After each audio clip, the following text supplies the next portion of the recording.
So it was a few days before New Year's Eve in 2013.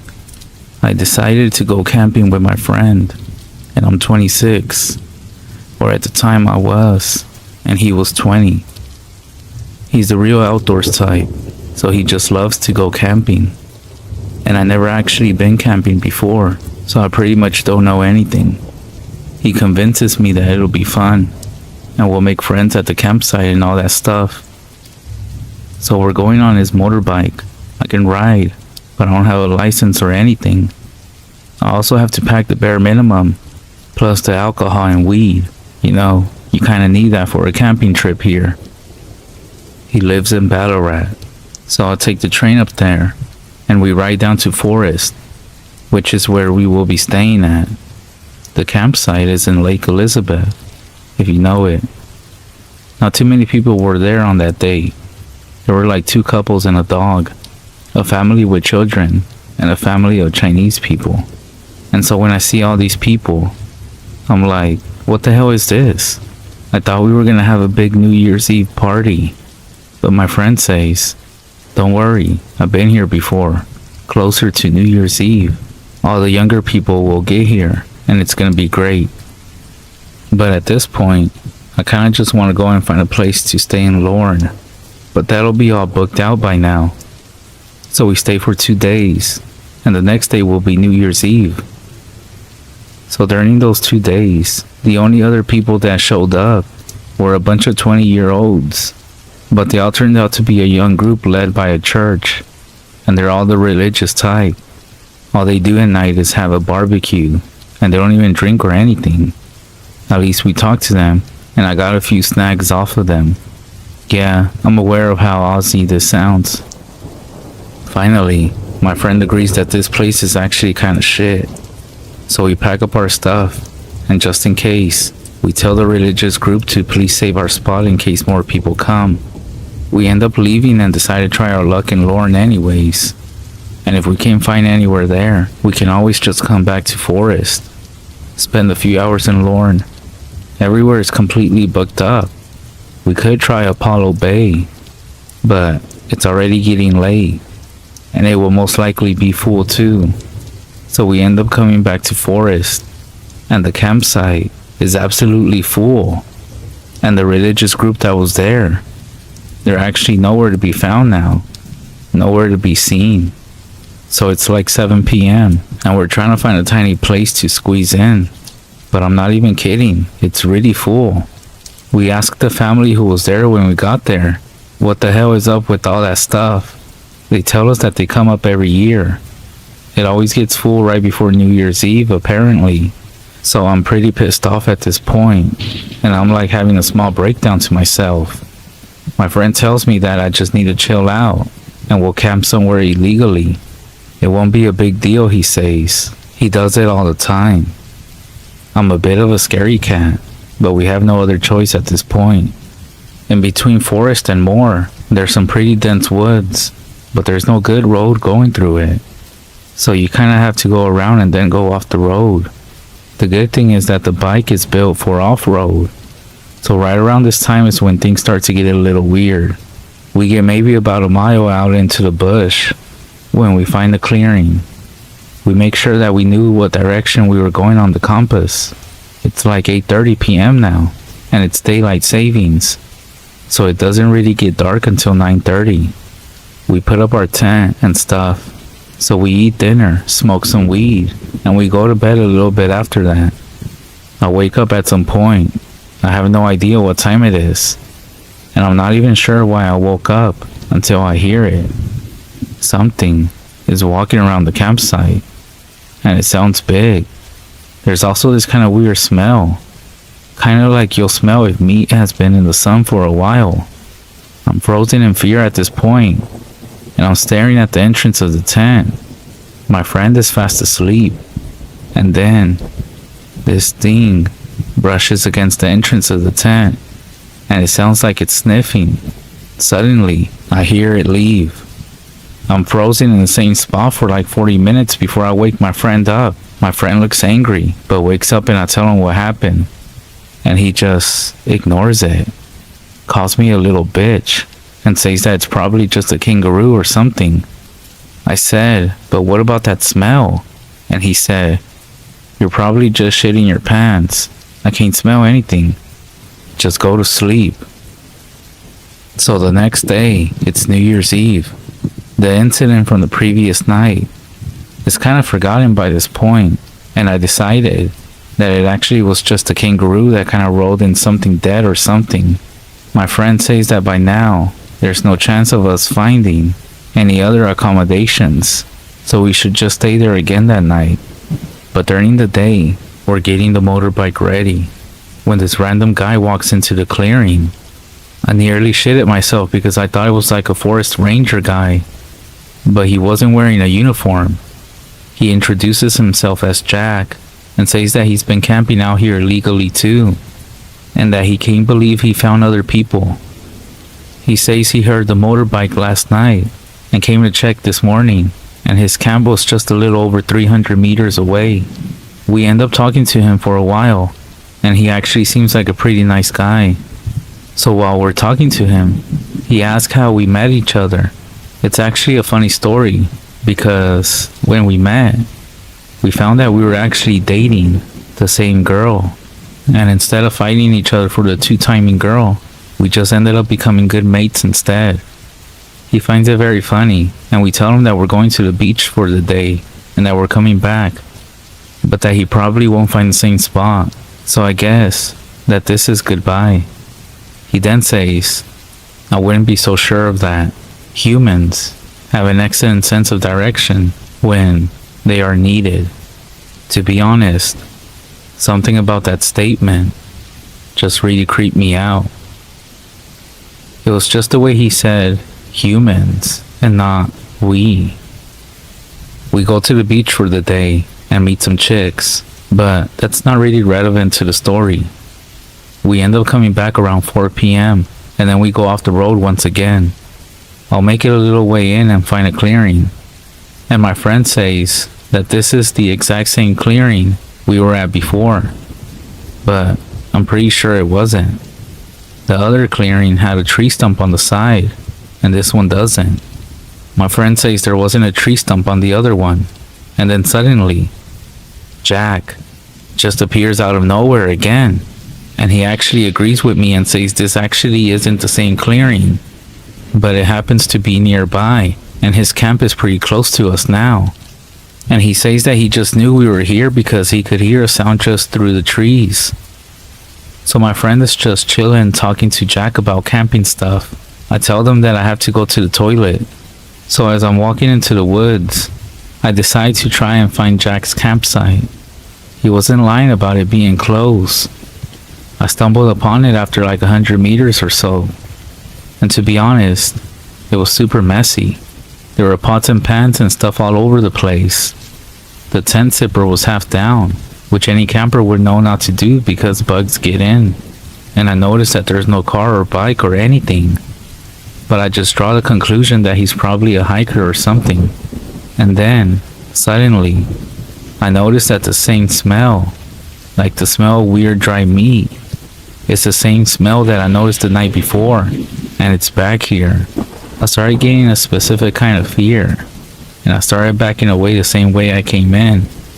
And then, I hear this screech. It comes from somewhere in the distance ahead of me, like no other animal or human sound I ever heard. I hear it again, and it's closer. And I'm so fucking scared that I just start running towards the camp. I hear a voice somewhere to the right of me. Hey kid, hold up. It's Jack's voice. But I'm too scared. I don't even stop. I just keep running. I burst into the clearing and see my friend. I'm really upset. So he knows I'm not just fucking making shit up. And he listens to my story. He tells me that Jack told him that he was leaving and that he had gone back the way to his campsite about 10 minutes ago. I say that's impossible because I saw the campsite and it was all messy and stuff, and Jack wasn't even there. And I also mentioned that I heard him in the woods. My friend says that Jack was probably in the middle of packing up and went for a piss or something when I was at his camp, and that I definitely imagined his voice in the woods. The screech was probably just some animal being taken out by a kangaroo or something. Who knows? I mean, it could really be anything. Remember, it is Australia. And then he tells me to calm down a little bit and just says, look, why don't we go check his campsite together? But I definitely don't want to go back there. But after some convincing, I end up leading the way. We end up getting to Jack's clearing, and everything is gone. My friend smirks at me and says he has to go piss, and to wait there because he doesn't know the way back. He disappears into the bushes. Now, this is normal for him. He hates pissing in front of other people. But suddenly, I see this flash of white that I hadn't noticed before. And I'll look up, and it's like a ripped t-shirt hanging from a tree branch. It has blood on it. I start freaking out and yell for my friend. And all I hear is that fucking screech again. I start running and somehow I end up going to a different direction to the campsite. So I stop at about 200 meters. Otherwise, I know I would get lost. I end up sitting down to catch my breath. And after like 5 minutes, I start to hear this weird, high-pitched sound. It becomes clear, and I realized it's my friend's voice calling my name. And I'm just thinking, oh, thank God. I called out to him, and we both find each other through the sound of our voices. I say to him, did you hear that fucking screech? It's the same one I heard earlier at Jack's camp. And he says, yeah, I did, man. It's weird, right? Do you know where our camp is from here? And so I tell him, I know the general direction. And so we end up back at the camp. I tell him about the white shirt, and he agrees with me that it's super creepy. And then he says, well, at least Jack's gone now, so we can spend the night here. And for some reason, I get that feeling of fear again, the same one that I had at Jack's camp. So I tell him, no man, we should definitely get out of here. This place is really starting to creep me out. And suddenly, my friend gets irrationally angry. He says, what the fuck, man? I can't believe you're gonna back out of something just because you think it's a bad situation. I remember when we first met, and that girl was playing with both of us. But instead of fighting each other, we just kind of turned that bad situation around and became friends. And I think this is a weird thing to say. It doesn't really fit into the context of what was going on, you know? And so I tell him, no, I really think we should leave. We barely have any food or water left as well. Why don't we just go back out to Ballarat and hang with Jesse and them? And so he finally agrees. Hey, before we go, can you just come with me into the woods for a second? I need to piss again. The screech scared the fuck out of me. So I kind of follow him a few steps until my brain clicks. And I remember that my friend is the kind of guy who needs privacy when he pisses, even if he's scared. And I say, no man, just hold it in. I don't want to go anywhere out in these woods again. Hesitating. He agrees. So as we're packing up the tent, it's mostly me doing all the work.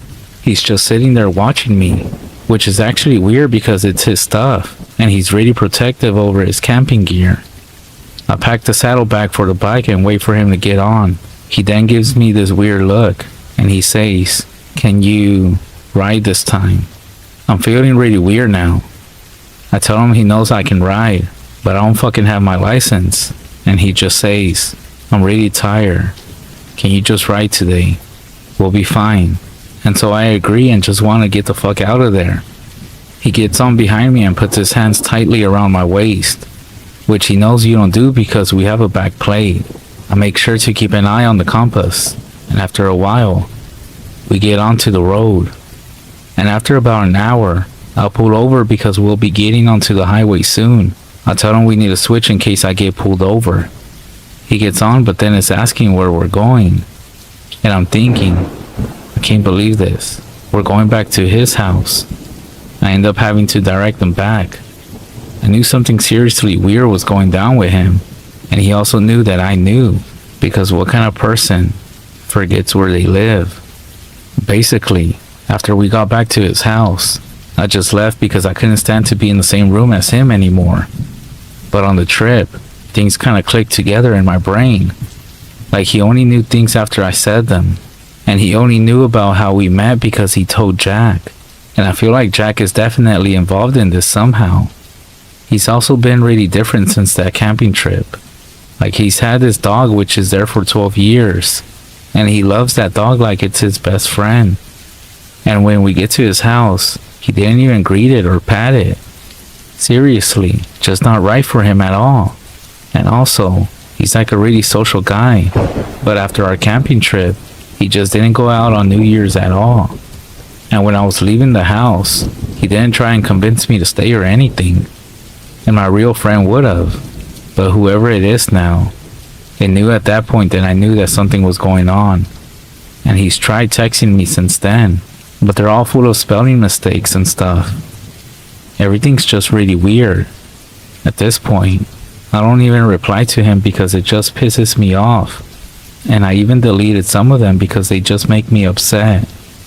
Some of my other friends have actually gone to his house after this. And they say that it's just kind of messy now. They said it kind of smells like when a possum dies in the ceiling or something. And that's pretty much it. My other friend told me that he's always asking about me, and that I haven't spoken to him since all this happened. I have another close friend who's gone to visit him a few times, but lately I haven't heard from him. So I'm pretty sure that he's probably dead, or maybe they went out into the woods somewhere. It's really hard to say. So when you go camping with friends, be mindful of how they start acting around you. Be mindful of any stranger that approaches your camp. Or if anybody starts acting different.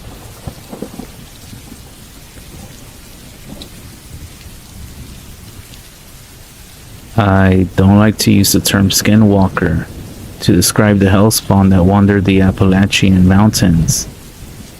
I say this because the only people that believe in skinwalkers are the ones who have actually seen them. I sure didn't believe in any such thing until about 2 weeks ago. The Appalachian Mountains had always been a place that I wanted to visit. The pictures on Google, on the internet, were enough for me. This place is fucking beautiful.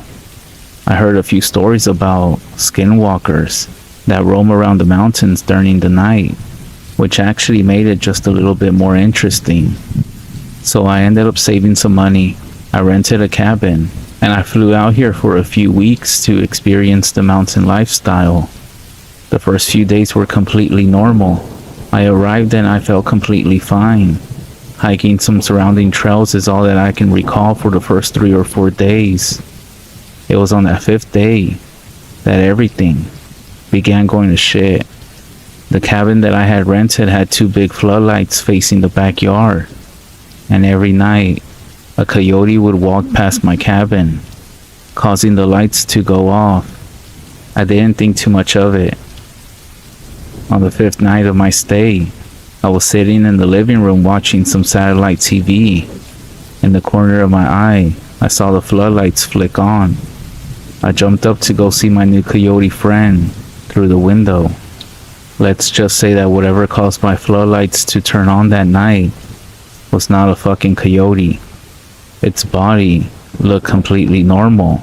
The legs, however, were extremely long and skinny, almost like 3 times longer than any normal coyote.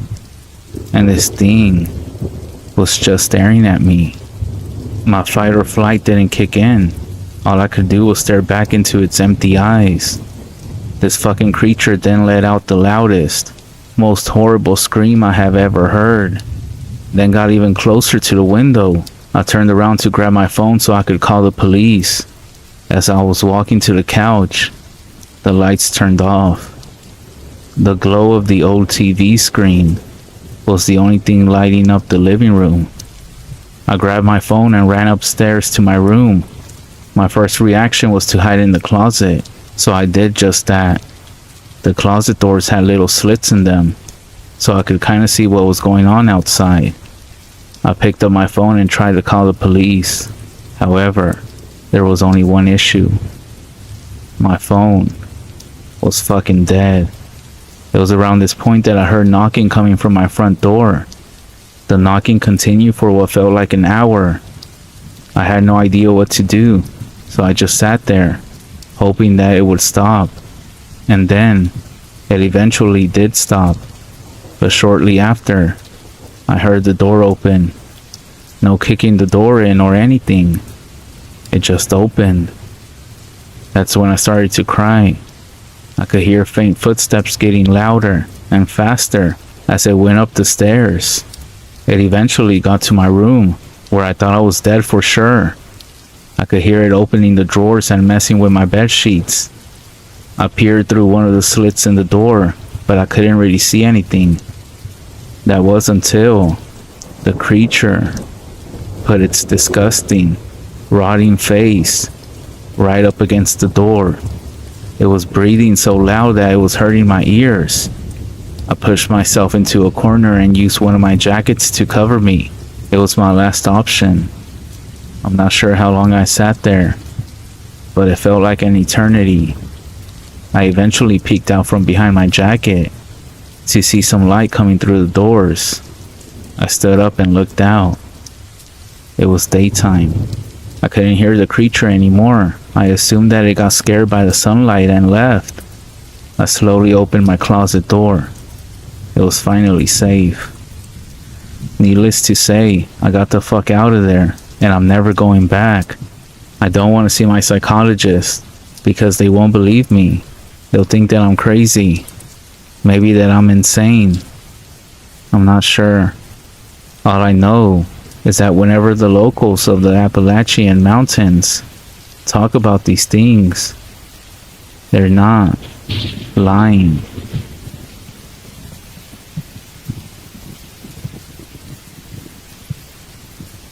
I recently moved into a new apartment with my dog, Marbles. It's not a nice place by any means. However, it's the only option I had.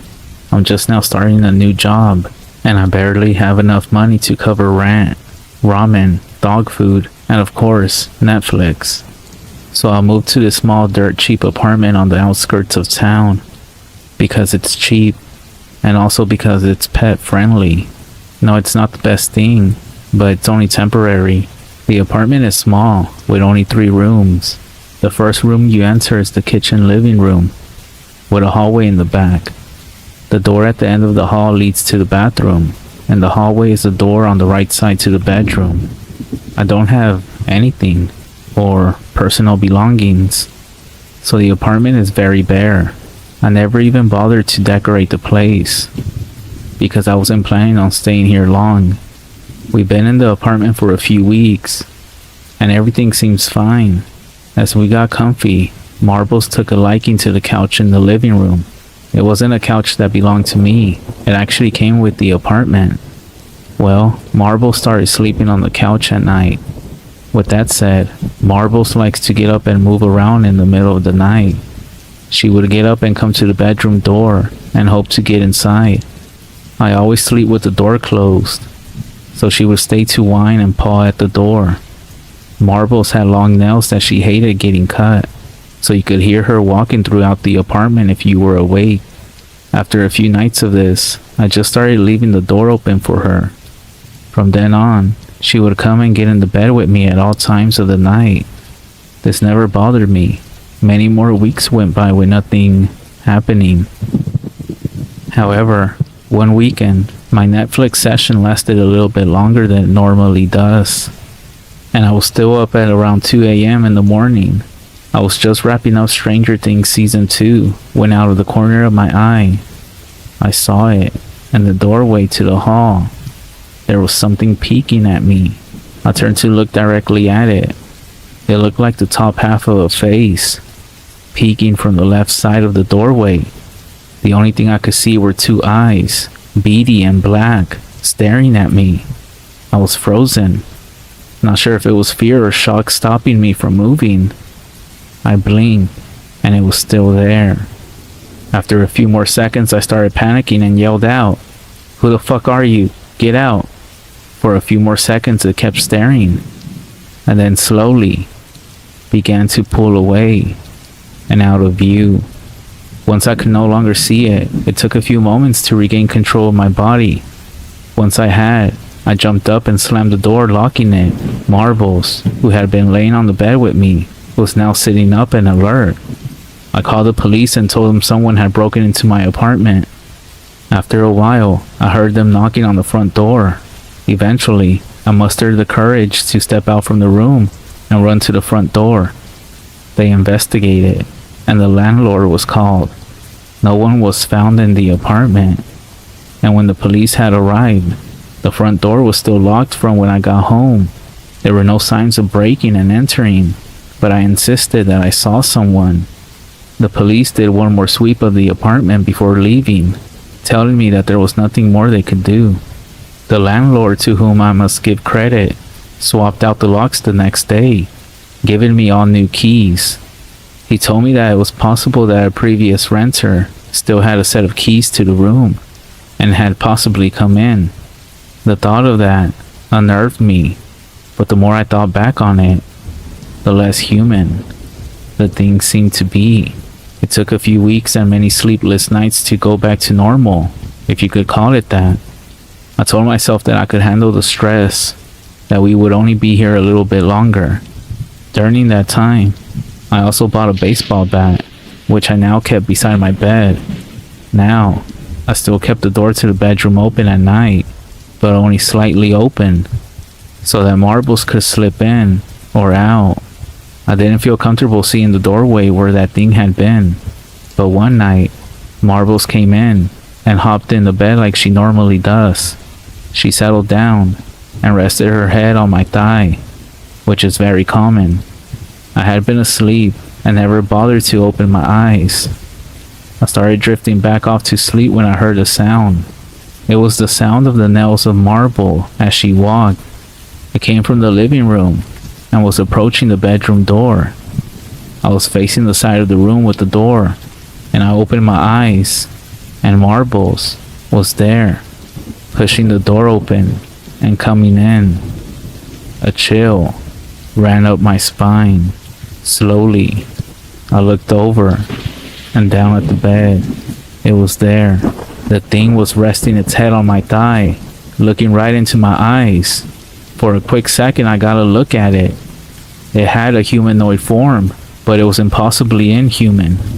Its face was horrific, with those beady black eyes, long greasy black hair. Its body was elongated, and it looked as though it was made up of only bones with skin wrapped tightly around them. Its face then started to creep closer to mine, and I was finally able to move. I threw the blanket over the thing and jumped out of the bed, running to the front door. I could hear it scurrying behind me, along with Marbles running behind. When I got to the door, I turned to see both Marbles and this thing following. Marbles made it to the door first, and once she was out, I slammed the door shut. I heard and felt the thing slam against the door, scratching and banging against it. I could also hear its raspy breathing. Eventually, it all went quiet. My phone was still inside, but after a while, one of the neighbors opened the door after my crazy knocking. They phoned the police for me. The police weren't as friendly this time, but I told them that I had trapped the person inside my apartment. After a long search of the entire apartment, the police found nothing. I couldn't believe it. They scolded me and told me that if I called for this again, I would be arrested. I felt like I was going insane. Refusing to go back in alone, the landlord actually joined me while I packed up all my belongings. I wasn't staying there any longer. My parents had an extra room they offered me, and it was going to take a long time before I felt comfortable being alone again. I'm typing this all out for my parents' house, laying in the guest room. Well, a few paragraphs ago, I noticed something. Over in the corner is a closet with folding doors. It's slightly open, and in the crack of the doors, I can see two beady black eyes staring right at me.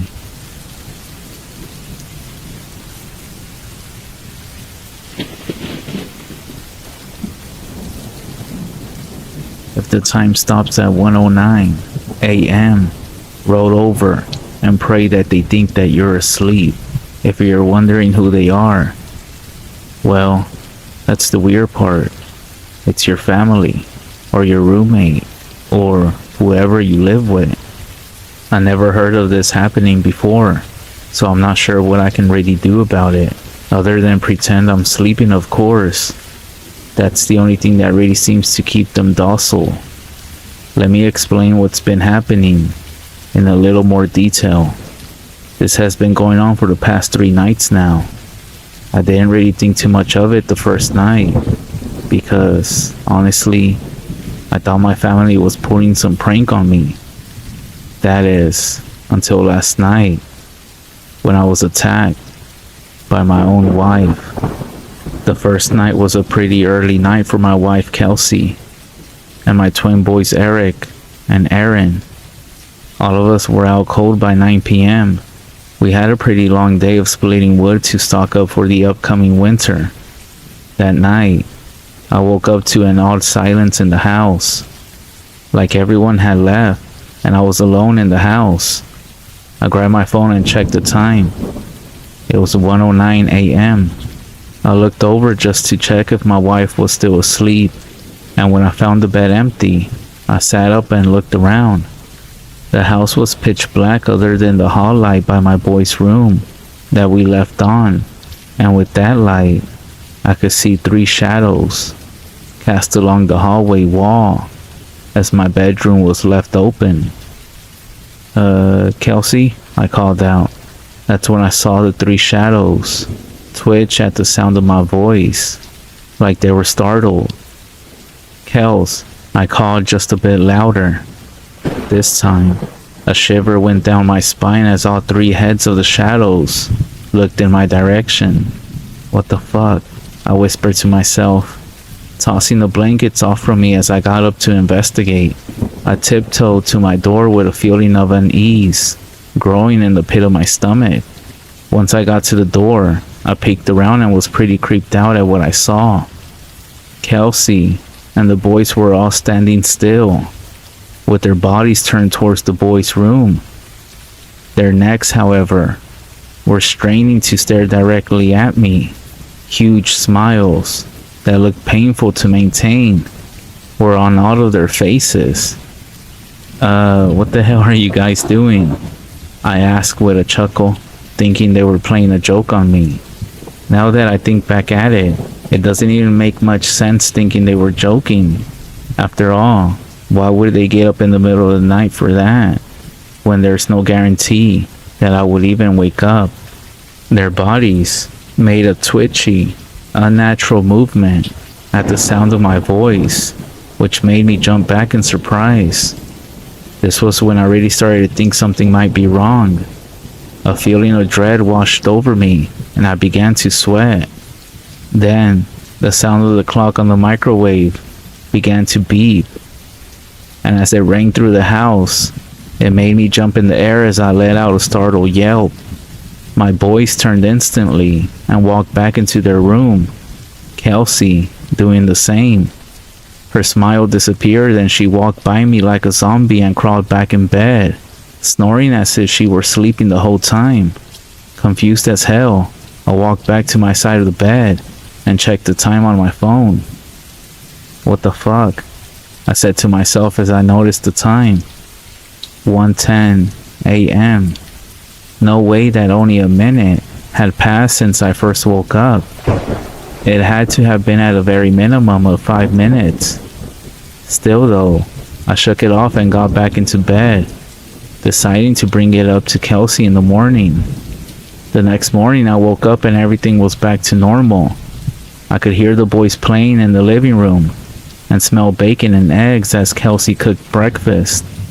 I got up and walked out with a smile as I remembered their little joke from the night before. "Good morning, pranksters," I said with a laugh. They all stared at me with a confused look on their faces. "Huh?" my wife finally said. "Last night, all of you standing in the hallway smiling at me. Gotta admit it was a good one.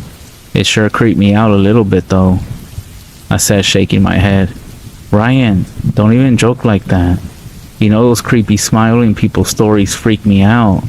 Kelsey scolded. Hey, you're the one trying to freak me out in the middle of the night, I said. By the way, how in the hell did you get the phones to stop at 109? That was a good touch. My whole family was looking at me like I was a nut job.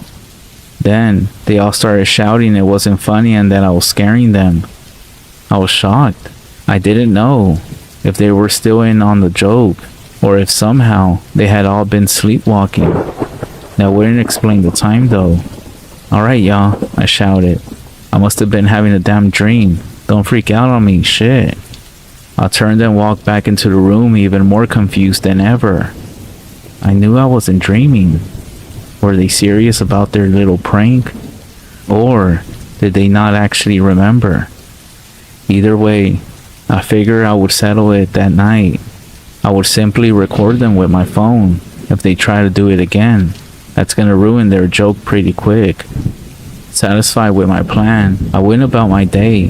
The boys helped me split more wood, while Kelsey did some running in town. Before I knew it, it was nighttime again, and we were all in bed. I made sure to have my phone charged and right next to me, ready to catch them in the act. Once again, I woke up hours later, and that same eerie silence filled the house. This time, my adrenaline started pumping as the feeling of dread hit me like a ton of bricks. I grabbed my phone and lit the screen up. 1:09 a.m. I tried to switch it to record, but my phone was frozen. Fuck, I yelled.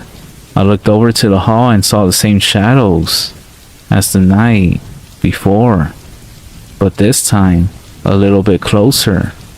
My blood ran cold as I noticed out of the corner of my eye that the TV was left on, but the picture was frozen. It seemed that all electronics were frozen or something, adding to the creepy feeling that was engulfing my body. I got up once again and tiptoed to the door. I peeked my head around, and I had to cover my mouth to quiet a scream. Kelsey and the boys were standing facing me directly this time. Only somehow, their smile was even bigger than before. And now that they were a good 5 feet closer, I could see just how wide open and bloodshot their eyes were. When I moved my hand to cover my mouth, all three of them took a giant step towards me. Naturally, I took a step back. They mimicked with another huge step. This time, since Kelsey was bigger than the boys, she stepped ahead. She was now maybe 3 to 5 feet away, her eyes opening even wider as she looked extremely excited. I turned around to jump back in bed, and as I did, I heard loud footsteps as they gave chase. That's when I felt huge blows hit my back, a lot stronger than any of them should be able to inflict. What the fuck, y'all? I shouted as my back started to hurt from the impact. I was now in bed and I yanked the covers over my head. It was childish, I know, but hey, I wasn't about to strike my wife. Thankfully, as I lay still, the blow stopped, and I heard heavy breathing from what I assumed was Kelsey. Only it sounded way too deep and raspy. Then, the breathing stopped altogether, and silence filled the room. I know you're not asleep, She whispered so fast I barely made out what she said. Just then, the beeping of the microwave filled the house, and the TV resumed. I heard the sound of soft footsteps leave the room as the boys went back to their rooms, followed by pressure next to me in bed as Kelsey climbed back under the covers. I quickly grabbed my phone and checked the time. 1:10 a.m. This doesn't make any fucking sense. I did my best to go back to sleep, but needless to say, I didn't sleep much. I tossed and turned as I tried to figure out what the fuck was happening. I tried to figure out what steps to take next. The only thing I could think of was to pretend that I was asleep next time, since my lack of movement seemed to stop the blows. If they thought I was asleep altogether, Maybe they would just stand creeping in the hallway. It was worth a shot, I guess. I'll update tomorrow and let you guys know how last night went for me. It was still extremely scary, but hey, I didn't get attacked, so that's a start, right? I got another plan for tonight too, but I'll just put that in the update tomorrow. Wish me luck, and if anyone's got any idea as what to do here, please feel free to help me.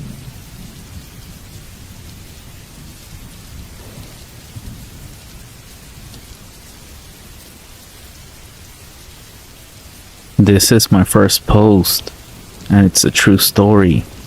I was living in Oklahoma with my mother at a small lake house, and I'm around 10 or 11 at this time. I'm sleeping in my bedroom when I randomly wake up for no reason. This was not normal for me, and I felt very uneasy.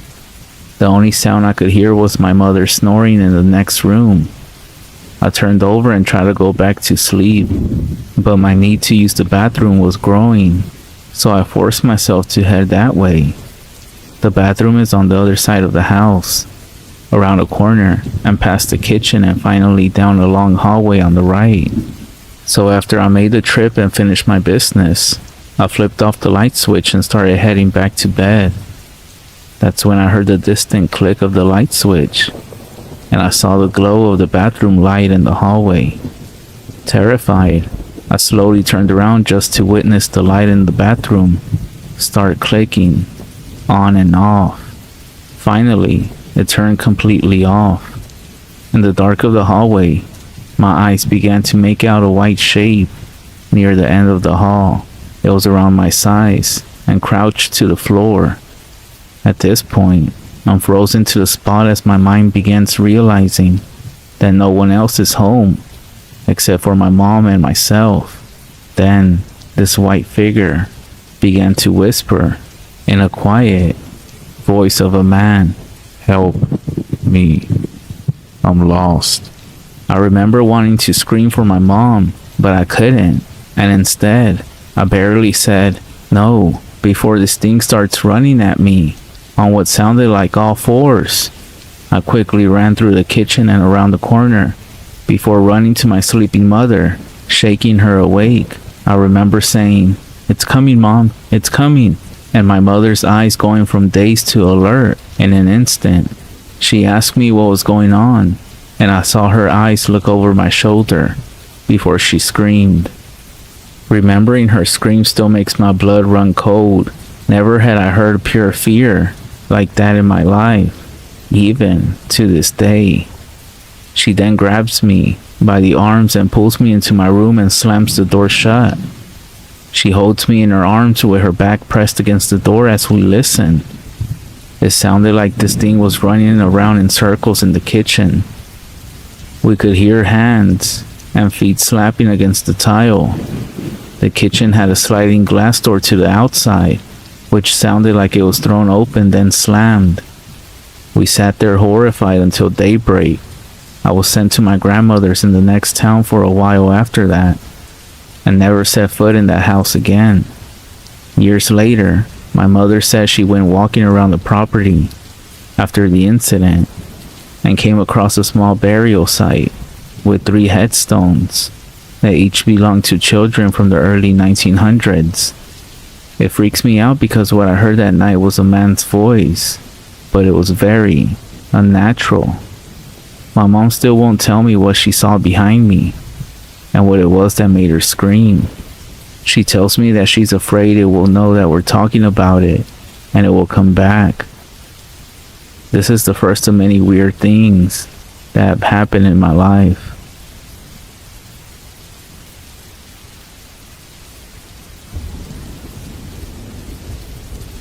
You know that experiment where you stare into the mirror at your own eyes and hold the gaze until you start seeing your face go all weird? If you haven't, please don't try it out. I'm begging and warning you. I repeat, don't try it. I hope that by the end of you reading this, I have convinced you as to why you should not try it. I love doing weird experiments that gave me a twisted view of reality. You know, as a 22-year-old that just got stuck in a 9-to-5 job, I was desperately trying to change things up. I didn't want to do drugs, so I tried experiments like the one above. When I first read about this experiment in the mirror, I thought it was amazing. It was actually pretty cool to see things change right before your eyes. I remember one specific time when my face got so warped, it no longer looked like me. It didn't even look human. I was actually thrilled. So I tried doing this experiment under different lights, like a bright light, red light, dim light, and last, the candle light, just to see the effects of each light. You don't realize how just one single action could completely turn your life around. Like not being able to answer questions in your chemistry exam, which made me get a C for that course. As a result, I could not get into medical science, which actually changed my degree completely, and as a result, even my job. My life could have been completely different if I had gotten into medical school.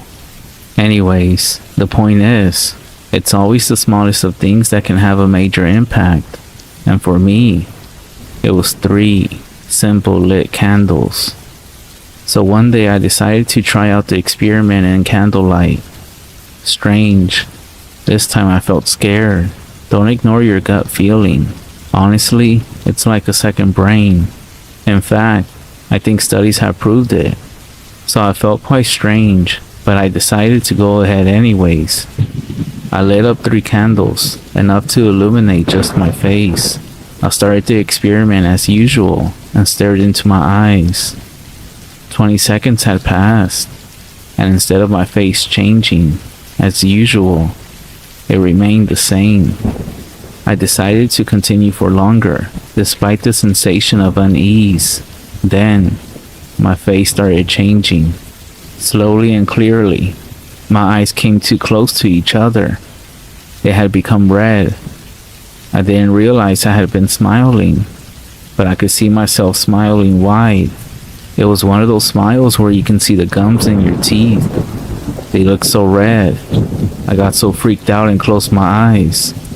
When I opened them, just for a split second, I saw that warped image of myself again.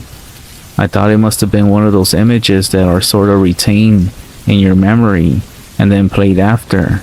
Like when you see a negative image on your computer screen, and then when you see a white wall, you see the image.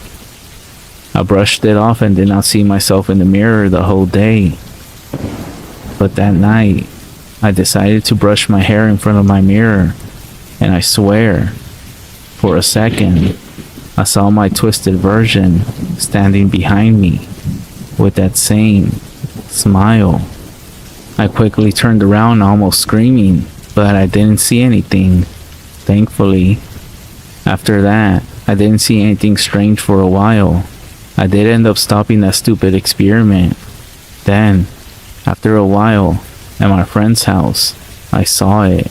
I saw it when I was drying some silver pots and I saw my own face, sort of out of sight.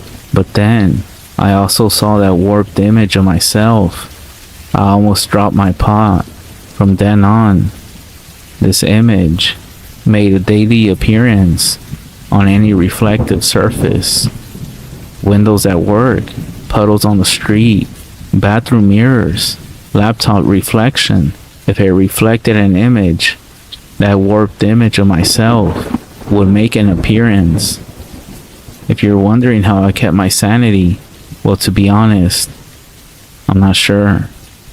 I stopped looking at myself in the mirror and got rid of all reflective things in my house and tried staying away from reflective things.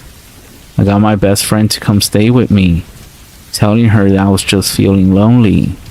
Never did I think something I was so familiar with, like my face, myself, would scare me. Every time I look at my hands or body, I looked at it for just a second longer, just to make sure I know it's me.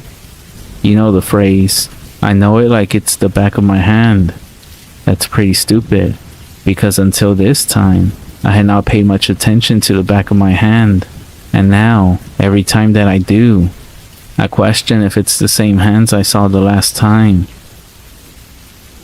I needed to share this information with a person, someone who is smart and could comfort me. Even though I'm not very religious, I always enjoy going to temples, as I'm Hindu. I found it very safe. I had become quite close with the priest there over the years, and he would always tell me wonderful practical stories about life and other important lessons. So I decided that I would tell him of my strange experience. I met him on a Tuesday night, and because Tuesdays are the quietest, so I thought it would be a good idea. After the routine of praying, I asked if I could share with him something. He was more than happy to listen. For someone who is always calm, I did not expect his reaction. The minute I told him about the reflection, his face was looking extremely worried, and he quickly looked away from me. Once I finished telling him the story, he took the golden jug of holy water and literally emptied it on me right then and there. Usually priests give a drop of that water with a little golden spoon, not empty the entire contents of water onto you. Before I could say anything, he went and handed me a lemon without looking at me again, along with some other herbs, and told me to take them with me. He told me to stay away from reflections and told me to come back next week. When I tried to talk, he's still not looking at me. He told me to leave and come back next week. You can imagine how scary that must have been. A priest freaking out. That really fucked me up. So guys, here I am. I'm writing this down in the hopes that someone else out there has had a similar experience or could provide some help or some sort of comfort, and I could really use the help, because now this warped image that used to appear in reflections, I saw it yesterday at work, not on a reflection, but standing near my friend's desk.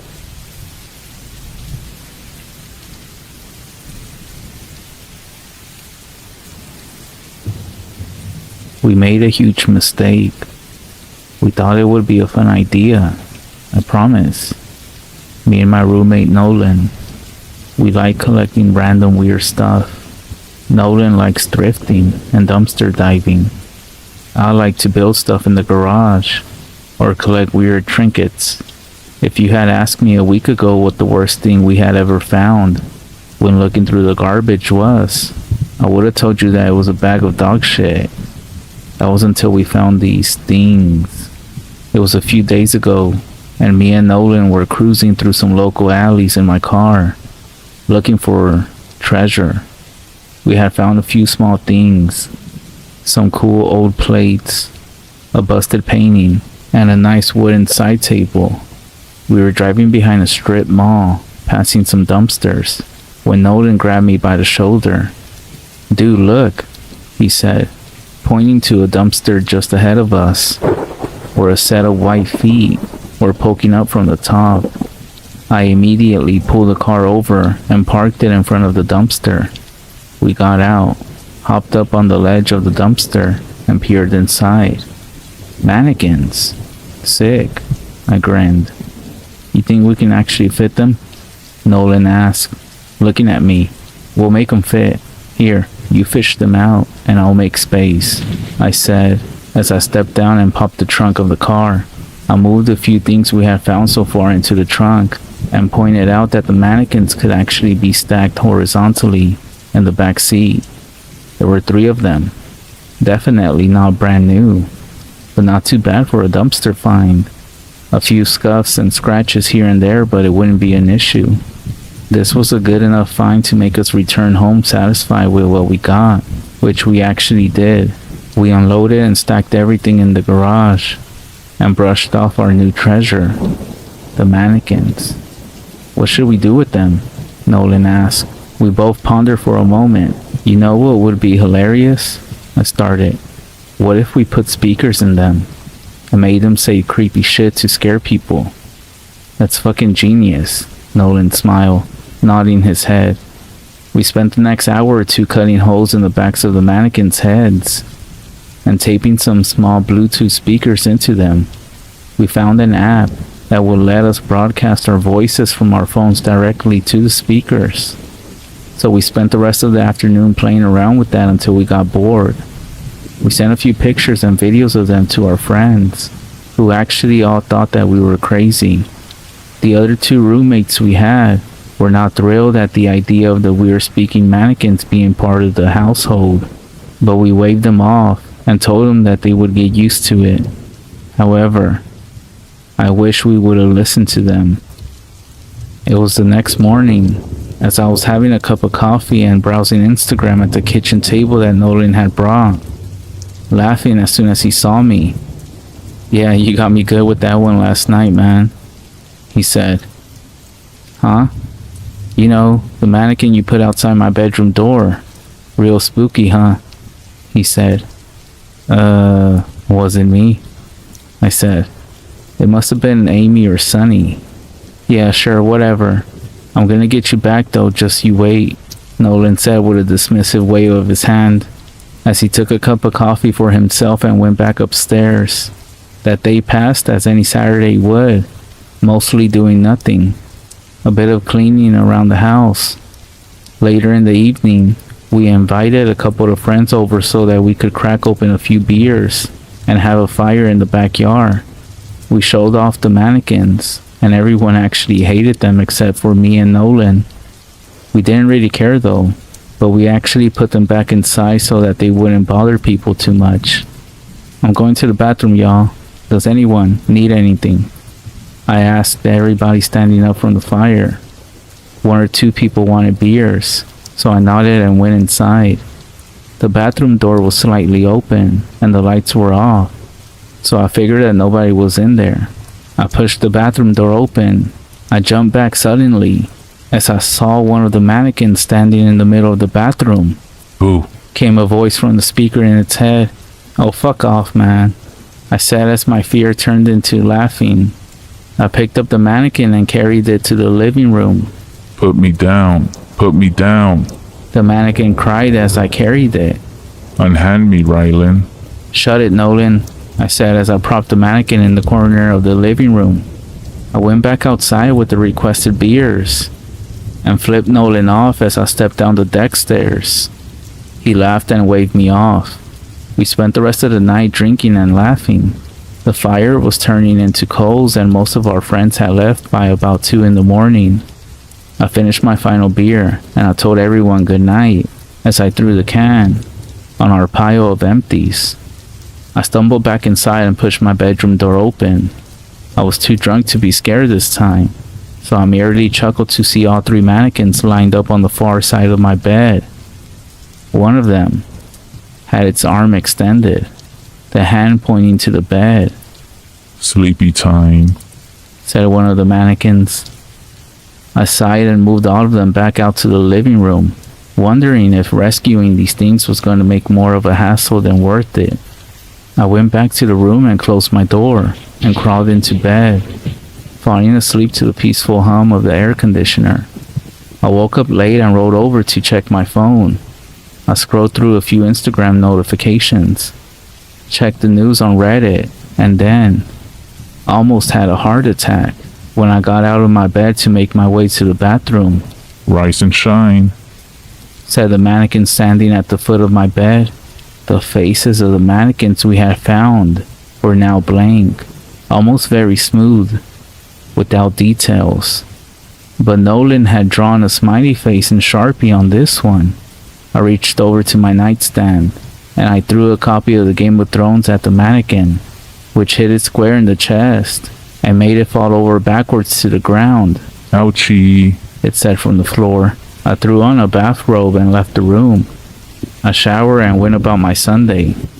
When I returned to my room to get dressed, The stupid mannequin was still sprawled on the floor, with a stupid smile on its face. I grabbed it by the arm and dragged it to the living room, where I propped it up with the other mannequins, which now also had smiley faces drawn on their blank faces. Sonny actually worked late that day, and Nolan and Amy were out doing something, so I had the house to myself. After I spent most of the day reading and playing some video games, I decided that I would finish off the last few beers left in the case from yesterday. I grabbed one out of the fridge, took a cigarette from my pack, and stepped out into the back deck. Alright, fuck these things, I said as I saw the 3 mannequins were standing in a circle around the fire pit in the backyard, holding empty beer cans in their hands. I set my beer down, walked back inside, and picked up the baseball bat that I kept next to my bed. I walked back outside. I lit my cigarette and proceeded to knock the head of the closest mannequin clean off.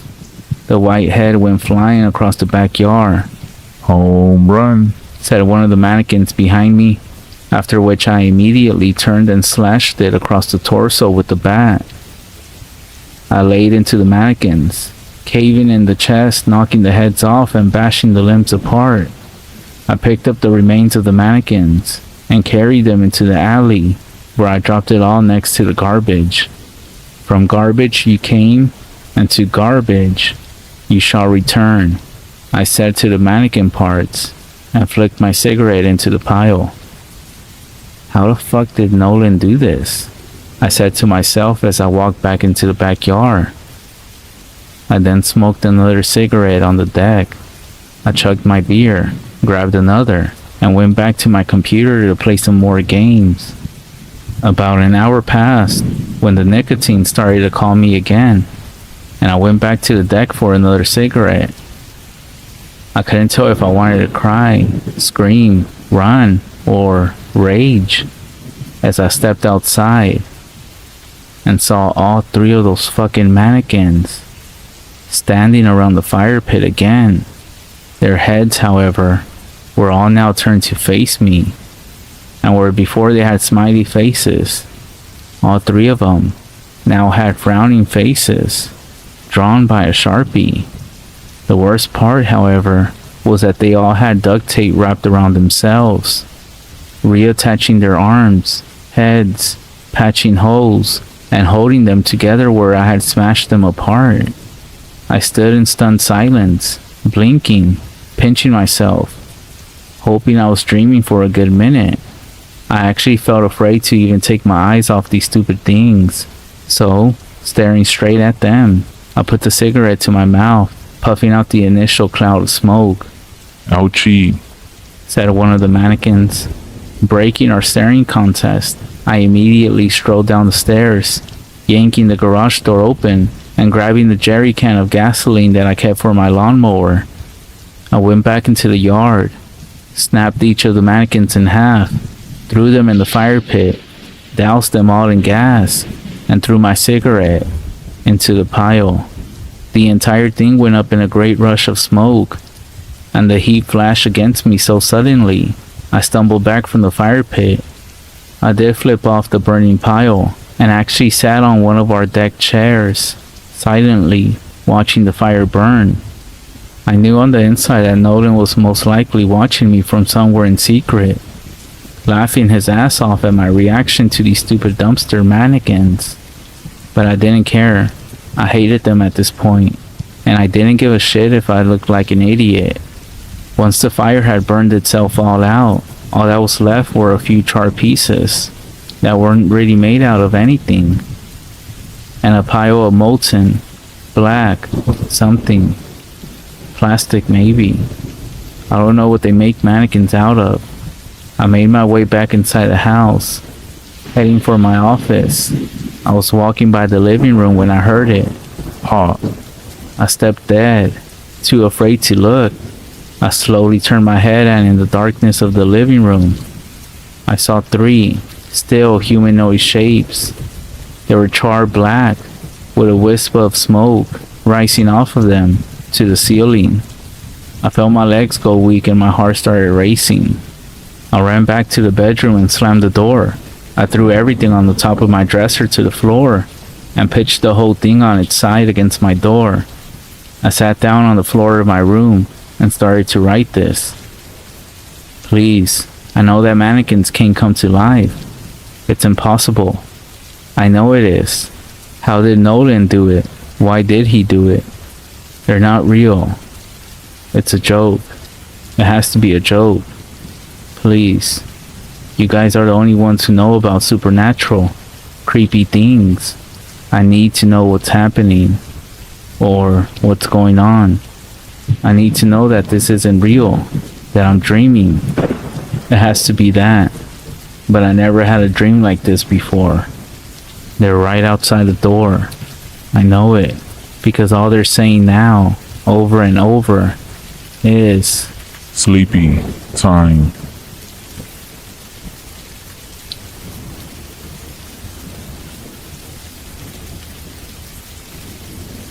If you're reading this, congratulations. I'm most likely dead, or maybe worse. My name is Daniel, and I own quite a bit of land up in the Appalachian Mountains, left to me by my great auntie. So far, in the years I lived here, paranormal and downright disturbing things have happened to me here. People told me to just leave or report it, like I never done that before. To them, I'm just a young guy that went crazy a little too early. It bothers me that normal people have no idea what goes on up here, all alone. You see, my first encounter with them, I didn't know how to deal with them. I didn't even know what they were called until recently. It's important, or at least it's important to me that some of the tricks I have learned throughout the 3 years I lived up here could be of use to somebody one day. My second, or maybe third time I was being stalked by a skinwalker, it felt like I was walking in circles. I had a camera with an SD card pretty deep in the woods, but when I tried to walk back to my cabin, I kept passing the camera. I was walking in circles. This went on for hours. The sun was setting soon, and I was quite thirsty at the time, I remember. I sat up against the tree my camera was mounted on, and actually started crying. It was watching me, I guess waiting for me to fall dead. I hit myself in desperation a few times, trying to think. I sat up and took a very deep breath, wiped the water from my eyes, and it dawned on me. It's gotta be messing with my equilibrium. I have to be off balance. There's no other way. But I could still walk. But my depth perception was slightly off. All I had to do was tilt my head as far as it would go into my shoulder and walk back to my cabin. My ear was pressed into my shoulder, but even with one ear, I could still hear how anxious the creature sounded, pacing in the woods, hoping I didn't get away. Once I made it inside my cabin, I didn't come out for a couple of days for safe measures. Another trick they know is mimicking animals. I found that they like coyotes. I actually used to hunt coyotes back home, but never up here in the mountains. I seen a couple of my deer cameras that it looked like right after I left my camera, a coyote would follow me a while, if not all the way home. I had to stop that real quick and set out some snares. All the snare would and could do is jam the coyote's legs into the mechanism until a button is pressed, and then it could be unlocked. I set out a couple of them, but also rubbed some white ash on all the traps. And sure enough, the next time I started walking back from my camera, I hear the sound of one go off. I quickly ran back to where I had laid the traps with a gun drawn, and all that was left was the trap in 3 separate pieces and the scent of burning hair in the air. Every time I checked the camera after that, a coyote with a nasty burn scar on its leg would stop where the camera was mounted and turn around and walk back into the brush. And lastly, Do not engage in any type of combat with them. Warding them off is one thing, but actually hunting them is a mistake. I wish I would have known that sooner. I had two buddies back in town I used to tell my stories to. Alcohol loosens the lips. Their names were James and Cole. I'm pretty sure they were cousins, but I never asked. Thinking about it now, I wish I would have gotten to know them better. But long story short, they're dead. And now, I'm dying. This morning, they came and pounded in my door insisting we hunt these skinwalkers. I told them it was a very bad idea, but they even took the liberty of buying silver bullets. They told me how much they cost, but I can't remember right now. I finally caved and we got ready all day. We first started making a large amount of white ash, cleaning our guns. Heck, they even packed MREs and special high dollar spotlights. We set off right as the sun went down. We weren't 3 hours in when disaster struck. We were all sitting around a tree. I could tell that the skinwalkers were watching us. They're all around us, multiple. I'm scanning everything with my spotlight, not even realizing that Cole wasn't with us anymore. I asked James where he was, but he didn't seem nervous at all, and told me he may have had to go pee. I turned back to face my front, and there I see Cole. He's a good distance out, but something wasn't right. He was contorting in ways a human could never. I started to turn around to ask James what we should do, but halfway around, I heard James, guttural, sounding, breathing, like his lungs were filling with blood. I couldn't stand to be there anymore, and booked it back to the cabin. The forest seemed like it was laughing at me. In my desperation to run home, I knocked my flashlight running, and it was slowly getting dimmer and dimmer. I eventually had to ditch it and use some of the flares that Cole and James brought. I pulled the top off and struck it against a tree, and the red flame lit up the surrounding forest. There were so many of them, 10, 20, maybe more. But as luck would have it, they never attacked me. I could see the cabin and flung the door open and shut it behind me. I ran for the upstairs bedroom and quickly got into the old wooden closet where I'm currently typing this. I don't hear them, but they're outside my house. Unfortunately, in the midst of running away, I did end up getting clawed, or maybe bit. It's not a terrible wound, but it's bleeding black. If you're reading this, if you can, please send help. I really do need it this time.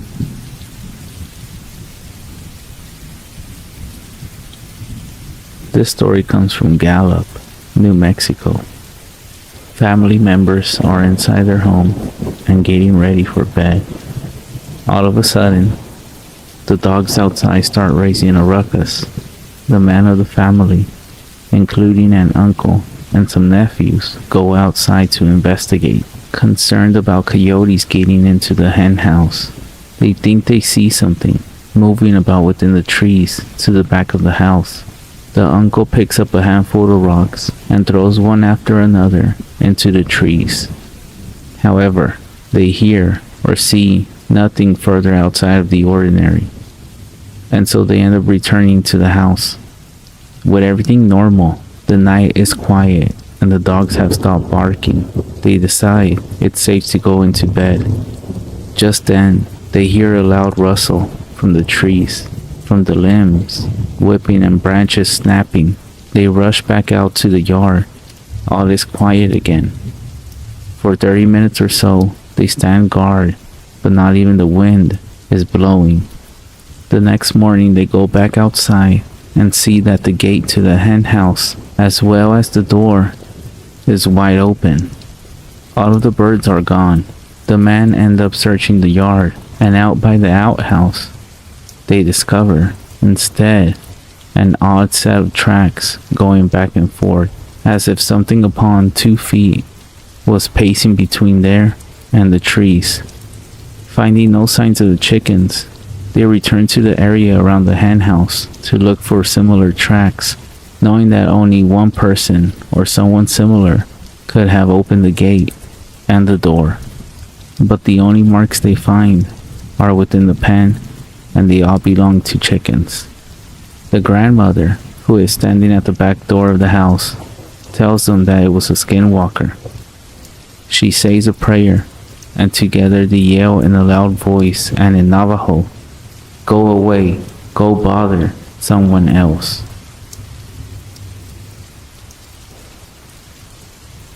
It all started when summer came, and me and my 3 friends, Leah, Kathy, and Jennifer, were all planning to go camping.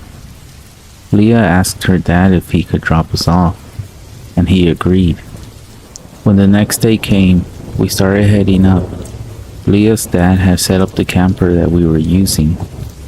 He told us there were some spare blankets inside, in case we got cold. Leah's dad finally got into his truck and turned around. He stopped and rolled down his window and said, "No boys," to all of us. He then gave us a smile to let us know he was joking with us, and drove off. There was 3 rooms, 1 master bedroom, and 2 rooms with bunks. Each room had a TV in it, so nobody cared what room they got. Everyone knew that Jennifer didn't like small rooms, so we ended up letting her have the big room. I was in the room with Leah, and Kathy was in a room by herself. I started unpacking when we heard a loud noise outside. "Leah, did you hear that?" "Hear what? That noise?" We both looked at each other, startled, and then continued unpacking. But something seemed off. It was the fact that Leah was so chill about it. I was done unpacking, so I walked outside and started a fire. Jennifer walked out, and then she asked if I saw it. I responded with, "Saw what?" That's when she started freaking me out. She then started staring at me, but behind me, panicking. Her eyes darted back and forth, and then she was calm. I felt as if something was watching me, so I turned around, and I saw an orb in the corner of my eye, reddish, black, but by the time I turned around to fully look, it was gone. I was so freaked out, because we were in the middle of nowhere, you can say, and it was only the 3 of us, by ourselves. I then told Kathy that she could cook instead. We had her family's secret recipe of shepherd's pie, and a bunch of vanilla cupcakes. There were about a dozen cupcakes left in the open box, so we just left it on the table and went to bed. I could hear the TV coming from Kathy's room, so I punched the wall and told her to be quiet. Right after I said it, everything went quiet. But then, there was a small scream in the distance. It didn't sound human. It gave me chills that ran down my spine. But I ended up dozing off. But then, I woke up in the middle of the night, hearing noises, like if someone was in the kitchen. I wake up Leah, and then we walk out into a small hallway that led into the kitchen. We saw Jennifer sitting on the table, just staring straight ahead, with Kathy being right behind me. We were looking at her, and Jennifer was making weird noises, weird sounds. She was really creeping us out. She never did this or stared into space this often. But then I noticed something in the corner of my eye. It was a shadow. It was staring at Jennifer, and then it slowly turned to face me and Kathy. I froze. Kathy froze. Then Jennifer looked at us as if she was being mind controlled. And then this figure or shadow ran out the window, and Jennifer dropped her head into the table. We were trying to wake her up afterwards, but she wouldn't wake up. This experience still scares me to this day, and it is only one of the creepiest things I have ever seen. Me and the others are still very close friends. We even live together now. But we all remember that night and whatever it was that we saw. It turns out that Jennifer remembers seeing it in the daytime, but she says she doesn't remember anything when nighttime came and when we saw it. It freaks us out even more now, knowing that our friend wasn't even awake and staring into space with her eyes wide open. So I want to first say that I don't know much about skinwalkers and other creatures of similar nature. I just now started learning of their potential existence. So now I'm willing to learn and be educated even more on these topics, especially ever since I came across something at night. There's this park my girlfriend and we used to go to smoke there a lot, and we encountered this same dog-like thing multiple times, and it was always at night. It looked like a really huge black dog with round bear-like ears and yellowish eyes. The first few times we saw it, we didn't think much of it, but then we noticed that it kept just like spawning in. It never made a sound, and it always just stared at us, and it would follow us around the park in a creepy way. And just an FYI, we encountered this dog while we were high and while sober on many different occasions. Anyways, we ended up not going to that park no more. But before we stopped going, one of the creepiest things that's ever happened to me happened at that park. We were walking from the parking lot to the park, and we would just see this thing emerge from behind a tree and follow us and try to block our path back to the car. Sometimes we had to run and jump a fence just to get away from it. We never had a single dangerous interaction outside of this one time we were at the deepest corner of the park that was bordering a small forest, and we had to jump about 2 fences to avoid that thing. I do have a theory. It could be a stray, but it really did not act like a dog at all. It didn't even feel alive. I felt like it was just actually watching us for some reason, but it was really eerie.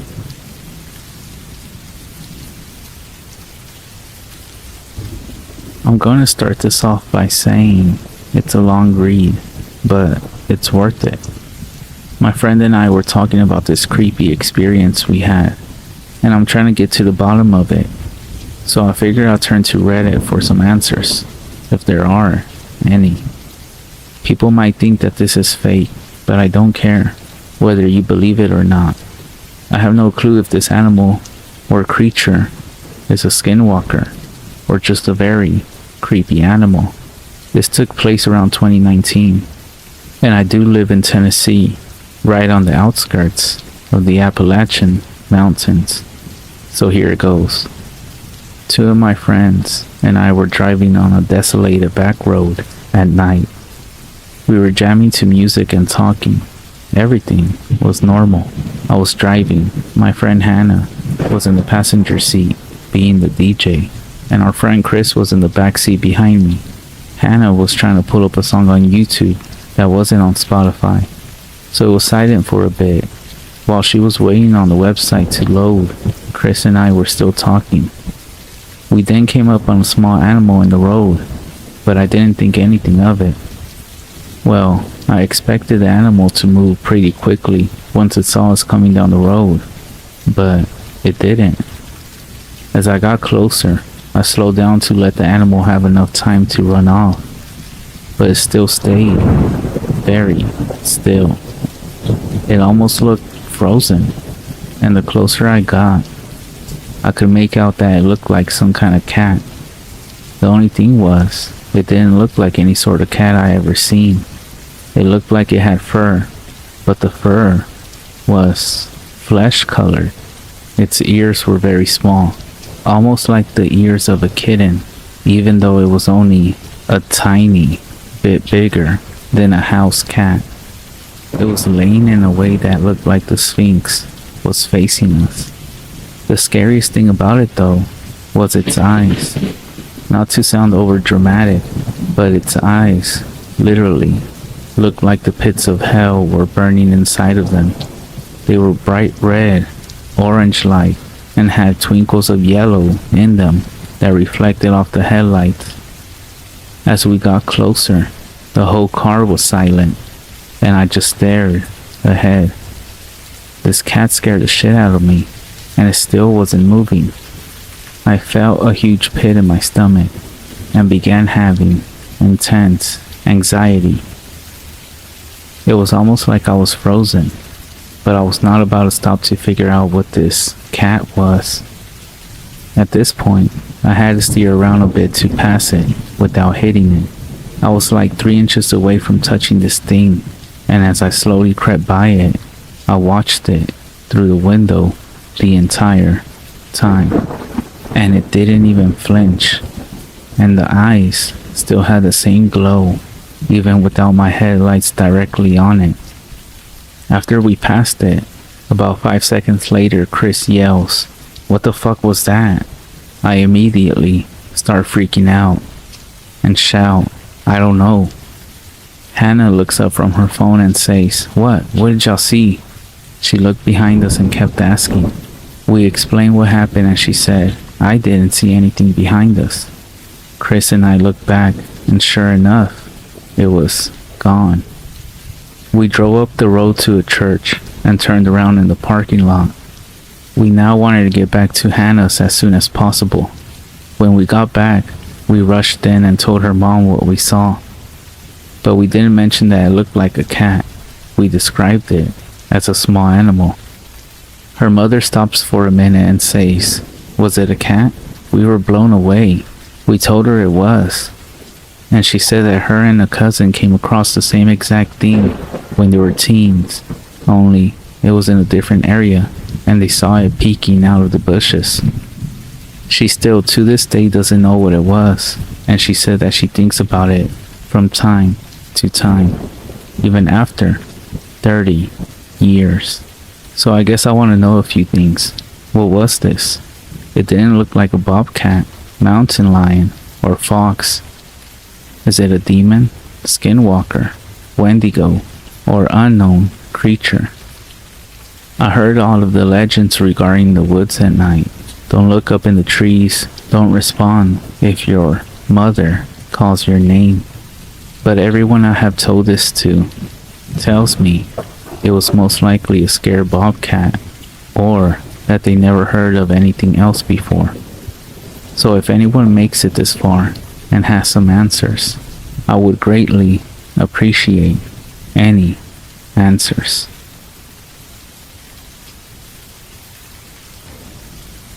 This happened directly to me. At the time of the story, I was a 12-year-old male who lived in California. For a summer trip, me and my family flew to Idaho for a week to stay with my cousins. We stayed at their house for 2 days, then came the best part, until what happened, that is. On the third day, we drove to a small city in the Rocky Mountains of central Idaho. They owned a cabin. The first day was fishing at nearby lakes, playing games, and meeting a few of the neighbors on the small street. Everyone we met was nice. It was amazing. I thought nothing could go wrong. But let me stop here, and before I say more, here's a layout of the area. The room where I slept was at the back of the house. There was no fence at the back of the backyard because it was on the bank of a freezing cold river. Directly on the other side of the river was a huge mountain covered by a thick forest of pine trees. A small path starts on the other side of the river, but there's no bridge. But there is a bridge, a quarter of a mile down the road, in front of our house. I went to bed that night, and I woke up around 2 in the morning, needing to use the bathroom. I got up and did my thing, then headed back to my room. As I got into bed, I felt hot, so I opened my window. Not even 15 minutes after I opened my window, I heard the most terrifying screech come from the forest. It was raspy, but a high-pitched voice. I know for a fact it wasn't human. I heard plenty of stories from YouTube channels that often describe creatures that make weird noises that sound sort of human, but aren't. I heard it once more, but this time, closer. I eventually fell asleep after not hearing it for a while again. In the morning when I woke up, we explored the town. At around 7 p.m., me and my sister and my cousins got permission from our parents to go explore the forest. I felt uneasy, considering the creepy human-like noises in the night that I was hearing. The oldest cousin, Alex, who was 16, took a loaded pistol, a lighter, and backpack of snacks. I carry a hunting knife and a flashlight. The cousin my age, Julia, took just a flashlight. My sister Brianna and the other cousin Karina, who were both 10, took some extra batteries and a small bag of candy each. We made our way across the bridge at the end of the street and back to the path on the side of the river across from the house. All of us began to hike to the top of the mountain. We made it to the top of the mountain in an hour and a half. The view from 9,000 feet was incredible. We then stayed a little bit longer up there, and at 8:55, Alex and I figured it was time to head down, and we ordered the group to the path. At this time, it was dark now, and the sun had fully set. Julia and I turned on our flashlights and shined them ahead as we walked. When we were halfway down the mountain, which was about 45 minutes into the walk, I got this dreadful feeling you get when you're being watched and followed. Seconds later, I heard something coming from the bushes, a few yards into the side of the path that we were walking on. I brushed it off as some type of small animal, and about 5 minutes after this, we heard a noise, and it gripped me with fear, and my heart dropped to my stomach. It was that same horrifying screech from last night, echoing through the forest from a mile or two away. I told everyone we needed to move faster, and we did. The noise went off again, but closer, and again, and closer. Whatever that thing was, it was moving faster than us. We were full on speed walking by then, but it still wasn't fast enough because soon the screeching stopped, and we heard loud steps 30 yards off to the right. I got that feeling that I was being watched again. Alex took his gun and fired 2 shots in the general direction of the steps. The creature backed off, but even though we thought it was gone, I still sensed we were being watched. As the river came into sight, it caught me and everyone else by surprise. I heard the path of gravel crunching behind us. As I looked back into the darkness, I saw the outline of something that resembled a human. I told Alex, and his face went pale when he looked. We told the rest of the group quietly, and on 3, we all broke out into a run towards the river. Whatever that thing was, it was extremely fast. When we reached the river, we figured there wasn't enough time to get to the bridge, which was still a quarter of a mile further along the side of the river. So we jumped in and swam across the ice-cold water. This thing got to the river just as we made it up to the bank and into the backyard. Julia and I shined our flashlights and finally got a good look at it. It was a massive, hairy creature that was about 7 feet tall. It had huge, razor-sharp claws like a bear. Its eyes glowed red when the flashlight shined on them. Alex then took a shot at it, and it darted off within one final screech. We all looked at each other scared. Alex then explained everything to our parents. They didn't know what to make of it and had never heard of anything like it. I'm thankful that nothing happened to us, and also that I had noticed the creature behind us. If I hadn't, one of the others might not have noticed it until it was too late. The next time I stay at that cabin, I'm never going into those woods again.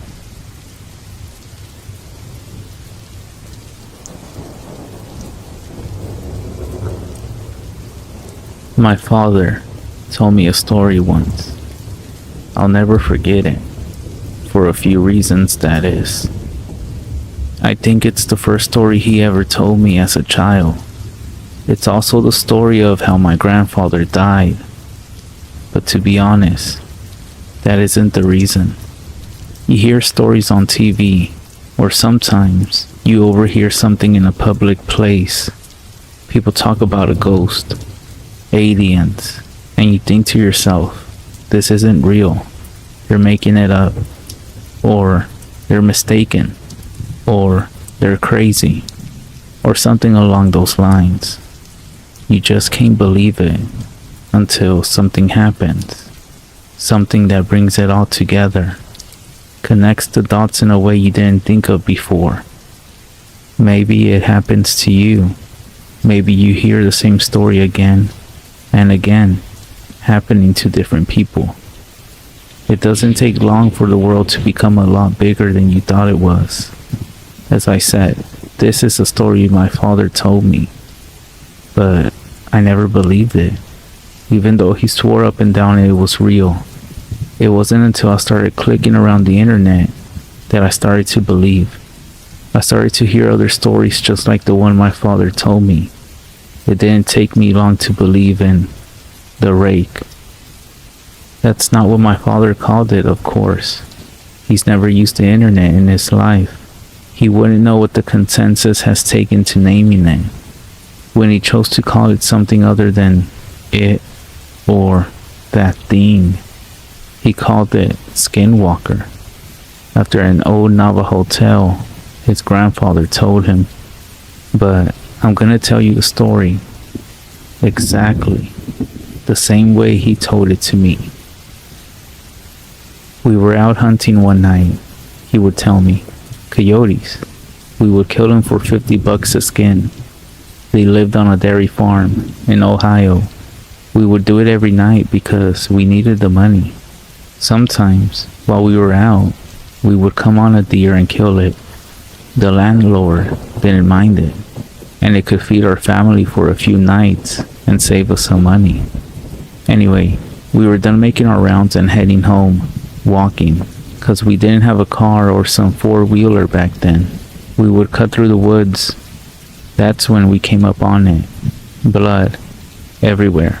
Splatter on the trees, in the grass, in the creek, everywhere. At first we figured it was a pack of coyotes. We had seen it sometimes. They can scavenge and start hunting deer or cattle. The worst was when they bred with feral dogs. But this was nothing like that. See, when a pack of dogs or wolves or coyotes attack something, they'll do it the right way. They'll pick one that's weak, or sick, or old, or just small. They'll hunt it, draw it into a corner, some place it can get out of, and they'll run it right to the biggest one, the alpha. And that deer will never see that alpha. It might hear it, but it won't see it. It'll just notice that its own throat is gone, and then it'll drop dead. It's quick and it's clean. But that wasn't what happened here. Something had run up on a den of deer. Coyotes won't attack a den, nor would a pack of wolves, because they'll get too much of a fight. There were three bodies, just torn apart. A leg here, a torso there. A predator doesn't do that. They don't leave behind scraps. Whatever had done this hadn't done it for food. It had done it for fun. But we didn't know that. We saw a bunch of corpses, torn bodies, and we think it's something we gotta take care of. I remember my dad telling me to go home. He thought it was a pack of feral dogs, but I wasn't gonna leave him, and I damn sure wasn't walking through 2 miles of woods alone, with nothing but a .22 and a pocket knife. He was only 13 at the time, so a .22 rifle was about the only gun he could use. Dad had the shotgun, and I wasn't going anywhere without it. It took me a while to convince him, but finally we began tracking whatever did that. It wasn't difficult either. We just followed the blood. It seemed like that thing bled a deer before it got away, or it dragged one for a mile. I don't know. I know that I never seen my dad scared before that night. We started hearing noises, and I've been in a lot of woods my whole life. I've been all over the world, and I ain't never heard noises like I heard that night. I heard things screaming. Deer, fox, rabbits, raccoons, birds, just scared. Keep in mind, this is maybe 12 or 1 o'clock, except the fox and some birds. Nothing was supposed to even be awake, but they weren't just awake, they were moving. I saw a flock of birds that night fly straight into trees, just trying to get out of there. We came up on a pack of coyotes, nearly shot a couple thinking it was what we were looking for, but then we saw they were running towards us, and they ran right past us. Didn't even notice. Then some of the deer did the same. Then some rabbits, squirrels, foxes, even a couple of wild hogs. These things were supposed to be eating each other, and the only thing they cared about was getting out of there. We should have put it together that maybe whatever we were tracking, it wasn't something we were supposed to see, and maybe it wasn't something we could kill. I don't even know why we didn't just go home. I guess we were curious. I think that was my dad's nature, to go towards trouble, to fight. And knowing what I knew about what my father did during the war, my nature was to stay close to him. We finally get into an open valley. It was normally a soy field, but it wasn't in season, so it was just flat dirt. We saw the tracks then. A lot of the animals fleeing the forest had paved over the land, but where that deer blood was, nothing had taken a single step. It's almost like they were leaving it for us to find. The tracks were shallow. Whatever it was couldn't have weighed more than 100 pounds, but that didn't mean much. A bobcat weighing 40 pounds wet nearly tore out my damn throat once. All that means is that it's quick and hard to hit. So we follow the tracks, and it doesn't take us long to find out where it is. There's this old schoolhouse that sits on top of a hill. Half of it had been ripped out by a tornado, but nobody lived there. Not for a long time. We caught homeless people in there, sometimes, or druggies looking for a safe place to shoot up. We figured maybe that was it. Maybe it was some sick kid riding a high. But we didn't think that for long. We get within 50 yards, and we hear this noise. A screeching kind of sound. It was sort of made up of two different sounds. One was a high-pitched screech. Another was a low-pitched growl. It was making both at the same time. We get within 20 yards and we hear the sound. I can remember thinking that it sounded like paper being torn apart, while someone was swinging water in a bucket back and forth. Dad looks at me, kneels down, and whispers, "I gotta stay behind him, 'cause we're about to corner him. Any animal will fight when it's cornered, especially when it's a predator. But we can tell by the tracks that it's just one." He tells me it's most likely a single feral dog, most likely rabid. The plan is to sneak up on it while it's eating, shoot it, and then keep shooting it till it don't move anymore. Then we slit its throat. If it gets to Dad, it's my job to shoot it or stab it to get it off of him. So he walks up, and I'm right behind him, just a tad to his side so I can see what it is. I wish to this day I hadn't. It was leaning over a carcass, tears off its flesh, and throws what it doesn't nibble aside. There's blood all over the brick, glistening in the moonlight. It's pale white, human looking, but not quite human. It had arms and legs like a human, but it sat like a monkey. It was hunched over. Its hands weren't normal. It had long fingers with claws at the end. So we see that my dad hesitates. He wasn't about to fire on a person, so he clears his throat to try to get it to turn around. I swear to God, All the noise just ceased. I ain't never heard true silence before that. Nothing, and I mean nothing, made any noise, which made it all the louder when it turned around, made this shrill cry, and jumped on Dad. He got a shot off. I think he missed. If he hit the thing, it didn't mind, but it was on him. I started shooting it with the 22 point blank, but it barely bled the thing. I got off 5 rounds, and then I started hitting it with the gun butt, but it wasn't budging. It didn't even acknowledge that I was there. It clawed at my dad, taking off bits of his flesh. It started on his torso, ripping off the skin. Then it moved up. It tore off his throat. It tore off his nose, his eyes. It scalped him. Then it started digging in and ripped off the bottom half of his jaw, the little bones in that tube in your neck, then his ribs. I don't exactly remember what happened, but somehow my dad's knife ends up in this thing's shoulder, and my dad ends up on my back. I'm running, and by God, I'm running faster than I ever run before or after, and it's following me. I end up back in the woods, opposite the ones we've been in. I'm heading towards the landlord's house, 'cause it's half a mile away. I can hear this thing screeching and moaning. I hear the tree branches crack and get thrown around. It sounds like someone's taking an axe to every single tree I pass. It's cracking so loud and often, but I just ain't looking back.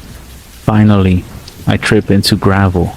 I look up, and there's my landlord and a bunch of his buddies drinking around a campfire. I scream and I cry, and they come over. I'm telling them to call an ambulance, and he looks at me, and I'll never forget what he said. "What is that on your back?" he asked me. Just as he said it, he saw one of those god-awful flannel shirts my dad wore everywhere. It was what was left of my dad. Most of his head, his torso, but nothing after the waist. Suddenly, we hear it, screeching. He grabs me. My dad gets thrown on the ground. I'm fighting him, crying, 'cause I think we can still save him, somehow. But my dad had been gone before I ever picked him up. He has to pick me up and throw me inside before I come with him. He and his buddies were all inside, and they're locking doors and getting guns. The landlord's asking me, "What happened? What happened?" But I just don't know what to tell him. He pieced enough of it all together to understand that there was something dangerous out there. All the lights in the house are on, and someone calls the cops. They'll be there, but in 15 minutes.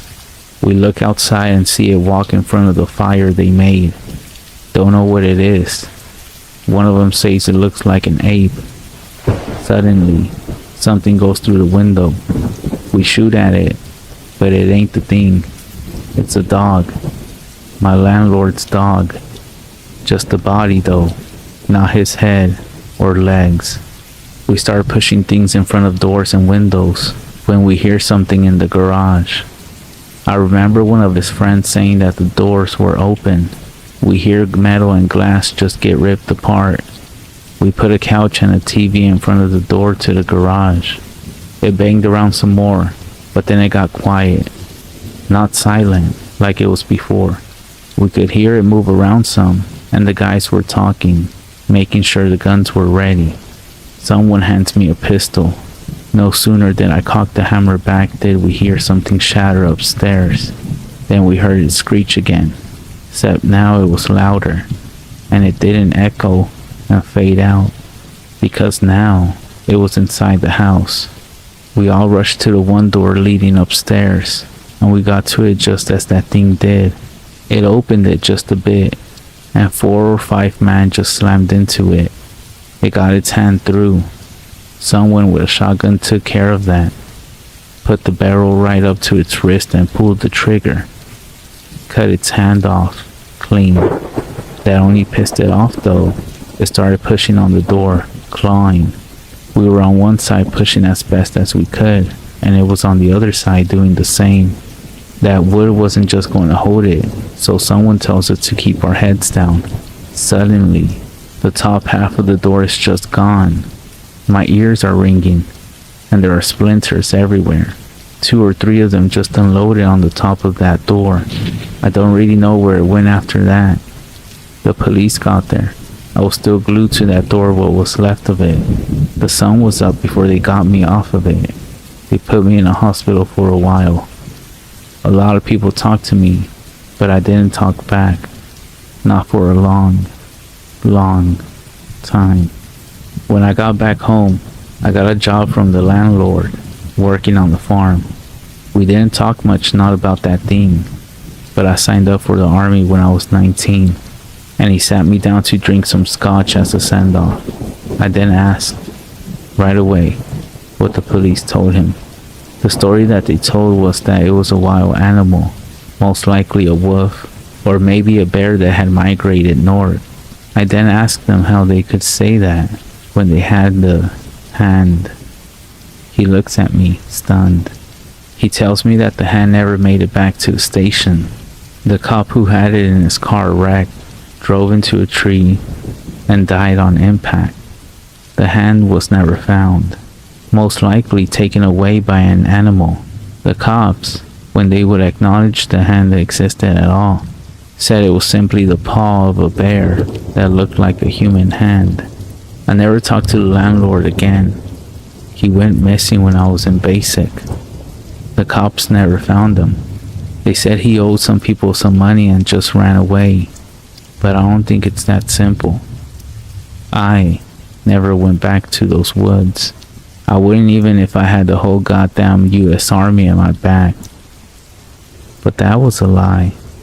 When my mother died, I don't think my father felt he had anything left, and that he might as well settle old scores. He went to those woods, and he never came back. The FBI was called. They did a show for everyone involved, but I knew they weren't actually looking. I had to get one of the agents drunk and slip him a few 50s before he finally told me that they get a few calls about those woods every year, about someone up and vanishing. But that was all he wanted to tell me. Before he got up and left with the rest of his team, he got a napkin and he wrote, "The Rake." I didn't know what he was talking about until I looked it up on the internet. But to be honest, I wish I would have rather not known. Before I start, let me just say that the paranormal in Mexico is seen from a different view. It's part of our culture. The same stories that our great-grandparents heard are the same ones that are passed down to us. The stories of La Llorona, Nahuales, Brujas, and even the devil himself. They teach us from an early age to treat these things with respect and to not take them lightly. It's more than just witnessing an old chair move on a blurry security camera or hearing footsteps. It's part of who we are. And as my grandpa used to always say, de esas cosas no se hablan.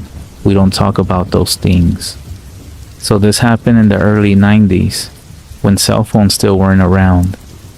I was around 14 or 15, when my parents would go visit my abuelitos, grandparents, back in Mexico for the summer.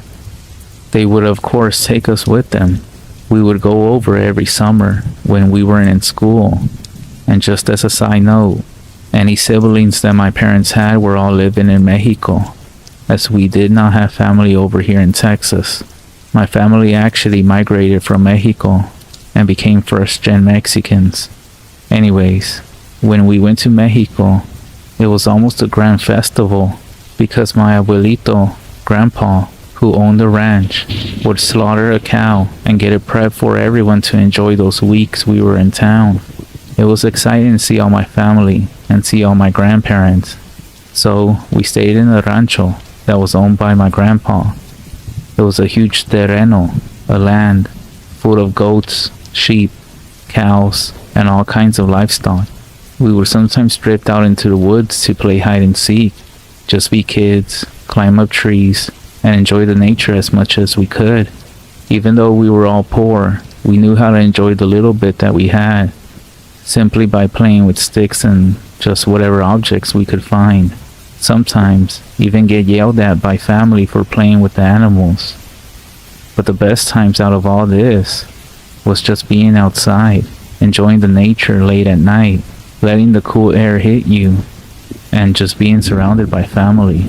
And the best part of all this was telling scary stories. The whole family would share scary stories, and sometimes we would have our uncle or aunt who were so drunk that they would tell the same story over and over again. My grandma used to tell us a story about a drunk guy who would leave the fiesta club and walk through the terrenos late at night, encounter a beautiful young lady, and when she would turn around, she had the face of a horse. My grandpa used to tell us about his experiences while tending his livestock during the week. He always used to say how there were crows that would be laughing at him when he was outside working. He said that one day he was tired of them and he was trying to shoot them, but he would always miss and they would fly away, cackling.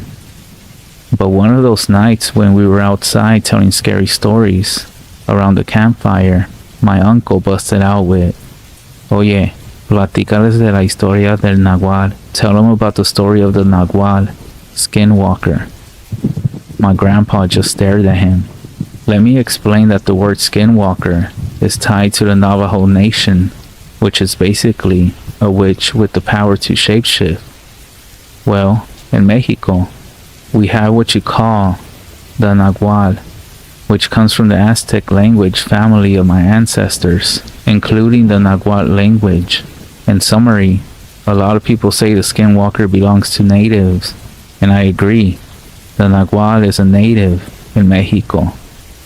A few seconds passed and my grandpa just kept staring at my uncle. I then said that I wanted to know, and my grandpa responded with, "No, mijo, de esas cosas no se hablan aquí, porque así es como los invitas en tu vida. No, son, we don't talk about those things here, because that's how you invite them into your life." It was an awkward silence, and the conversation shifted to something else. After some jokes and laughing, it was around 1 a.m., and it was decided to go inside and hit the hay. As I was in the room with my cousin, who lives in Mexico, there in the ranch, and I asked them about the Nagual. He told me that they had encountered a Nagual a few weeks ago and chased it but ran away. Last week, before we all arrived, they found some goats, almost decapitated, hanged on his fence with their tongues ripped out. And a few days ago, when he was sleeping, he said he heard what sounded like loud footsteps outside their house. When he went to wake up our grandpa, he went outside and didn't see anything. Since then, he said he's been calling a priest to come bless the house and the ranch itself. The next day, I woke up to the sound of my uncles and others making noise and banging on my door, telling us that it was time to get to work. Yeah, for those who are wondering, we still had to work simply by helping out with the livestock. So after about an hour of sleeping in, we decided to go outside and help them out. As we step outside the porch, my cousin says that my grandpa should be about 3 acres that way, so we start walking. As we are walking, I ask him about the Nagual again. As I'm following my cousin, he says, "Look, you see your aunt over there? She's tending the goats and sheep, but she's actually saying a prayer over all of them, because they say the Nagual can shapeshift into anything." Now it makes sense as to why this year, when we went over to the ranch, Grandpa wanted us to not wander out in the woods this time when we went to visit them. Nothing happened after that, and that was the whole talk of the Skinwalker. To be honest, I just didn't feel safe no more in the ranch. Even when we were outside gathered around the campfire, I would always be checking my back and staring deep in the woods. Now that I think about it and reflect back on these moments, I always felt like something was drawing me out there, almost calling my name. Unfortunately, that was the last year we went to the ranch. Apparently, there was some dispute between my grandpa and some drug cartel leaders that wanted to, quote, purchase the land from Grandpa. To be honest, I'm glad my grandpa got rid of it. because after that story and that year, I didn't feel safe going there no more. Even now, just because of what happened there and the stories that my cousin told me, I just don't feel safe around any woods or talking about these things. There's a reason why it took me around 15 years to finally speak about this. Has anybody else had any encounters like this? Let me know.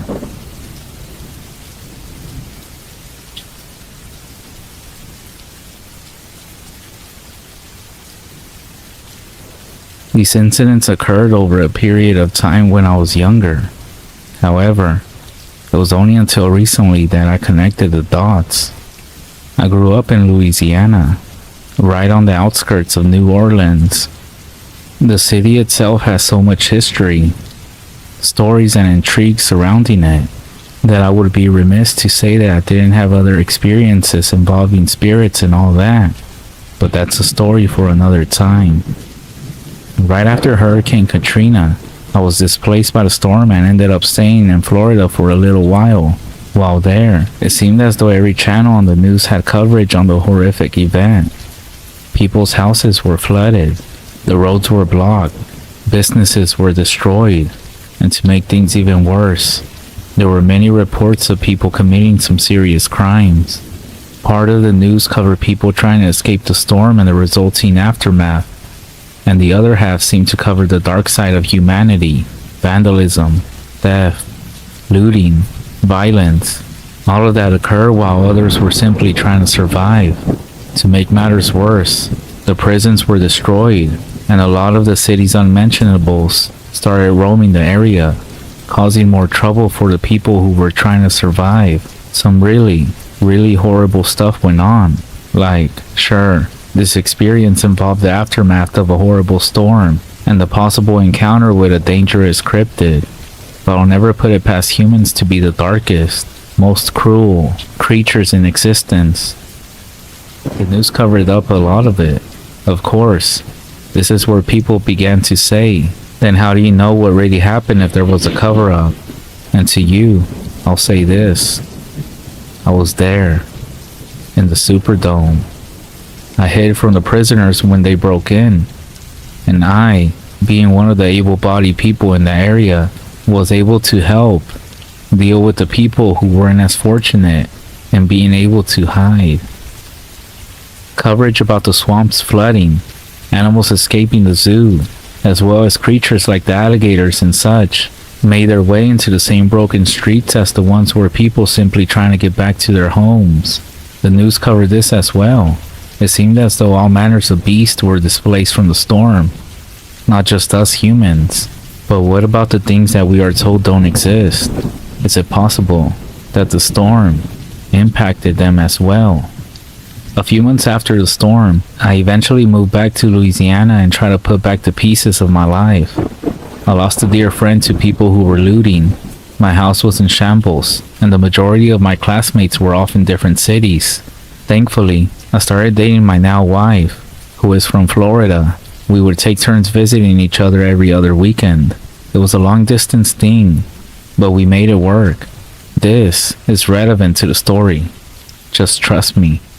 One week, as I was driving my sister home from the movies, we started talking about lions. She was 13 at the time, and she had just got out from seeing the Narnia movie with her friends. We crossed a small bridge that led into our subdivision. As we turned to the corner, she said something along the lines of, "And Mr. Tumnus started to play a flute." "What's a Tumnus again?" I asked. "He is this goatman thing." She saw my confused face and continued, "He's got like the legs of a goat. However, he has horns and doesn't have any hair on his body. Like Phil, you know, from Hercule." She paused mid-sentence. "Ew, did Ashley get a new dog or something?"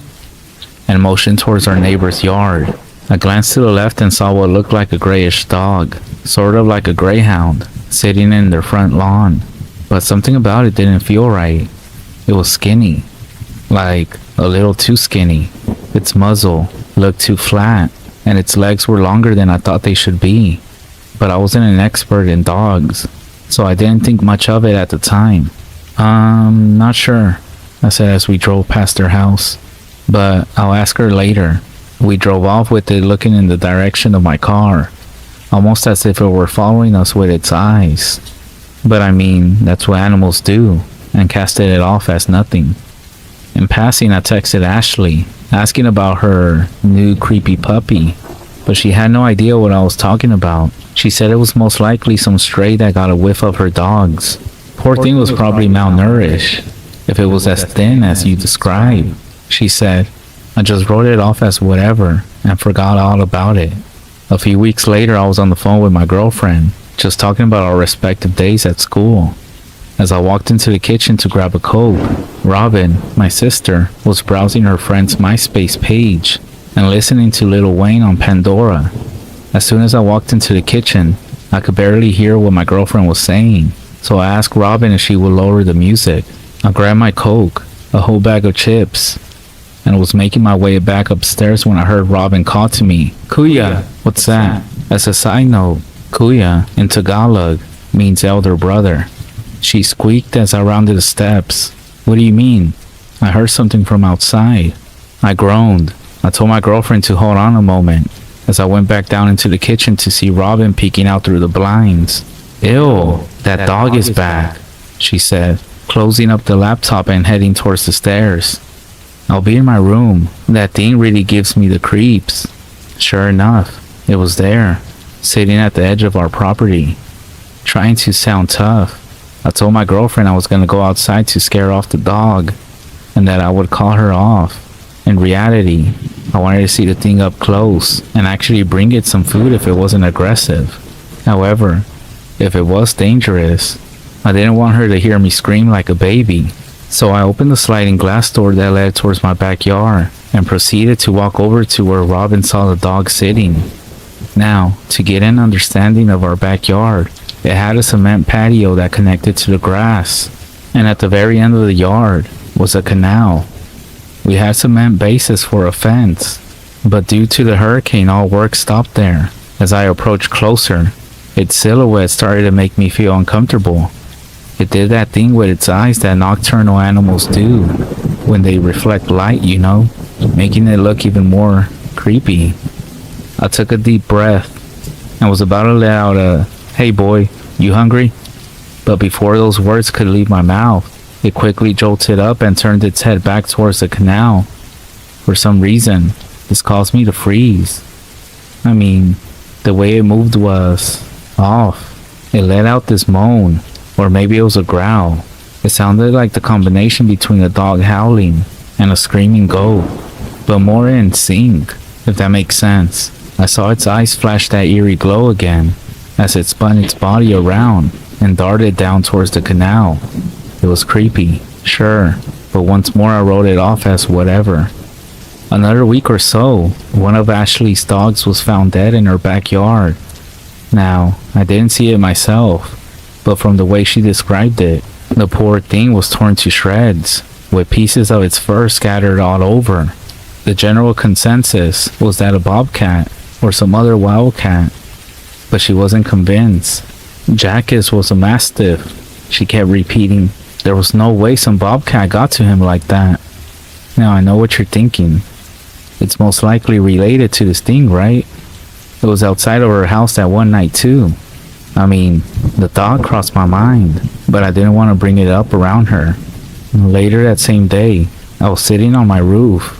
I would crawl out of my window from the second story and recline on the rooftop that hung over the garage, giving me a good view of my neighborhood, and telling my girlfriend about all that has happened so far. How I kept hearing strange sounds at night, and about how Jackus was found dead. I was in the middle of telling her how these sounds have been increasing in occurrence these past few days, when I heard it again. It sounded louder and much closer. Before I could ask my girlfriend if she heard it as well, she asked, "What the hell was that?" confirming that she also heard it. I then proceeded to tell her my theory on how it was connected to the creepy dog. When the weekend came and my girlfriend was in town to visit, I took her and my sister out to dinner. It was a nice meal: steak, potatoes, soda.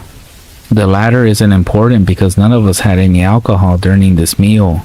On the drive home, we were discussing religion and fate when Robin screamed, "What the fuck?" pointing to the roof of a nearby neighbor's house. In my shock, I slammed on the brakes to get a better look. That's when we saw it. Like, really saw it. It was slender, and its limbs were outstretched. The joints were bent in some unnatural posture. It had pale gray fur. No, it wasn't fur. It was skin. Its skin was pale gray, and it was stretching extremely tight over its body. It was extremely unnerving to look at it. I sat there, foot on the brake, as I tried to make sense of what it was. That's when my sister screamed, "I want to go home," and the creature froze. Wait, I thought, did it hear us? There's no way it could hear us. The creature twitched, turning back to face us, once again hitting me with the eerie glow of its eyes. And then it skittered, like the way a lizard does, body close to the surface, over the other side of the roof, towards their backyard. I quickly called my neighbor soon as we got home and told him that we saw something on his roof. Attempting to not sound crazy, I said it looked like he had a huge possum crawling around the second story. His reply, "The wife and I have been seeing this monkey-looking thing hanging in the trees at night. We called animal control, and they said it was most likely a possum who had escaped from a preserve. But I know what a possum looks like, and that thing ain't no possum." I was more than a little confused, I guess. I mean, it looked like a long, skinny dog or something. We just saw it crack. Don't you worry though, it just sits there staring at nothing. I figure if it means any harm, it would have done so already. I guess, I said. Well, I just wanted to let you know, it's kind of weird looking. Well, if it comes in here, I'll knock it dead and mount it to my wall. He laughed. And that was the end of it. Jumping ahead here a few weeks ago, early 2020, my wife, the girlfriend from the story, and I ended up moving to Florida, became parents, and were living the good life when my sister and parents came to visit us for the weekend. When the grandparents were enjoying putting our daughter to sleep, Robin suggested looking for creepy videos on YouTube. We're horror fanatics, so why not, right? We came across a few scary story channels, and when we came across another YouTuber, he had a number list of the creepiest things ever caught on camera. It went through various ghost sightings, unexplained occurrences, and even dabble into the unexplained creature territory. The YouTuber started to talk about the rake, some creepypasta creature. As with the other items on the list, it has some photos and videos attached, all of which look like whatever that is, until it came across this one photo, a photo of a long creature sitting on all fours. Robin then quickly said, "That looks like that thing we saw on the roof. Remember that, Kuya?" I looked up and squinted. "Yeah, kind of. I'm surprised you remember that." "No, she's right," my wife added. "I remember it as well, and it did look very similar to that." We laughed it off as a strange experience and proceeded to watch the video, which more or less said, "The rake lives within the deep woods." Reports have also cited the creature in places like Louisiana. We all froze. The hair on the back of my neck stood up as it all came crashing back. I looked up to see my wife and Robin in similar instances of awe. "Holy crap," I said. "Now that is creepy." The video proceeded to show more convincing footage of the rake with glowing eyes through a video from a sewer tunnel. I know you know the video I'm talking about. As I watched it though, I started to feel uneasy. Those eyes, they pierced through me. I mean, that's exactly what I remember staring back at me from way before. Then the creature in the video then ducked out of view, moving in the same fluid, yet jittery motion as it did on the roof. My wife and sister froze, both visually shaken. This sparked a big discussion on cryptids and the like, ending with both my wife and sister telling me to share our story. Someone has to know something, they said. Something I forgot to mention earlier was the smell. There was always this dry, musty, rotting smell lingering in the air whenever we remember seeing it. but I couldn't find anything that talked about how the rake smells. Guys, did we really encounter the rake back home? Is it possible that there's more than one out there? I mean, what else could it be? I know it's hard to explain, but the creature in that video, its movement was so similar. And those eyes, one doesn't forget a sight like that. Not at all.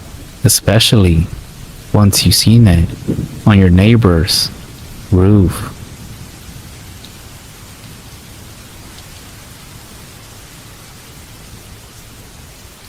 My parents divorced when I was 8 years old.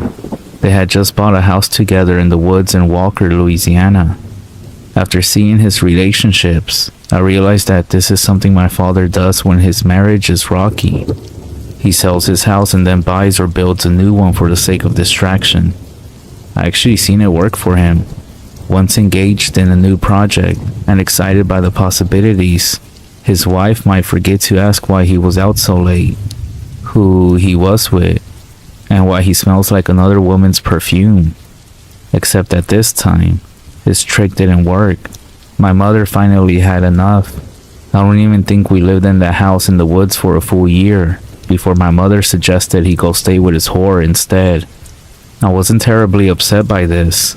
My father and I had never been close. He was a no-nonsense high school coach, and I was skinny and weird, far from the son that he actually wanted. To be fair though, he didn't try to push me into sports or pressure me to follow football. Instead, he ignored me entirely in favor of my little brother, Trent, who seemed like he was born with a ball in his hand. Trent didn't play one sport. He played every single one of them, starting when he was merely a baby. I never resented either of them for this. I merely mentioned it to help paint a picture of my brother. If Trent and I had been one person, we would actually be a very well-rounded individual. You would have me being dreamy and even-tempered, Trent sporty and rough and emotional, living up very well to the reputation that came with his bright red hair, even when he was still in diapers. You couldn't have two more opposite children, but we loved each other, especially in the early years of our parents' divorce. Even though there were 3 bedrooms in this house in the woods, Trent and I shared one, not wanting to be separated. That changed around the time I turned 10. I was starting to get a light dusting of very fine pubic hair, as well as the weird, self-exploring sessions that came with it. So I figured it was time to get my own room. Without so much asking my mom, I began moving my things to the room across the hall to claim my new space. We had been living in that house in the woods for a couple of years now, and even though it had felt large and empty in the days following my father's leave, now it felt like home. And I had claimed a new room all for myself, where I wouldn't be bothered by Trent's nightlight or those soft, irritating, snuffy noises he made in his sleep. But still, even though I figured I was too old for a nightlight, the inky darkness of my room when I turned my bedside lamp off was just a bit too much. My mother would sleep in her room at the end of the hall with the door open, so she could hear us if we called, and she would often fall asleep watching TV. The ghostly blue glow of the TV in her room illuminated mine, just enough to pacify me. So I began sleeping with my bedroom door open. I was 10 then, but I'm 30 now. I have not been able to sleep with my bedroom door open for about 20 years because of what I saw standing in my room that night. I don't know what woke me up. I was simply awake and I hadn't been a moment before. Everything was quiet and everything was still. The sleep timer on my mother's TV must have clicked it off because there was no noise anywhere, not even the sound of the air conditioner, not even crickets in the woods outside. Simple, unbroken, silence. I lay in bed for a while, staring at my ceiling and puzzling over why I was even awake. I realized I was very cold, even though the AC wasn't running. With a small shiver, I pulled my cover around my shoulders and rolled over to my side to face my bedroom door, and there it was. As I'm typing this, a strong chill is passing through me. Even 20 years later, the thought of that thing is enough to make every hair on my body stand straight up. I actually gotta pee quite badly too, but I don't feel like I can move until I finish writing this, and I'm done with it. Until I push that thing out of my head. Actually, to be honest, a small part of me is afraid that I'm writing about it tonight, and that you are listening to this.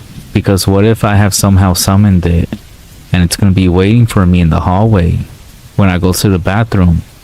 But anyways, I'm not sure what I saw, but it was tall. To a 10-year-old anyways, and it was very thin. It seemed to shine in the thick darkness of my room. It was so pale.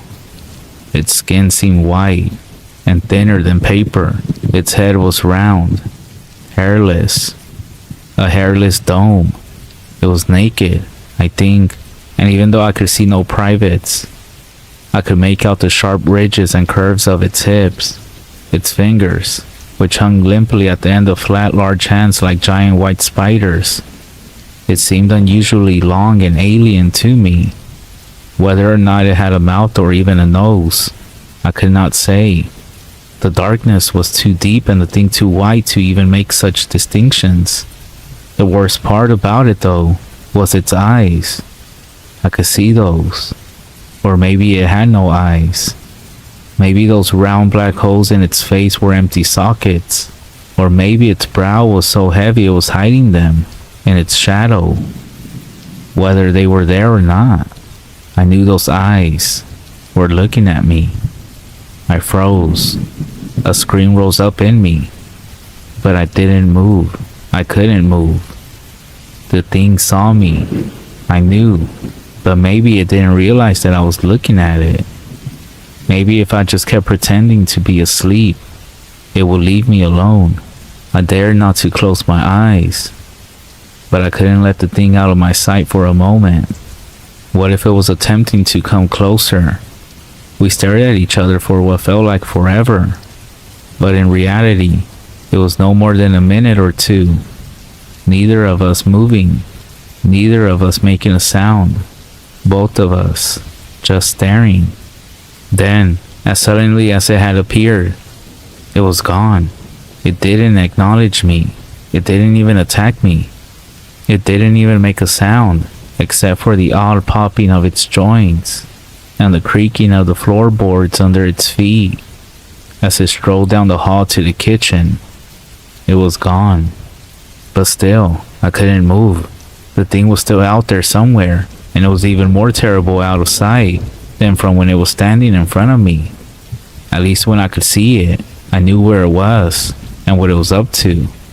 Now, my mind was full with horrific possibilities of what this thing might be capable of what kind of terrible appetites it must possess.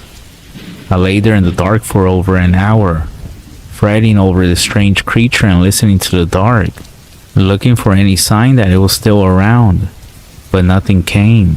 I took a deep breath and got ready to do the bravest thing I had done in all my 10 years. I got ready to run to my mother. I slowly slipped out of bed, expecting the moment my feet hit the floor for the thing to snatch them, but it didn't. I stepped carefully and quietly to my bedroom door, expecting that the moment I peeked my head out, it would be there, but it wasn't. I looked to my left, and then I looked right. I looked to my left again, and then, in a burst of speed that I didn't even know I was capable of, I bolted down to my mother's room. My sudden and explosive entry was enough to make her stir. "Drew," she said while clicking on her bedside lamp. "Is that you? What's wrong?" Mom, there's something in the house. I saw something looking at me. It was standing in my bedroom doorway and it was looking at me, and I think it kind of looked like the kid from Powder, like a bald albino or something. I was so relieved to be with her and telling her what I had saw that I didn't notice the look of shock over her face until she grabbed me and pulled me close to her. She was wide awake now, and she looked terrified. "What did you say? You said someone was standing in your doorway looking at you?" I nodded. She turned and looked over her shoulder, and that's when I realized for the first time that she wasn't alone. My brother, Trent, was asleep in the bed beside her. My mother leaped out of bed and went over to her closet, where she kept her handgun. My mother hated that thing, but she insisted on having one. A single mother with only a 10 and a 6-year-old needed to protect herself. Mom, what's wrong? I was starting to get scared again. She snatched the cordless phone off its cradle and called my grandfather, who lived about 2 miles away. Dad, she whispered into the receiver, I need you to stay on the phone with me. If something happens, call the police. About an hour ago, Trent came in and got in bed with me. He said he couldn't sleep because somebody was standing in his bedroom doorway watching him. And now, Drew just came in and told me the same thing. I think somebody's in the house. I had never heard my mother so scared. Maybe it's Tommy, or maybe it's somebody else. If it's Tommy, I'm getting a restraining order. Apparently divorce wasn't enough. Mom, it's not Dad. I said, it can't be. It was too thin. Dad's got a big belly. Sweetie, shh. Okay, Dad, I'm walking through the house right now. Yes, I have my gun. Drew, follow me. If anything happens, run back here and lock the door and do not open it until Grandpa or the police get here. I nodded. My mother began to move down the hall, turning on light after light as she did so, checking every room, every closet, and within a couple of minutes, the whole house had been searched. Only one room left, the kitchen. My mother entered the room and flipped on the light, seeming to fully expect my father or some crazy killer to be standing there.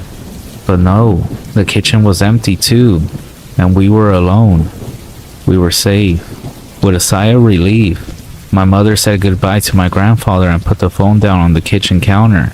There's nobody here, Drew. You must have had a bad dream, that's all. No, Mom. I know when I'm dreaming. This wasn't a dream and Trent saw it too. Did you both watch that Powder movie recently or some— Mom! I shouted. She jumped and startled. What? What is it?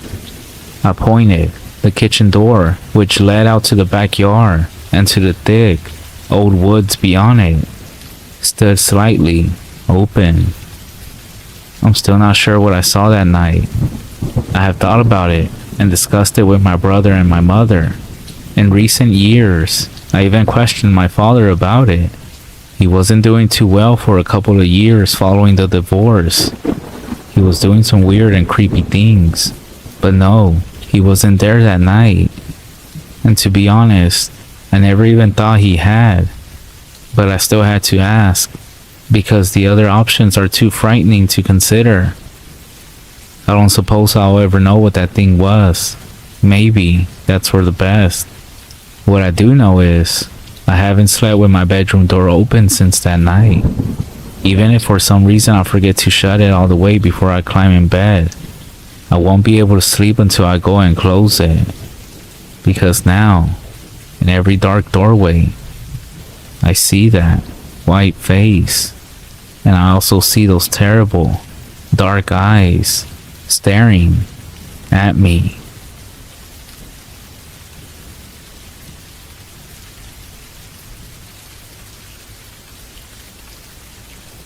I have a lot to say, so I'll keep the introduction short. Have you ever heard of Congaree National Park?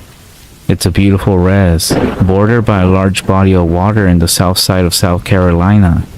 To celebrate completing the senior year of our high school, some friends from school and I decided to go on a camping trip. I wasn't the one who organized it, and I ended up showing up late. When I arrived at the park, I had to wait at one end of a trail until my buddy Harry came and got me. After about an hour of trekking through the woods, we arrived at the campsite. It was a lot cooler than I expected. We were sitting right next to a stream, and we had 4 large tents between us. There were exactly 14 people there, more than I expected. There were my 2 close friends, Harry and Tom, and a few I knew from school. There were also 3 people I didn't know. They were cousins or something like that to the others, so I was fine with it. Anyways, that night we're all camping out, roasting hot dogs over the big fire we got going, when some dude comes stumbling through the bushes. Harry gets up and hugs the guy, Hey, I'm glad you made it. Apparently he was camping with his family who had their RV back on the paved road, and he decided to come up and spend the night with us. We were fine with it because he brought us all some more food and some drinks. He introduced himself as Jeremiah. That's when he starts asking about our friend.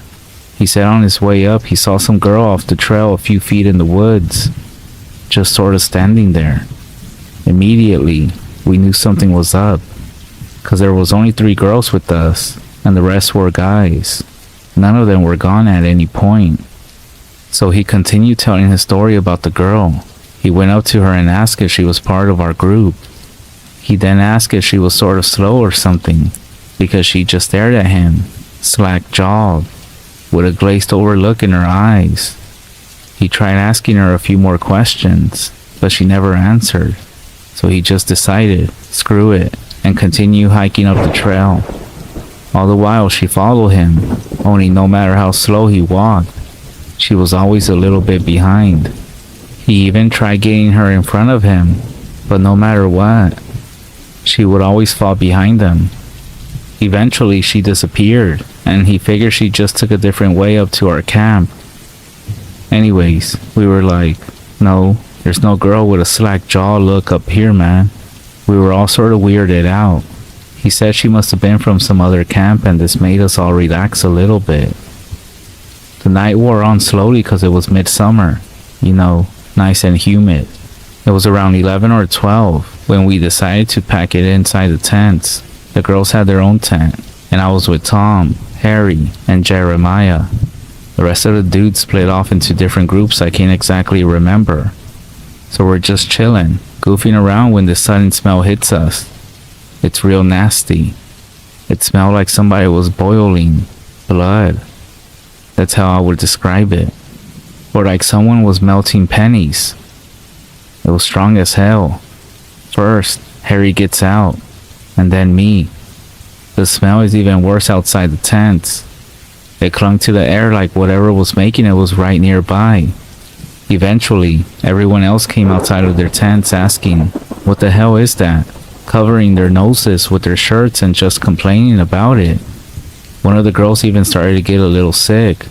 By now, it's almost pitch black, aside from our flashlights, and we're just like looking around the camp, trying to see if a deer died or something. The next thing we know is that the smell just suddenly disappears. You know how a smell fades away or gets less? It wasn't like that. The smell was just gone. It was there 1 minute, and then missing the next. To this day, I never experienced anything like it.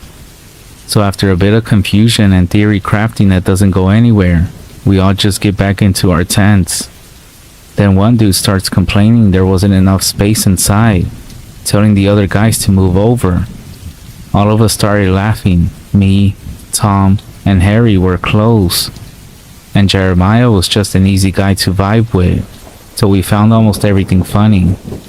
In hindsight, we probably should have guessed something was wrong by that comment. So I only got a few hours of sleep because I was real tired when I woke up, like my body just entered deep sleep and got pulled out. Then I realized why I was up. Some dude was screaming like mad in the other tent. We get out as soon as we could, and the guy who's yelling is facing towards the woods, all like, in the name of Christ we compel you away, and stuff like that.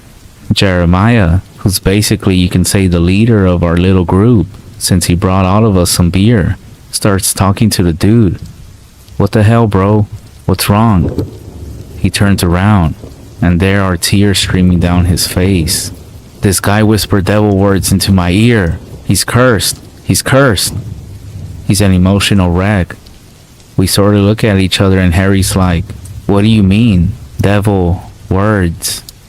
He said that he was sleeping and he awoke to one of the other dudes in the tent whispering words into his ear. He said it wasn't normal language, but just a bunch of sounds that didn't fit together. Then he shoved him and the dude bolted out of the tent, taking off into the woods. At this point, everyone except for one of the girls was out of the tent listening to his story. We were all creeped out.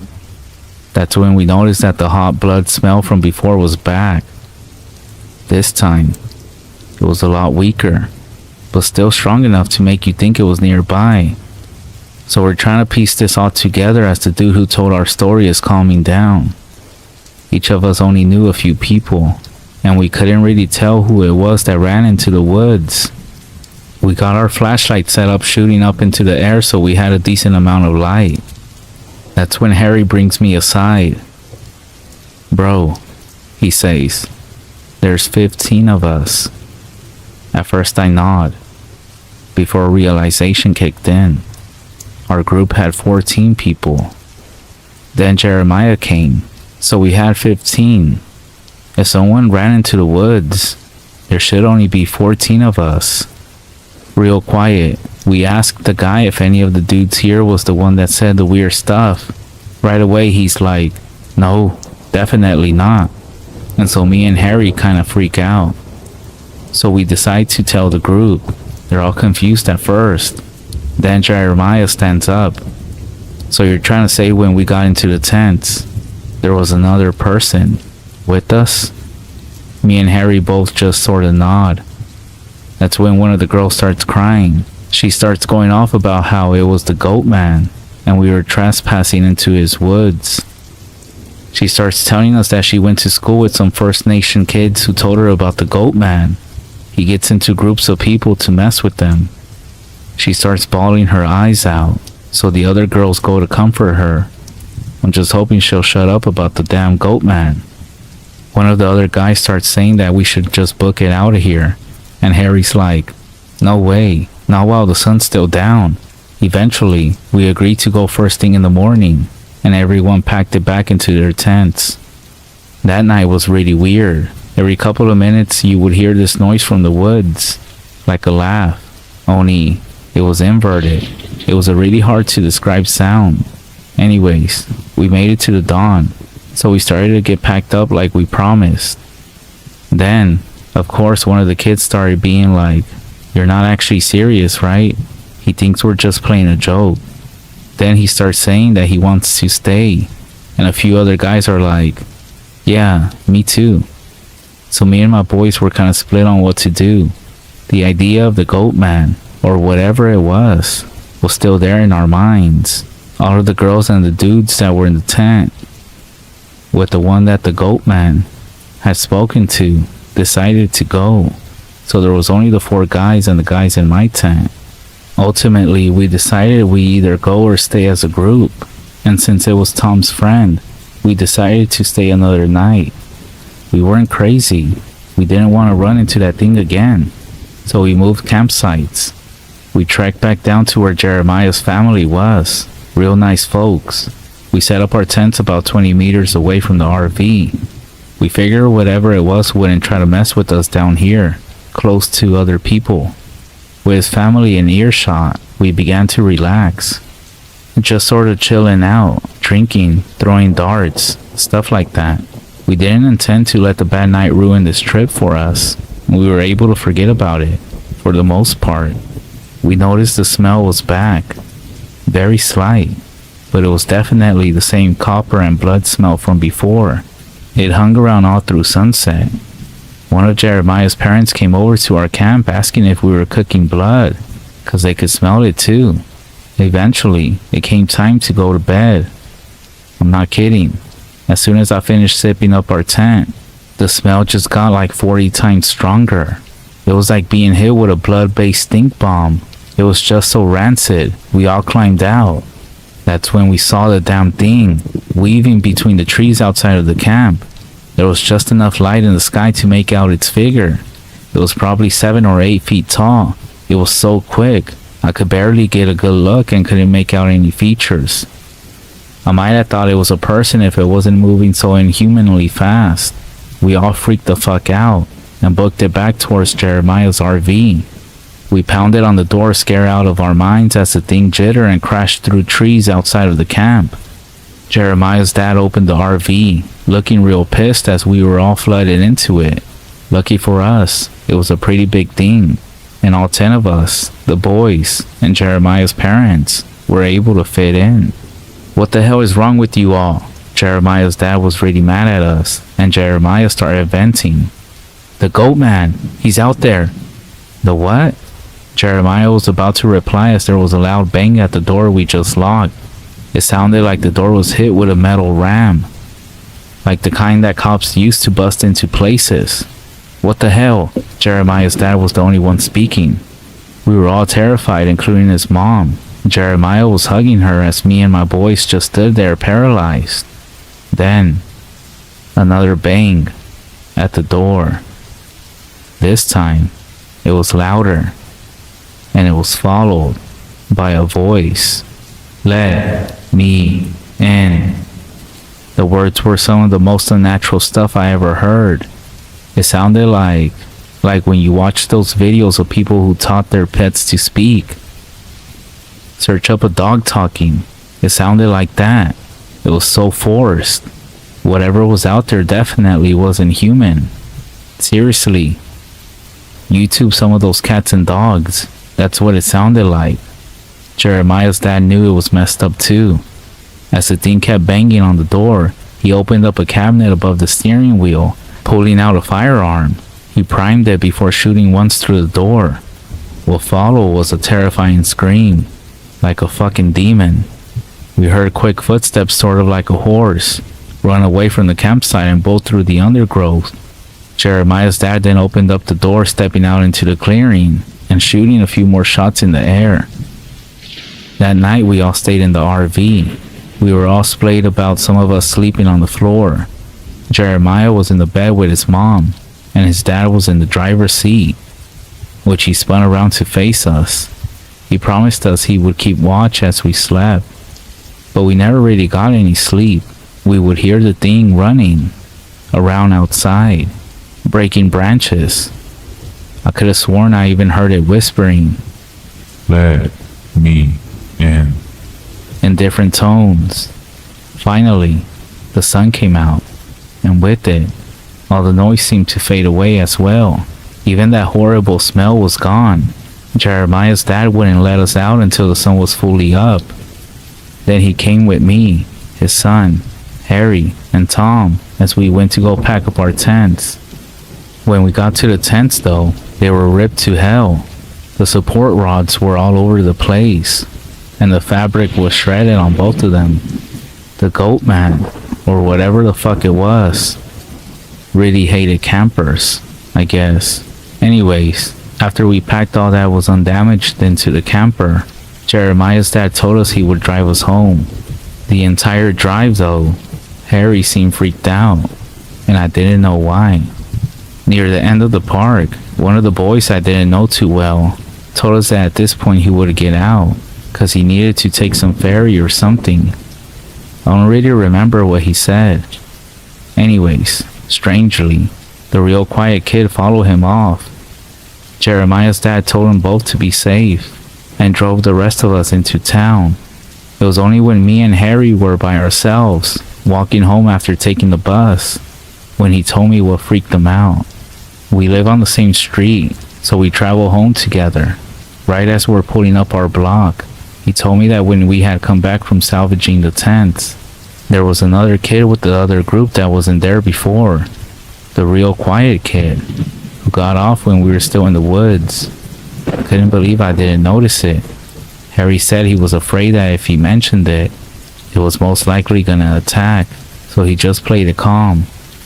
So I'm done writing the story, and yeah, I'm still as confused as you are. I'm not sure what that thing was. The goat man, some sort of demon, or something else. I don't think I want to know. Whatever it was, it seemed to have some kind of connection to the woods since it didn't want to leave them, and it took the first opportunity to get off the camper. So I'm gonna hope that it belongs to that park, and it won't leave. I'm never going back to that place again. So if you ever decide to take a trip down to the woods, or to some national park, to go camping or hiking, or spend a few days out there in the woods, take my advice and be careful. If you smell some blood, pack up and go home. There's some stuff in this world that we shouldn't mess around with.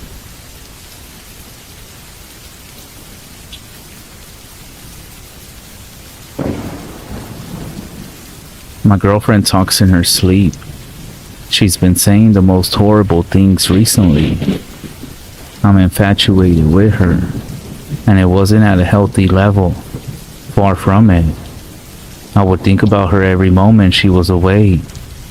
I would sometimes sit on my couch and just stare at my phone waiting for her to text. I'll tell myself, don't contact her. Don't. It will come off as too strong. But then I would still find myself clicking her name on my contact list before my inner voice would continue. You don't want her to know how desperate you are for her. It's unattractive. It will scare her off. No, you must wait for her to call you this time. But it was tiring and exhausting, almost unbearable. I once heard that the ancient Greeks believed that falling madly and irrationally in love with somebody was a curse that you would wish upon your enemies. I could never understand what they meant. After all, isn't falling head over heels in love the ultimate goal nowadays? But now that it's happened to me, I have to say, the ancient Greeks were right. This is a curse. I was barely in control of myself, almost as though my infatuation with her had possessed me. The two of us were sexually active together, but still in the dating phase. We were at that make or break era of a blossoming relationship, where we would either have the quote-unquote talk and formally be in a relationship, or we would start to slowly drift apart. The latter of which I don't think I would be able to cope with. Honestly, I wouldn't be able to. Almost everything about her captivated me. The way she held her hand over her mouth when she laughed. How she caressed the pendant of her necklace when she was scared. How she would twirl her hair in her finger when she was excited. All of it. Her smell, her smile, her eyes. Yeah, I know. It probably makes you sick reading about it. I feel the same way. I was never the hopeless romantic type, but now I can't stop fantasizing about her.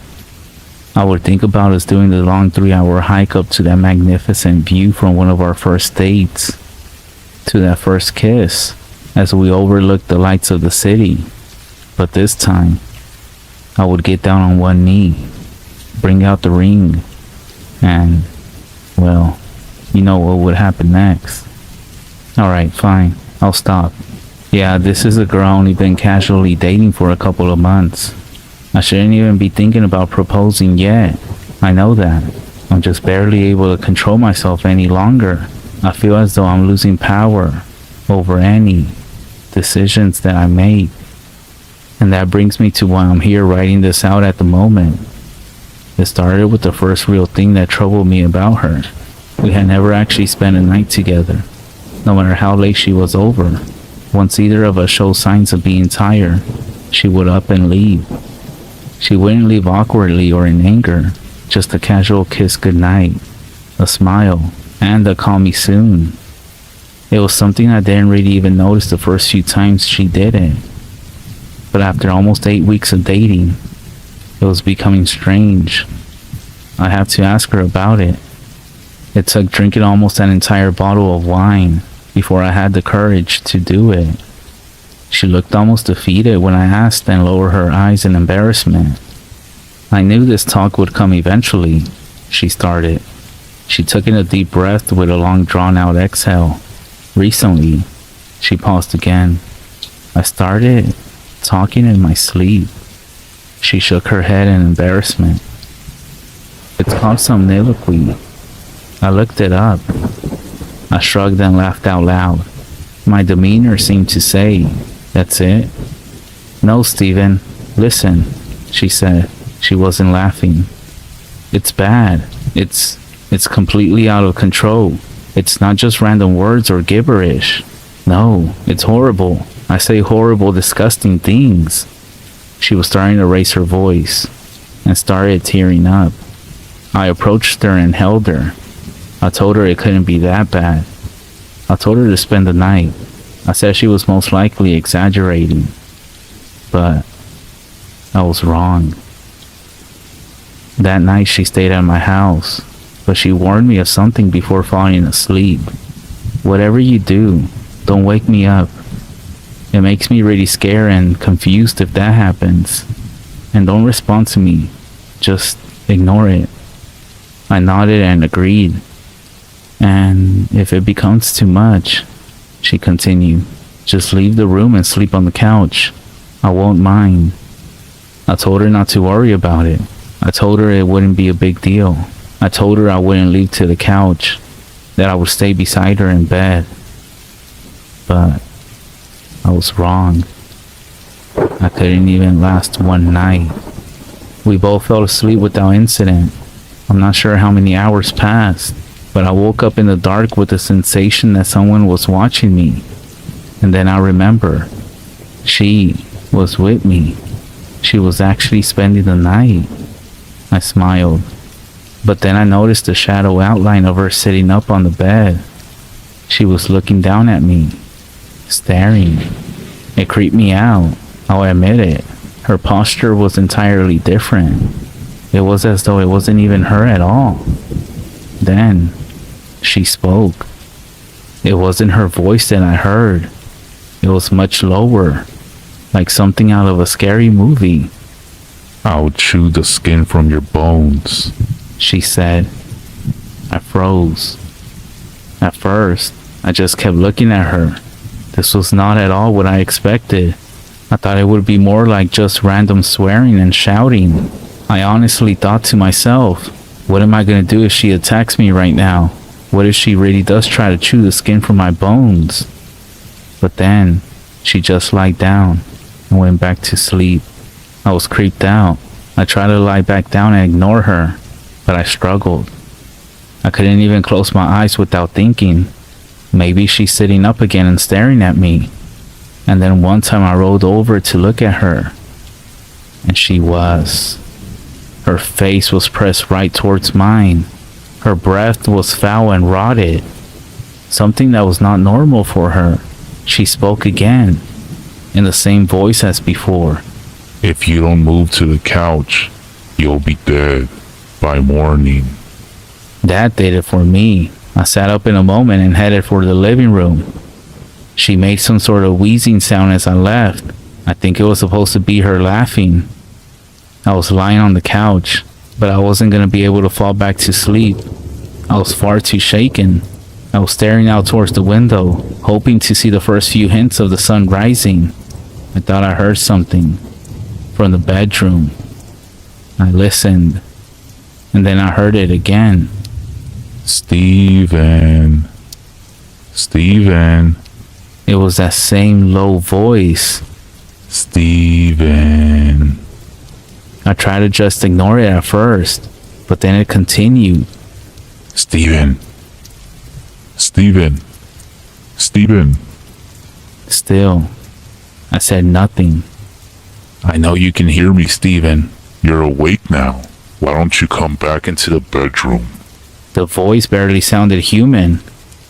Or maybe you'll prefer if I come to you. I still didn't say anything. I was told not to, but I listened.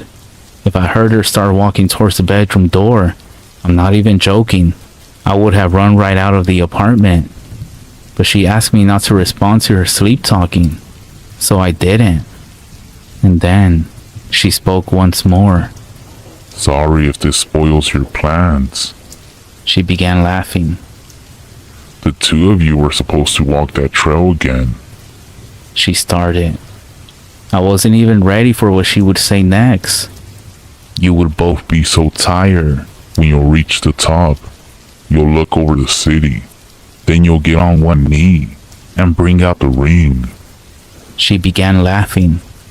And that's when I realized that this wasn't just a problem with sleep talking. It was something much more. Something supernatural. I had never told anybody about my proposal. There was simply no way she could have known about any of it. This was no longer about merely talking in one's sleep. This was about possession. I can't go back into the bedroom. I have no idea what would happen if I did. Instead, I'm gonna wait it out. holding up in my living room until the sun rises. I have a couple more hours yet. I can hear her laughing occasionally in the bedroom. And it's still not her voice. It's still that same low-pitched cackle. But as I sit on my couch writing this out, here's what scares me the most. Maybe my infatuation and obsession with her wasn't normal. I said before that I felt like I was losing control of myself. More so I believed in the typical falling in love story. I fear that the infatuation I felt was this thing slowly taking control of me, of it controlling my thoughts, fears, ambitions, and anxiety. Maybe once I become completely absorbed, a transfer would occur, and she would be free of it. I know I should leave, that I should open the front door, get in my car, and drive away from here. But I can't leave her. I already lost control. I'm infatuated with her.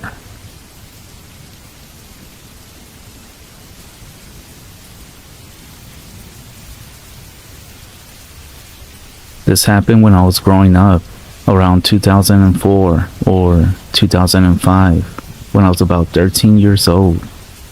It took place in a good ways outside the town of Uvalde, Texas. The town itself was really small back then, and not much to look at. It's just one of those towns that really isn't on the way to anywhere important. My father knew someone who owned a deer lease that was around 1,000 acres down outside of that area and was complaining about a ton of hogs that were tearing up their land. Being open season on hogs in the south, my dad figured that he would surprise me that summer and take me down for a week to go hunting for them. Not only did this help him with networking for his job, but also gave us some quality father and son time. I remember the drive down from Dallas was torture. It was about 7 hours in my dad's hardtop Jeep. That car was so uncomfy. I absolutely hated it. The only thing I could do was stare out the window or try and beat Super Mario Land 2 on my Game Boy Pocket. Something I was never able to accomplish when I was younger. The drive obviously took most of the day. So we got there in the early evening. The owner of the land had told my dad that he didn't have anyone lease it that year yet, and the cabin and the property might be a little rough and dusty. I didn't really care. At this point in my life, I had been in scouts for a couple of years and spent a lot of my free time in the woods or fishing with friends. Needless to say, I was pretty comfortable roughing it out. So after unlocking the gate and driving to the cabin on the land, we settled in. The cabin was pretty rough, dust and dirt everywhere. I remember that it looked like some raccoons had gotten into the cabin and crapped on the floor. After cleaning up a bit, something about that night was weird. I never was able to get comfortable enough to fall asleep for any restful amount. I couldn't put my finger on why, but I had that feeling that somebody was watching us. I was finally able to drift off for what I guess was an hour maybe. When we woke up, it was around 7 a.m. We decided to scout around the land for tracks and signs of hogs and find a good place to set up a blind. It was the summer, and it was very hot in the afternoons, so morning was the best time to be out and about. After walking for about an hour, we came to an area of trees, lightly dense, and luckily found some signs of hogs. Typical form of ground where they had been, so we followed them into the trees. I was looking for more signs when my dad stopped me with his arm. I remember looking up and seeing someone standing about 50 yards away. However, some of their body was blocked by trees. This was private land, so they definitely weren't supposed to be there. We also had confirmation from the owner before we got to the lease that nobody was there. Not to mention, the gate was locked up when we first arrived. The person was wearing some bright color red jacket. We slowly walked towards them.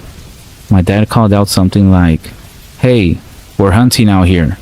This is private land." The person didn't move at all. Dead still. We were about 30 yards away and could see that he was turned away from us, with his hands in his pockets. The weird thing was that the person was in a ski jacket, and what looked to be ski pants. Now, this is Texas in the summer. It was about 98 outside by then. My dad called out again. No reaction. He told me to stay behind him and unsnapped the clip to his pistol holster.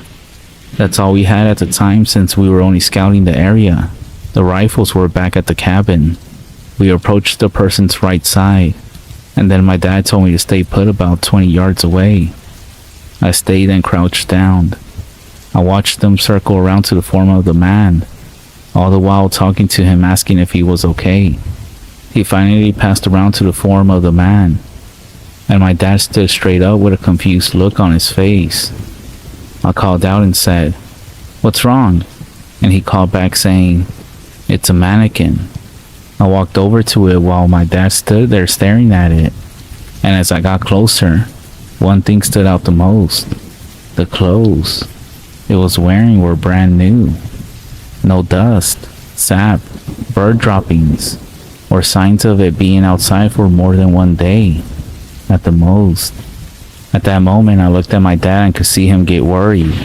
Almost immediately after, I felt that feeling again, like we were being watched, like somebody was watching us, and I knew my dad was feeling it as well. I wanted to start crying. I remember feeling suddenly so scared. My dad whispered, "We're leaving right now." He grabbed my hand and drew his pistol. He scanned the area the whole way back while I was trying to hold back panicked tears. We got back as fast as we could. I was terrified, so it felt like an eternity, but it was only about 45 minutes max. After returning, we packed up and left. We drove back home that day, and we didn't talk much on the way back. I remember right after we left, my dad called his buddy, the owner of the land, and he was confused. He said that he would go check it out next week when he was in the area. He also said that he never had an issue with people because his property was high fenced. My dad normally isn't a paranoid person, but me being young, and the least possibly having someone there we didn't know about, he decided to be cautious and just get out of there.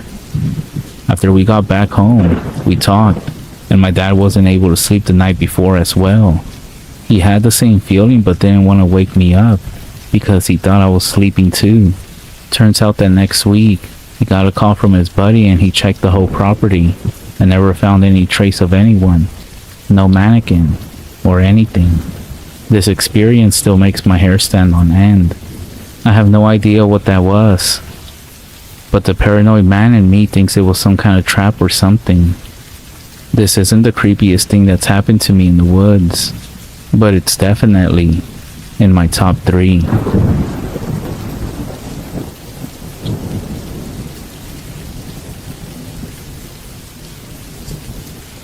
My parents divorced when I was 8 years old. I was upstairs in my room one night with the volume really loud when I thought I heard noises coming from downstairs. I muted the TV and listened closer. Nothing. I resumed playing the game for another hour when I heard the same noise again, only this time it was louder. I was sure I heard it this time and was a little freaked out. To assure myself, I went downstairs to the basement where I thought I heard the noise coming from. As soon as I opened the basement door, I was hit with a cold breeze. I went downstairs and saw the window wide open. I was 100% sure I had closed and locked all the windows in the house. I was ready to make a run for it when something stopped me. I turned around and for the first time noticed that the closet door was slightly cracked open. I stood for what seemed like 30 minutes in front of that door debating whether I should open it or not. I moved closer and I put my hand on the doorknob. All of a sudden, I heard a creepy crackle coming from inside the closet. I have never run faster up a flight of stairs before. I locked the door and called the cops, who surprisingly had a fast response time. They came in and searched the house, and not even 5 minutes into their search, I heard a gunshot from downstairs. A few minutes later, they came out with a crazy-looking man, most likely homeless. They put him in the back of the car and told me they had opened the door and that the man was holding a gun at them and he actually missed. That's when the cops disarmed him and arrested him. The scariest part was how close I was to opening that door. And likely, being murdered.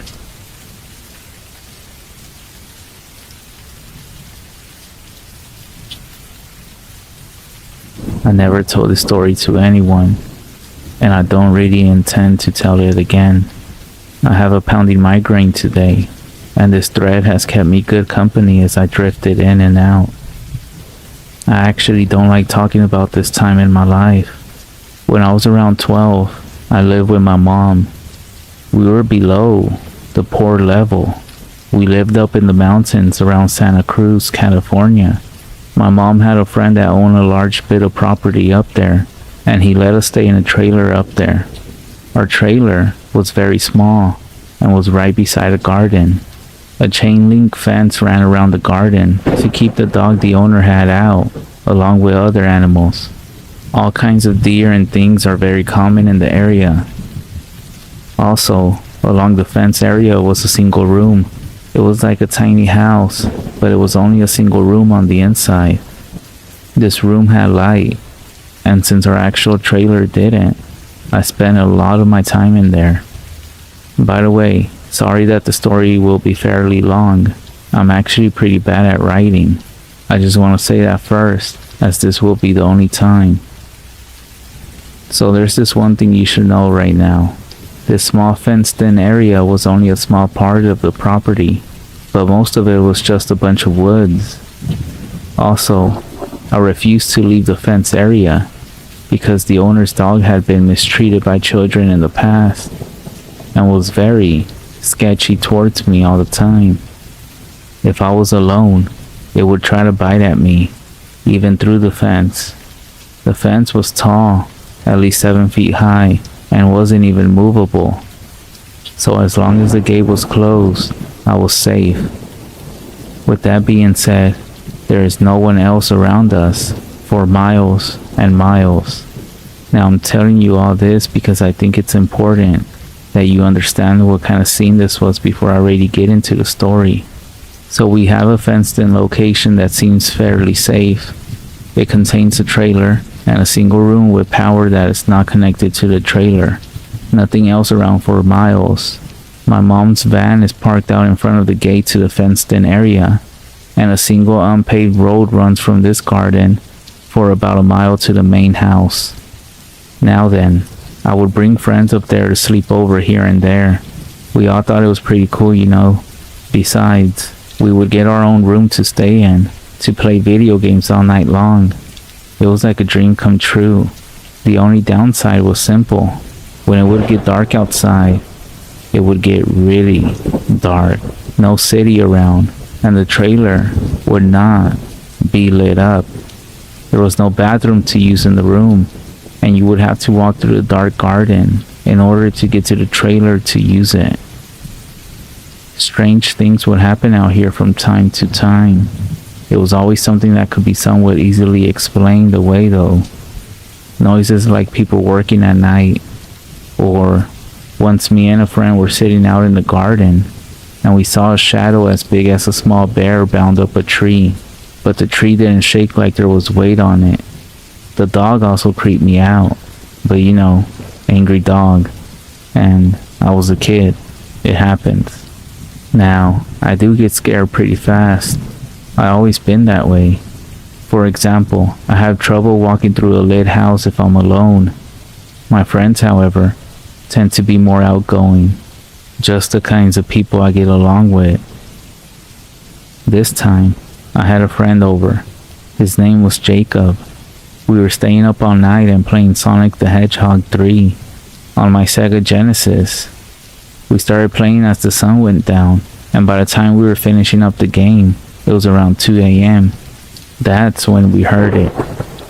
We turned off the game, getting ready to find something else to play. There was a rumbling in the woods behind the room we were in, like somebody was rolling something really heavy around. We hadn't heard it before, because the noise from what we were playing was loud. I immediately got goosebumps. Jacob was not really worried about it, but it's not like there was someone else's house a yard right over there. It was just a forest for miles, and it sounded like someone was constructing something or some shit. dragging and rolling, something really heavy. Eventually, Jacob convinced me to just play some more games. I agreed on the condition that we turn the volume down so we could hear if something happened. We started playing, and I didn't even notice that the noise had stopped because I was into the game. A couple hours later, Jacob said he had to use the bathroom. I was feeling fine by then, so I was fine when he left to the trailer to relieve himself. He was taking a while, so eventually, I decided I was going to go check on him. Besides, I could use the bathroom and grab a snack while I was at it. I got up and opened the door to leave, and when I opened it, he was just standing at the doorway, right outside the door, facing it. It scared the shit out of me. That's when I asked what he was doing, and he just stood there, blocking the exit. I realized he must have sneaked up to the door because I could hear him walk away from the room, but I hadn't heard him walk back up to it. It was super quiet out there, without the noises of the city. I should have been able to hear, but he refused to say anything or respond. He just stood there. I told him he was really creeping me out, but it wasn't like him to try to scare me like this. Finally, I decided to just go to the trailer and use the bathroom myself. I told him what I was gonna do. Then I moved past him, but when I pushed him out of my way a little, his skin felt freezing to the touch. I jumped a little, but it was a cold night, and he had been standing out there for like 30 minutes, so I figured that was to be expected. I walked as quickly as I could over to the trailer, and that's when he followed me, like, right on my tail. It was unnerving. I joked a little, saying that he already surprised me by scaring me at the door. The joke is over already. Finally, I got to the trailer and walked in. He didn't follow. He just stayed at the doorway. Now, I want you to picture this. Imagine inside a trailer with the door open in the middle of the night, and your friend is just standing outside a trailer looking in. I checked on my mom, who was fast asleep. Then, I turned to go into the bathroom. It was a porta potty, and we keep the bathroom door shut because it smells bad. When I reached for the door and tried to open it though, it was locked. That's when I heard a nervous voice come from behind the door. In here. I quickly turned to look at Jacob, but the door was still open and there was nothing there but pitch black night. I froze. I would have heard the bathroom door open if he had come in behind me and gone that way. There is no way to do it quietly. That's when I just yelled out so loud that my mom woke up. I stared at the doorway, unable to bring myself to move a muscle. She got up, walked over there, and looked out. Not seeing anything, she closed the door and asked me what was wrong. By now, Jacob was coming out of the bathroom and acting perfectly normal, but just a little bit confused. I explained what happened, and Jacob said he was just taking a long time in the bathroom, basically. None of them believed me at all, no matter how much I insist. My mom is sure that I just got sleepy and imagined it, and Jacob thought I was trying to prank him. So my mom gets out a big flashlight and walks us back to the room. She tells us to go to sleep, then she leaves and goes back to the bed herself. Now, this room doesn't have any windows or anything, so after a while, I calm back down a little bit. I'm telling myself that my mom was right. It must have been like a waking dream or something. Meanwhile, Jacob insists that he was in the bathroom the whole time, and I'm inclined to believe him, because there is just no way to really get around without being heard. So I settled down, but I'm a little rattled, but I'm thinking that I can just sleep it off throughout the night. Suddenly, the dog starts going nuts, right behind us. The room is up against the fence, so the dog must have been like right behind the room on the other side. I guess when the dog started going nuts, I got scared because Jacob started laughing at me and said, "The dog barking at a squirrel or some shit, and you're over here shitting yourself." It keeps going like that for a long time though. Suddenly, the barking stops and gets replaced by whimpering. We hear the dog run away. There's about 45 seconds of silence before we hear something new. A small stretching sound on the back wall of the room. We both try to be silent as we can. Eventually, it stops. After 5 or so minutes of silence, Jacob decides to be brave. He decides that he's gonna wake up my mom to tell her something crazy is going on. I wish he wouldn't leave me alone, but there's absolutely no way I'm gonna go out there. He arms himself as best as he can with a tennis racket we had in the room with us. Then he takes a couple small steps and opens the door and dashes out. I close it as quick as I can behind him. In less than 30 seconds, I hear a scream. Not long after, the door flies open, and he comes back in looking pale as a ghost. He looks tired and his breathing is like he just ran a marathon. His eyes look as big as dinner plates. I then ask what is going on like 4 times before he finally starts getting words out. He tells me he walked out there and he was walking through the garden as quick as he could, and then he saw my mom just standing there. He tried to talk to her, but she stared at him with a blank expression. Getting super creeped out because of what happened to me earlier, he took a couple more steps towards her, telling her that he thought something was in the woods. Suddenly, her face turned to an awkward smile. Then he realized something terrible. He hadn't noticed sooner because of the darkness. She was on the other side of the fence. Now, the door to this room does not lock. And as I explained earlier, this room had no windows. As he is telling me what happened, he is also at the same time putting stuff in front of the door. And by the end, I was helping him. In retrospect, whatever was harassing us seemed to not want to actually enter the room or the trailer, because the Jacob one didn't come into the room or to the trailer itself. Either way, we stacked everything we could against the door, thinking somehow, like in cartoons, this would actually definitely keep the creature out. So for the rest of the night, we heard scratches coming from all around the room. I, of course, ended up crying.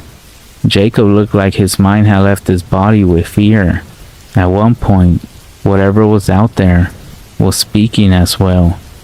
I heard it from right next to me where I was resting against the wall, in my mother's low voice, the same exact phrasing she had used earlier in the night. "What's wrong?" Followed by, "Go to sleep." The sun must have come up eventually. The scratching as well stopped. We heard my mom come to get us. This time, we actually heard footsteps. We, of course, refused to leave the room. My mom had to go get the property owner and have him take the door off. When we saw that it was actually her, I burst into tears again. We never had any experiences like these again, and we eventually moved away. But that one night still haunts me. I still refuse to go out at night unless I'm with a bunch of people, and I will never, ever live in the woods again. Anyways, I hope you all enjoyed hearing about this, as I probably won't tell the story again. Thanks for listening.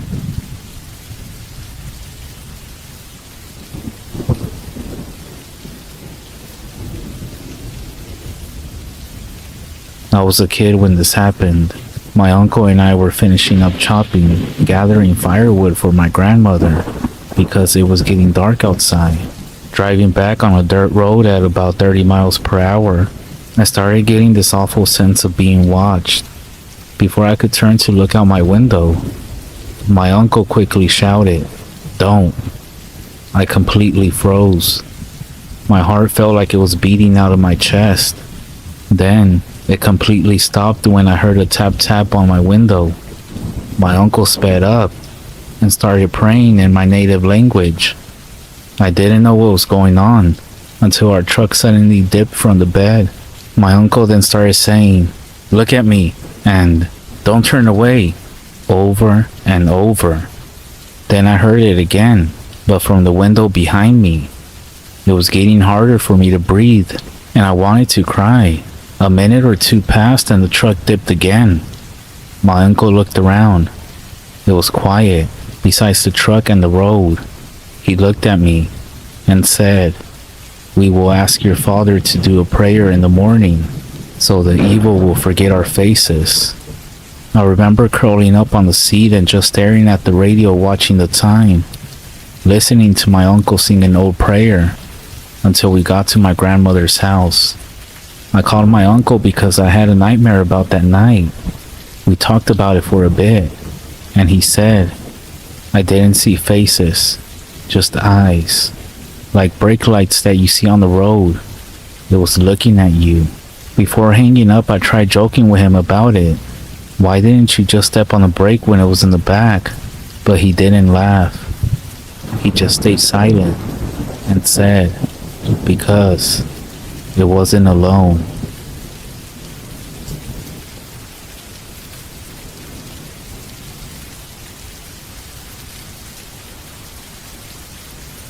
Living in a small town has its advantages. For example, you get to know everyone who lives there pretty quickly.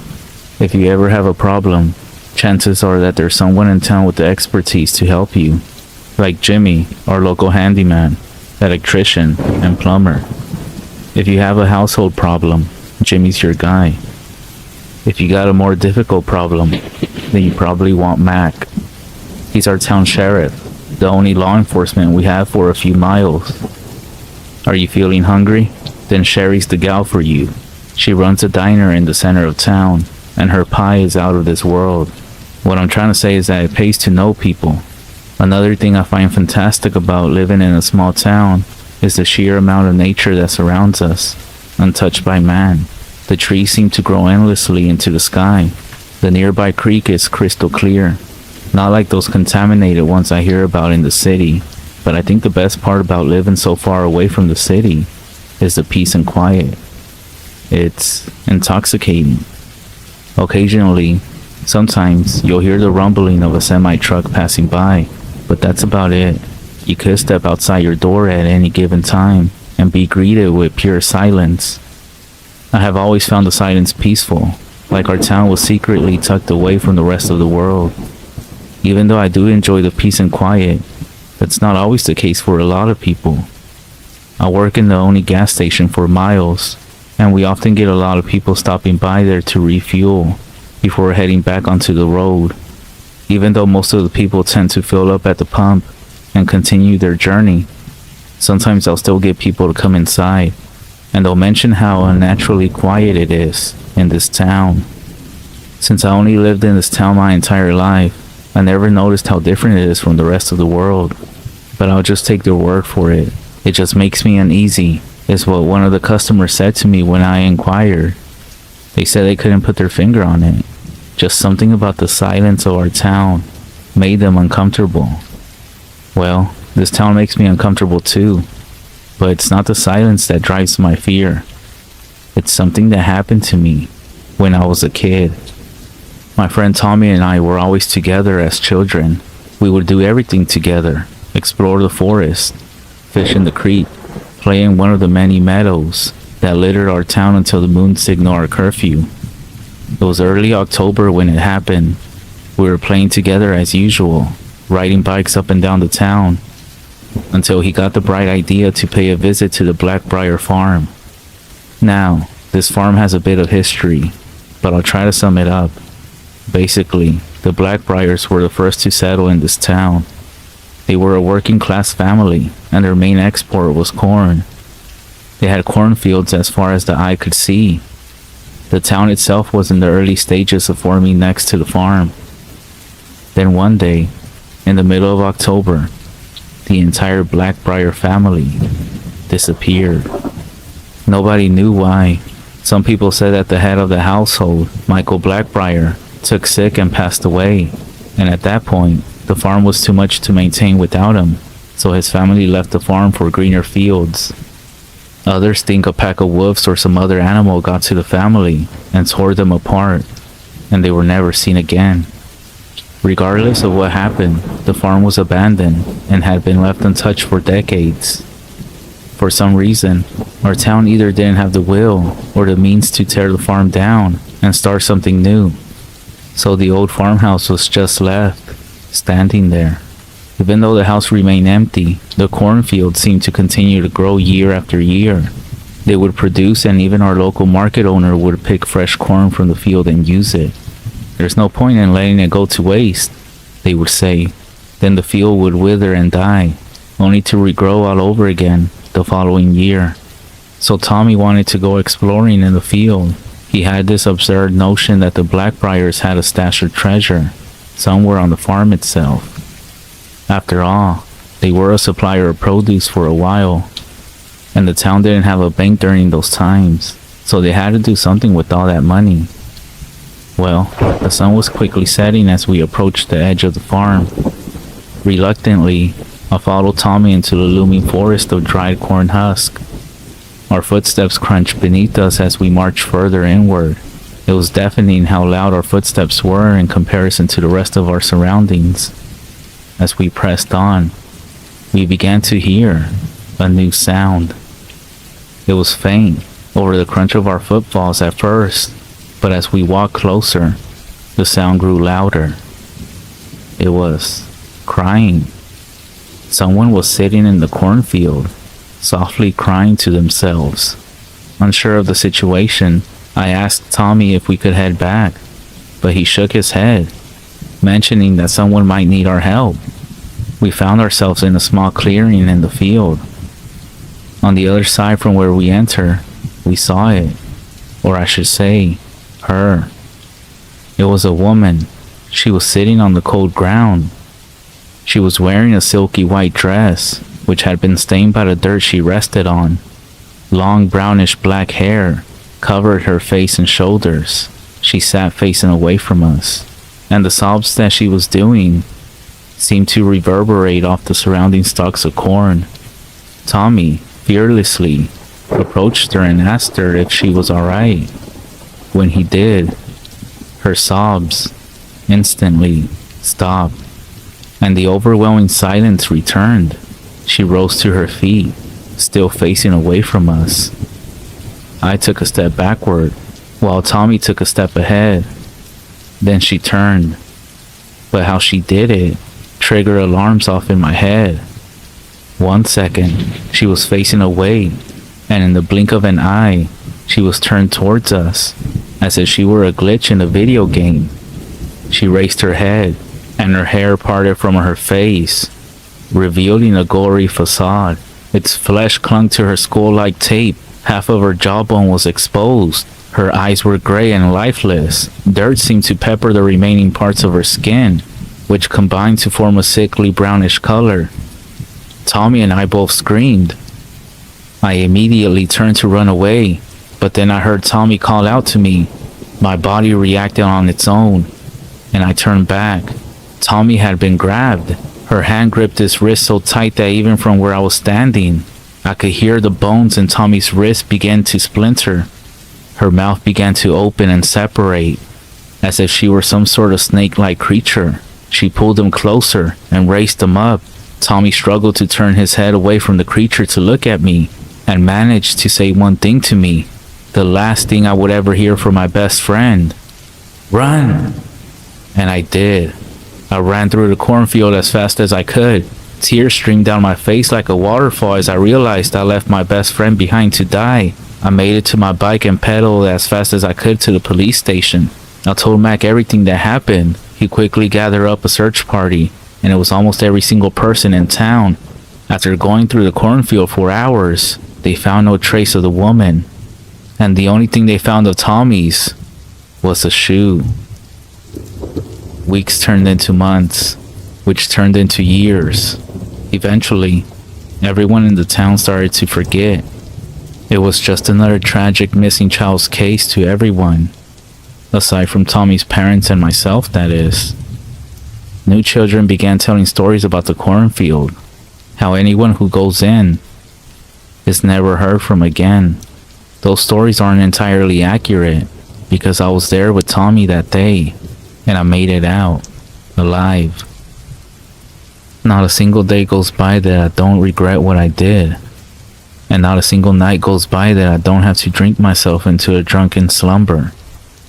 Ever since I started working at this gas station, I saved up enough money to move away from this town for good, to start a new life somewhere, far away, away from the cornfield, and away from the tragic memory of my dear friend.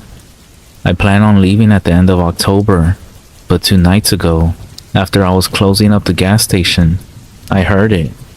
The silence broken by some faint sobs coming from the other side of the road. My body seized as I saw her, standing there on the other side of the road. I wanted to believe that I was just seeing things, but I knew better than that. She was facing away from me, and without even giving her a second to turn around, I ran to my car, got inside, and drove away. I'm at home right now, and I wanted to type this up before I leave this place for good, just so whoever hears this knows how sorry I am for Tommy, and to stay away from the Blackbriar farm. I'm not really sure where I'm gonna go, but I need to hurry. I left my window open, and I think I just heard some crying coming from outside. So if I don't make it, remember, if you hear a woman softly crying to herself, just stay away and call the police, or you might end up just like my best friend, Tommy.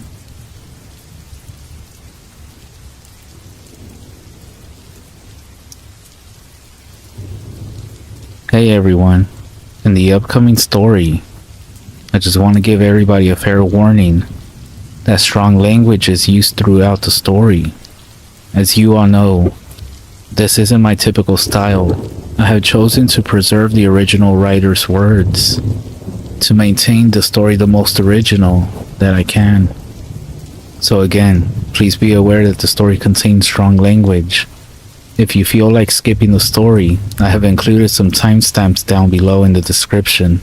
Again, thank you all so much for listening. Happy Thanksgiving.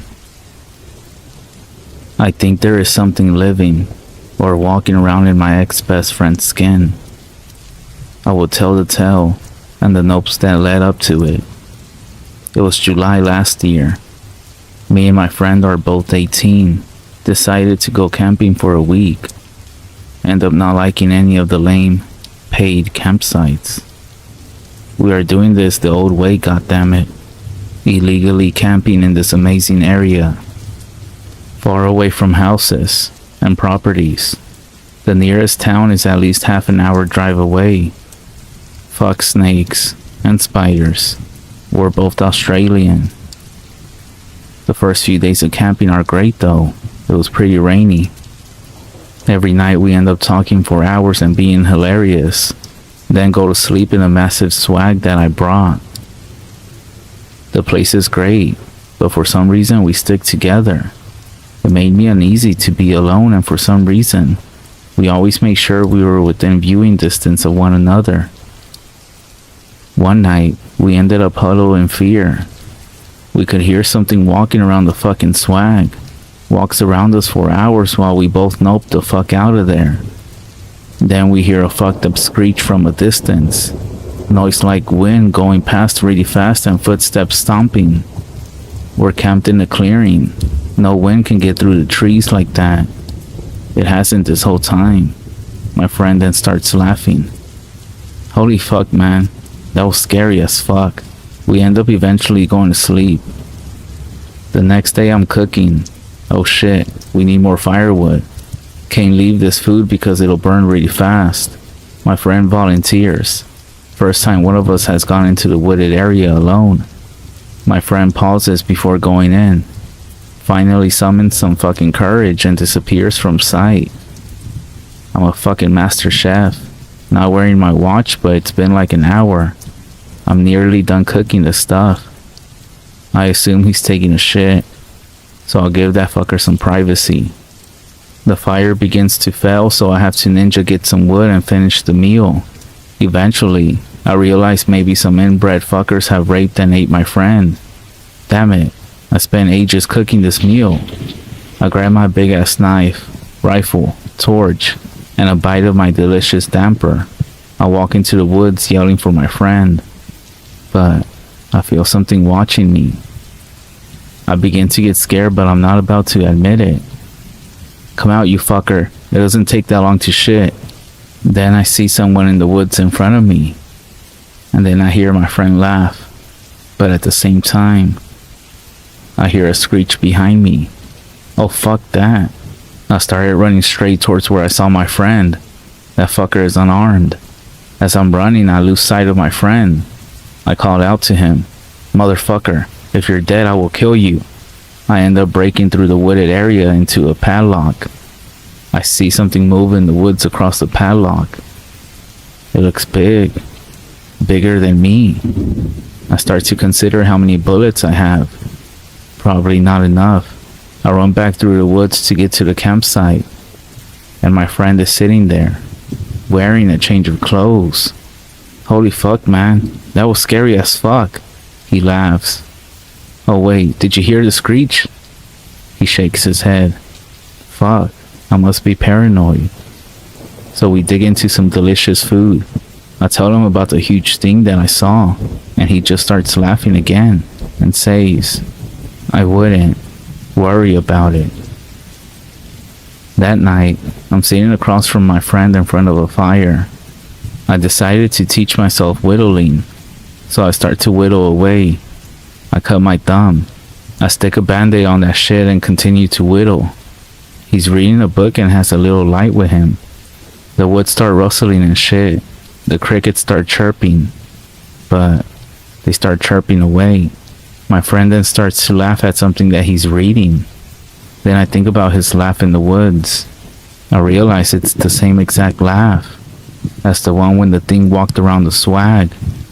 The same laugh that he did just then.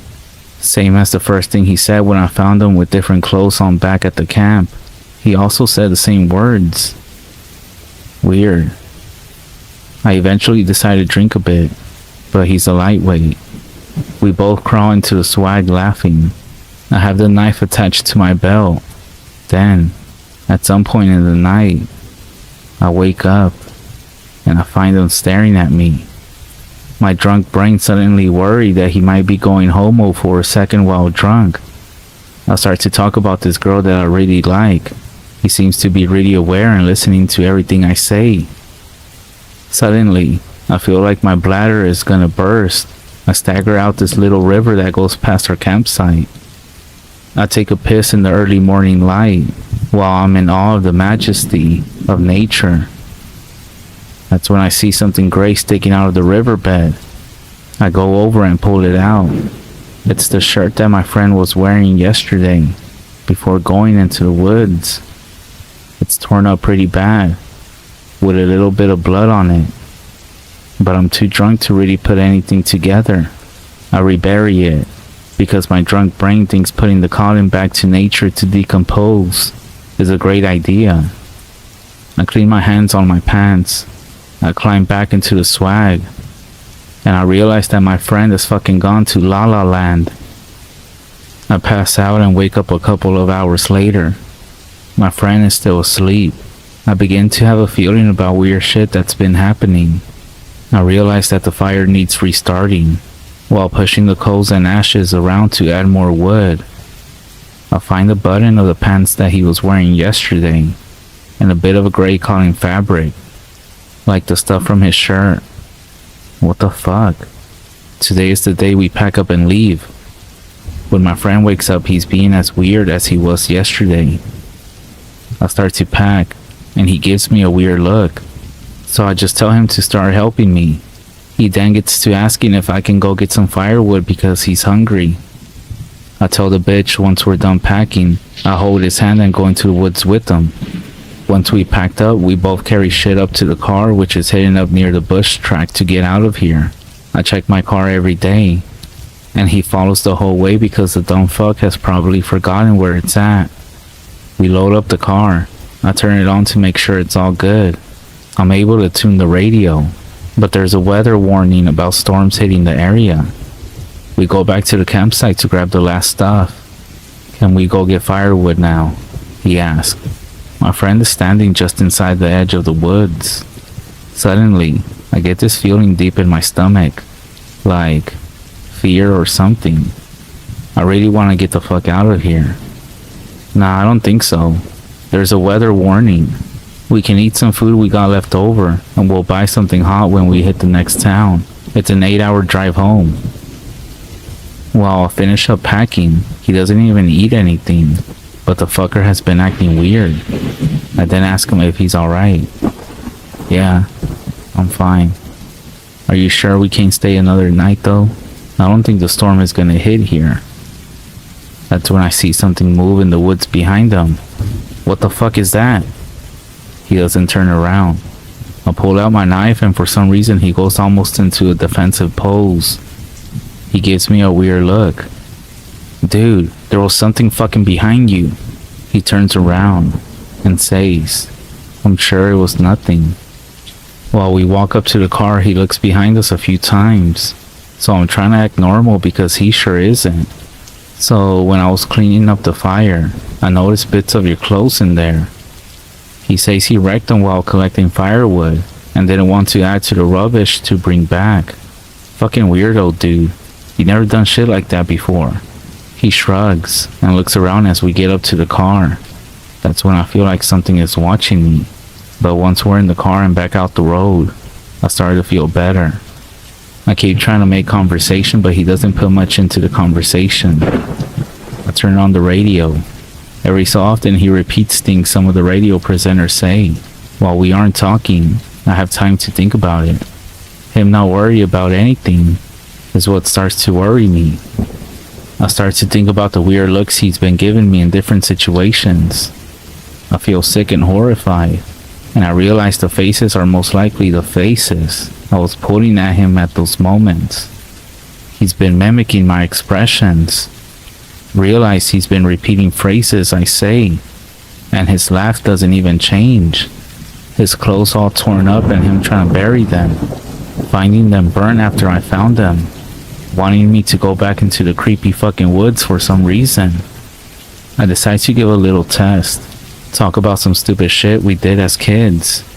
So I start to ask questions, and he just says, "Oh, I don't remember that part," or just simply agrees with me. The more I think about it, I start to realize that he hasn't been acting like himself at all since he went missing while I was cooking. When we finally get to a town, I turn my phone on and I call my mom. She's glad we had fun and stuff. She can't wait for us to get back into town and spend some time with her before I go back to work. I ask him if he's gonna call his parents, and he gives me a weird look again. Then he gets his phone from his backpack, and then grab money from our joint cash fund and buy us both lunch. He eats the almost raw steak from his burger, but doesn't want his chips or the rest of the bun or salad. He then goes in. He then comes out with 2 more big pieces of red steak, done rare. He starts to wolf those fuckers down while I finish my meal. He then pulls out his phone again and fires off some texts. That's when I notice some wicked bruises covering his upper arms. What the fuck happened there, man? He shrugs and says that they don't hurt. Well, okay then. I then change clothes and shower there, and he is waiting by the car. I notice him staring and watching other people, and he says he doesn't want to shower. I call him a smelly fucker and he disappears for a bit. He comes back with new clothes, and he even smells like he took a shower. So then we keep on driving, and it's now nighttime, only an hour or 2 out away from home. He slowly begins to join in the conversation, but he doesn't sound the same as he used to. None of his speech habits are the same. No talking about the girl he's crazy about. I decide to bring up the creepy shit that happened out at the campsite. I swear, I thought about shooting that horse or whatever that big thing was out there, but I decided I like my chances of not knowing. And he starts to laugh and says, I wouldn't worry about that. I begin to feel uneasy and think that maybe this isn't my friend next to me anymore. What about that thing that walked around our tent? He gives me this weird smile. Maybe it was a werewolf. I laugh. Or a hot chick who was lost. He grins wider. Or maybe something that was just checking us out. I then feel weird again, so I force a laugh. Why would anything do that? Like some cannibal or rapist? He looks out the window, and I can't watch him because I gotta keep my eyes on the road. Maybe they wanted to get out of there as badly as you did this morning, he says. What the fuck did he just say? I glance at him, but he's not looking at me. I can feel my knife on my hip in its holster, the rifle stored away in the back, like a skinwalker or some shit, something like that, he says. We both go silent. Then he starts to laugh, and it's the same fucking laugh, but that would be impossible, right? I laugh. The radio goes on, and we don't even talk for the rest of the drive. I get to his house. I start to help him get his shit out of my car, and then I drive home. As I get inside, I start to shake. I'm a man, for fuck's sake. Keep it together, motherfucker. Seriously, I think my friend died out there, and there is something else living inside of him now. Not only this, but weird shit has been happening. Like his dog and cat have mysteriously disappeared. He doesn't even hang out with us as much anymore.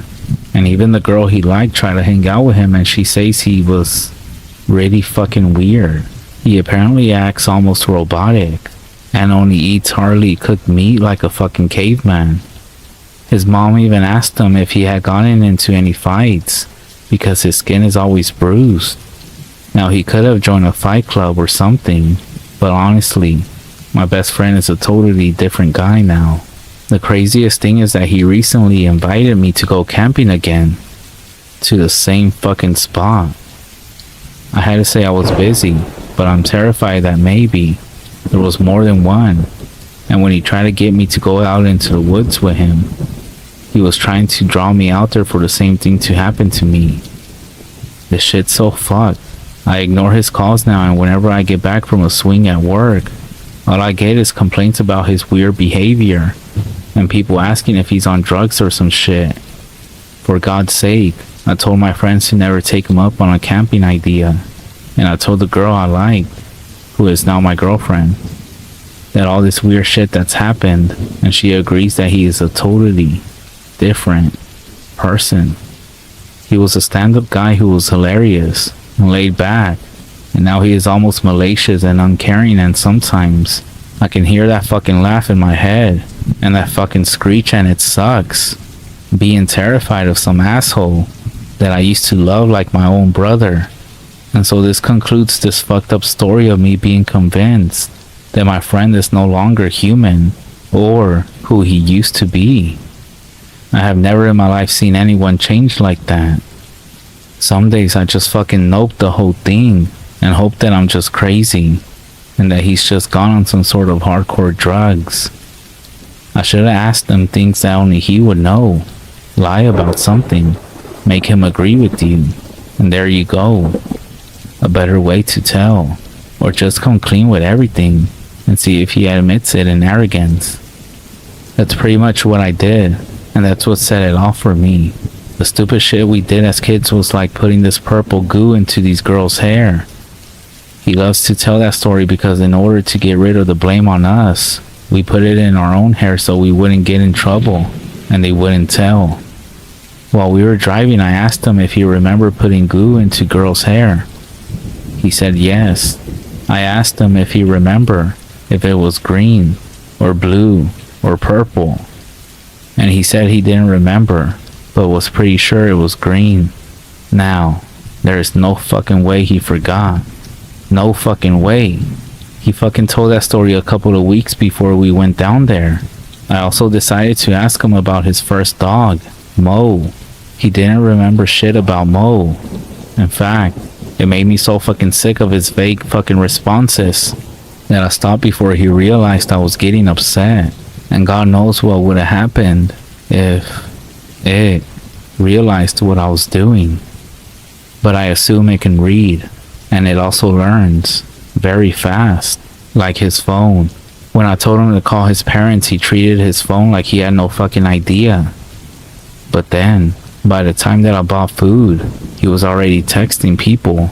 And then how he was copying my expressions and other people's and the radio's talk. It was so fucking scary, man. Maybe it makes me an asshole for being willing to drop a friendship that I had pretty much my whole life over these experiences. But honestly, what am I supposed to do? Hello, officers. When I was on a camping trip with my best friend last year, we spent a good amount of the time drinking and camping on illegal ground. I'm pretty sure something ate the insides of my friend, and is now wearing him as a meat suit.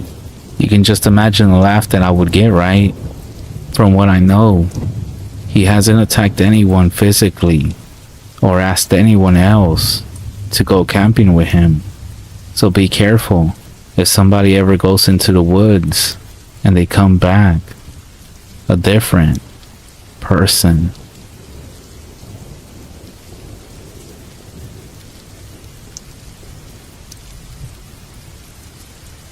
Many of you who love paranormal stuff may have already heard of the word Nagual here in Mexico, and I would guess that also on some other countries in Latin America, we call that way people who can shapeshift into animals.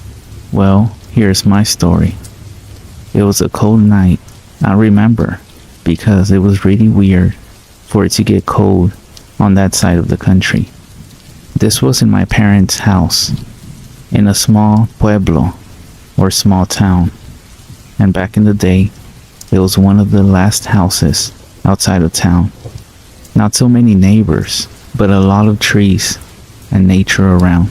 The house has a long backyard where we used to have sheep. At one side, a small water stream and trees to the other side.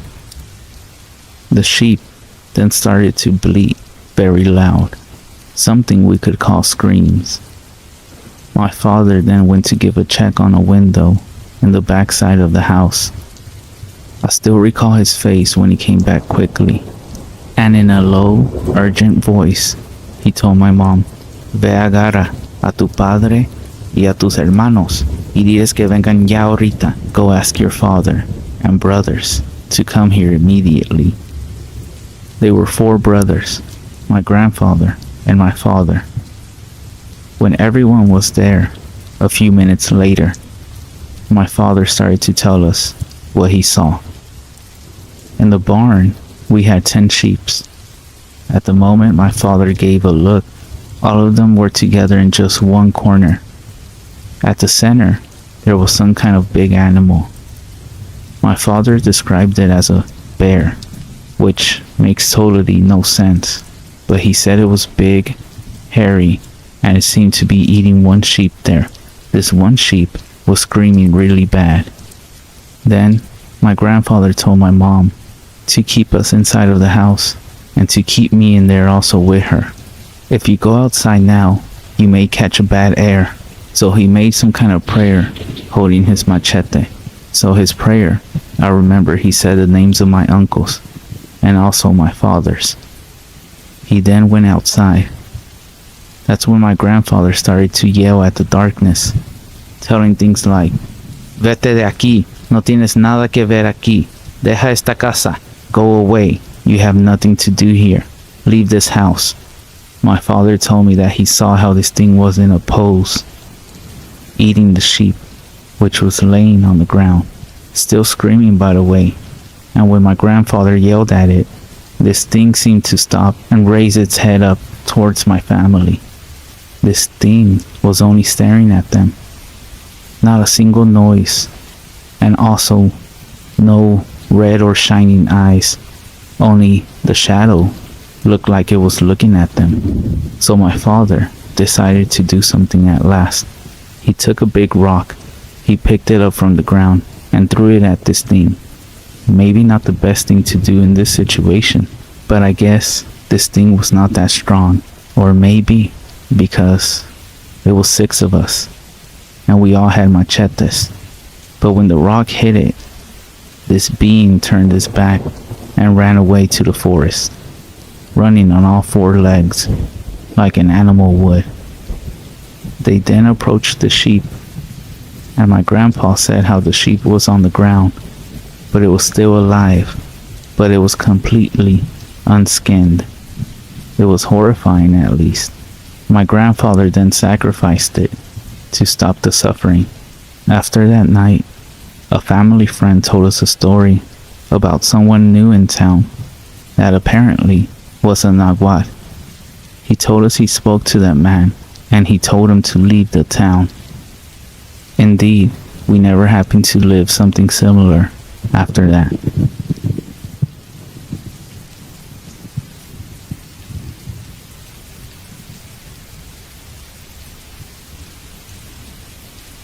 I saw some videos about skinwalkers on TikTok, so I started watching videos about them on YouTube, and there was a whole podcast where this guy just read stories about them from Reddit and other stories that people submitted. Our ward at church purchased a piece of land way back in the day. It's seriously just wooded area with a little bit of swamp. We would always go there for campouts and scouts, and that night, when it was pitch black, we would all play manhunt. Well, one time, we all got down to one person whose name was David. Growing up, he was super fast, and he would hide really good, so nobody could ever find him. He would always end up being the last person.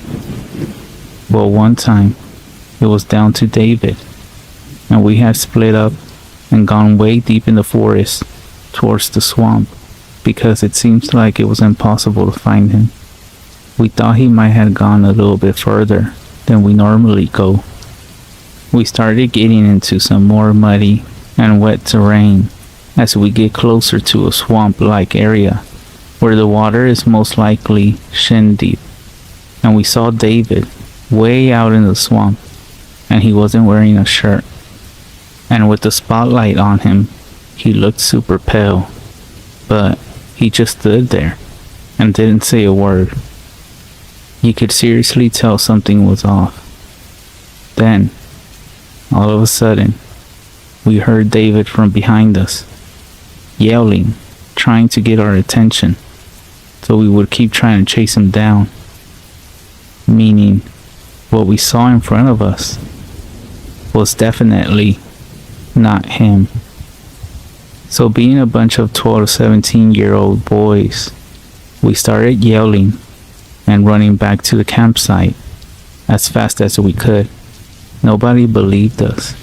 In fact, for years everybody made fun of it, calling the ghost of David. But then I started listening to these stories, and every single one of them sounds just like what happened in some way or another.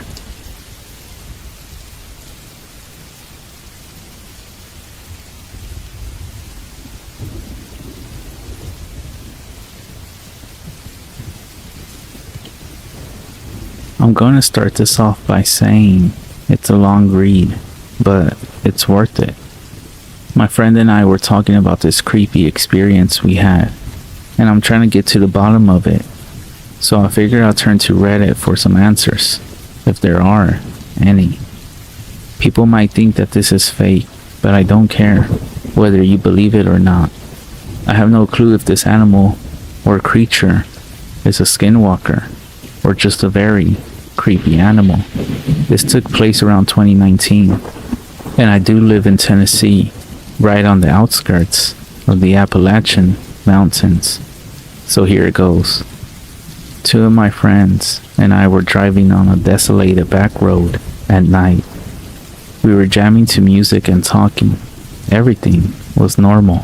I was driving. My friend Hannah was in the passenger seat, being the DJ, and our friend Chris was in the back seat behind me.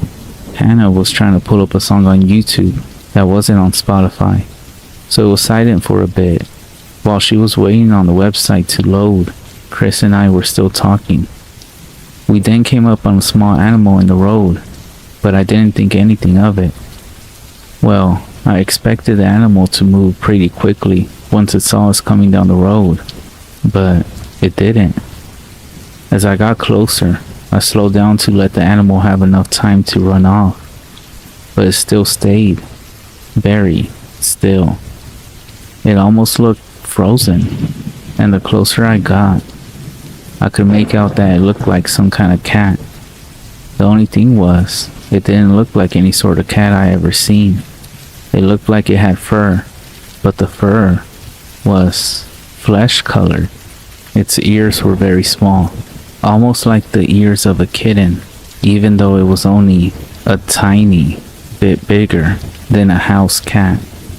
It was laying in a way that looked like the Sphinx was facing us. The scariest thing about it, though, was its eyes. Not to sound over dramatic, but its eyes literally looked like the pits of hell were burning inside of them. They were bright red, orange-like, and had twinkles of yellow in them that reflected off the headlights.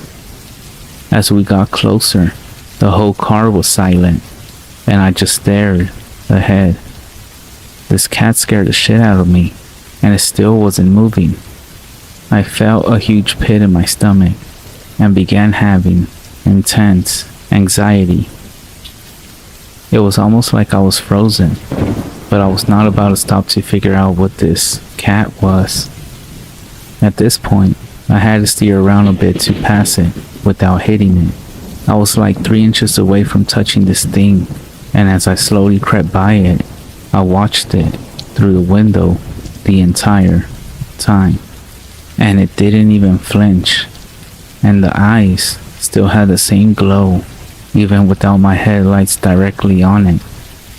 After we passed it, about 5 seconds later, Chris yells, "What the fuck was that?" I immediately start freaking out and shout, "I don't know."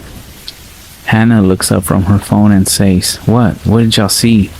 She looked behind us and kept asking. We explained what happened, and she said, "I didn't see anything behind us." Chris and I looked back, and sure enough, it was gone. We drove up the road to a church and turned around in the parking lot. We now wanted to get back to Hannah's as soon as possible. When we got back, we rushed in and told her mom what we saw. But we didn't mention that it looked like a cat. We described it as a small animal. Her mother stops for a minute and says, "Was it a cat?" We were blown away. We told her it was. And she said that her and a cousin came across the same exact thing when they were teens, only it was in a different area, and they saw it peeking out of the bushes. She still to this day doesn't know what it was, and she said that she thinks about it from time to time, even after 30 years. So I guess I want to know a few things. What was this? It didn't look like a bobcat, mountain lion, or fox. Is it a demon, skinwalker, wendigo, or unknown creature? I heard all of the legends regarding the woods at night. Don't look up in the trees. Don't respond if your mother calls your name. But everyone I have told this to tells me it was most likely a scared bobcat, or that they never heard of anything else before. So if anyone makes it this far and has some answers, I would greatly appreciate any answers.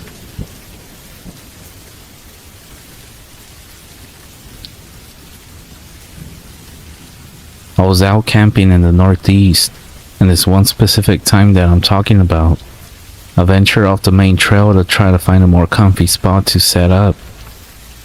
So I found my spot.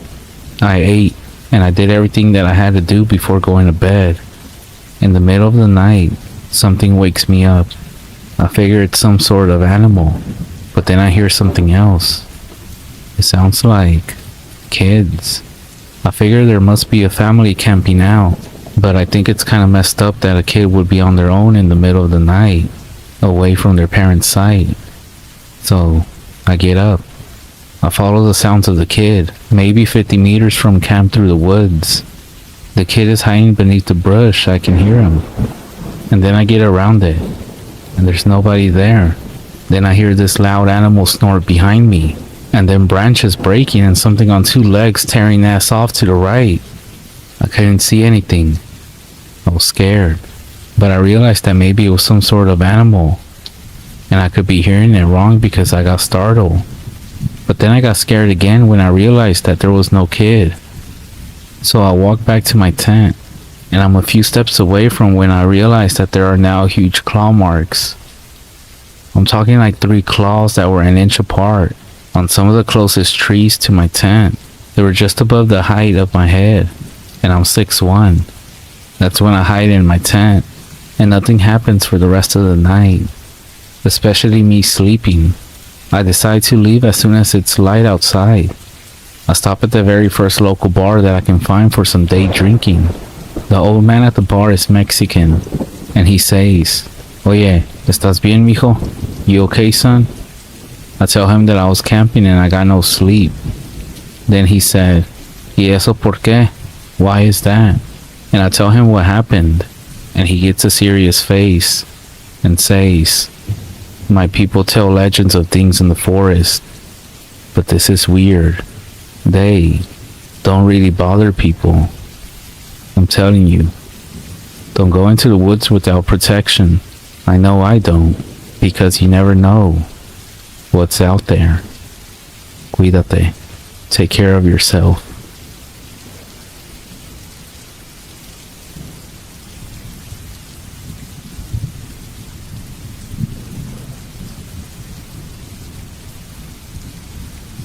After getting let go at my office job, I was trying to find other means to pay the bills. Unfortunately, not a lot of places were hiring in my area, and the places that were accepting applications were giving out low wages that would just barely cover my living expenses. As the days increased, my search was becoming increasingly limited, until I came across a posting in search of a security guard. It was for a nationally based security company, and they hire people based on the needs of the area. When there's an influx of security requests, it opens up for new applications. To be honest, I wasn't sold on the idea, but the pay was a bit more than the other places that were hiring. The only drawback I could find were the requirements. It was my understanding that I would be assigned to various locations during my time there. One day, I might sit outside a strip mall, and another, I may be walking around a junkyard. I had to think about it for a few moments before typing up and sending off my application. A week went by without any word, and my job hunt continued. I was sure there were more people far better qualified for doing the job, so I tried not to feel too bad about getting overlooked. Then, at the end of the week, I received an email letting me know that I was scheduled for an interview the upcoming Monday. Monday morning arrived. I put on a clean suit and showed up bright and early for the interview. The senior supervisor was a large man sitting behind a desk with multiple stacks of paper on it. He had a very serious demeanor as he looked through my application. He asked me a few passing questions and continued to look through the paperwork. I had no idea if the interview was going well or poor. I just sat there patiently waiting. After a couple more minutes, he looked up from the paperwork and smiled at me. He asked when I would be available to start, and I told him as soon as possible. He nodded and explained that I would be trained over the course of a month. Then I would be dispatched out to various locations for a set amount of time. I thanked him. I shook his hand and I left. That feeling of relief returned as I hopped into my car and drove home. I've been working for the security company for nearly 2.5 years. During my time with this job, I encountered some pretty odd things and guarded even stranger locations. But the reason I'm writing this is due to a job that occurred about a week ago. I had received a call from my supervisor informing me that I had just gotten assigned to a new location. I asked what sort of job that was, and he said it was just a small warehouse. Apparently, the company that owned it had concerns about theft happening after hours. My boss told me that we were pretty short on manpower, so unless I specifically requested some assistance, I'll be flying solo for the most part. To be honest, I didn't mind being alone for a few nights. The job began on a Tuesday. It took me a bit longer than expected to navigate the streets to the warehouse, even with a GPS. After nearly an hour of driving, I pulled into a small back lot and hopped out of the truck. I stood outside the looming warehouse, so much for it being small. I took out the keys that I had picked up beforehand and entered the rear door. I noticed the security system on my right beginning to beep, and I quickly disarmed it. I flicked the light switch and turned. When I did, I nearly jumped out of my skin. There was a face directly in front of me. I took a step back, almost falling back out the door. Catching my breath, I realized what type of warehouse this was. It was a mannequin storage warehouse. There were hundreds of mannequins of all shapes and designs standing around the building, their formless faces, all desperately trying to grab the attention of any would-be shopper. I zipped up my jacket and rubbed my eyes and began getting a lay of the land. There were a few offices towards the back and workbenches set up throughout the space. Many crates lined the walls, but apart from the mannequins themselves, everything appeared to be normal. I spent the first evening just hanging around inside my truck. I would periodically check the back door but saw nothing out of the ordinary. At around 2:30 in the morning, I was catching up on some Netflix on my phone when I heard a sound coming from outside. My attention was instantly pulled to the door of the warehouse. The sound of a door shutting. I turned off my phone. I got out and walked over to the door. I pulled the door open and peeked inside with my flashlight. Nothing immediately stood out. I called out to the interior, asking if anyone was in here, but not a single sound filled the silence. I checked my watch and returned back to my truck. I only had a few hours left before I could head home. I angled my truck to face the door and made a point to keep a better eye on it until the end of my shift. I saw nothing out of the ordinary, and at the end of my shift when I went to lock up, I thought one of the mannequins had moved slightly, but quickly buried the thought before heading home. The next 2 days on the job went about as normal as you would expect. No noises, no sign of entry or exit, just a lot of time sitting around doing nothing. Then, on the third day, I showed up to the warehouse a bit later because I woke up late. The time was close to 10:30 p.m., a good hour and a half past when I was supposed to be there. I had been late a handful of times over the 2 years working for this company, and it's really not a big deal. I parked and went to check the interior, and that's when I noticed something strange. As I put the key into the door, I didn't feel any resistance.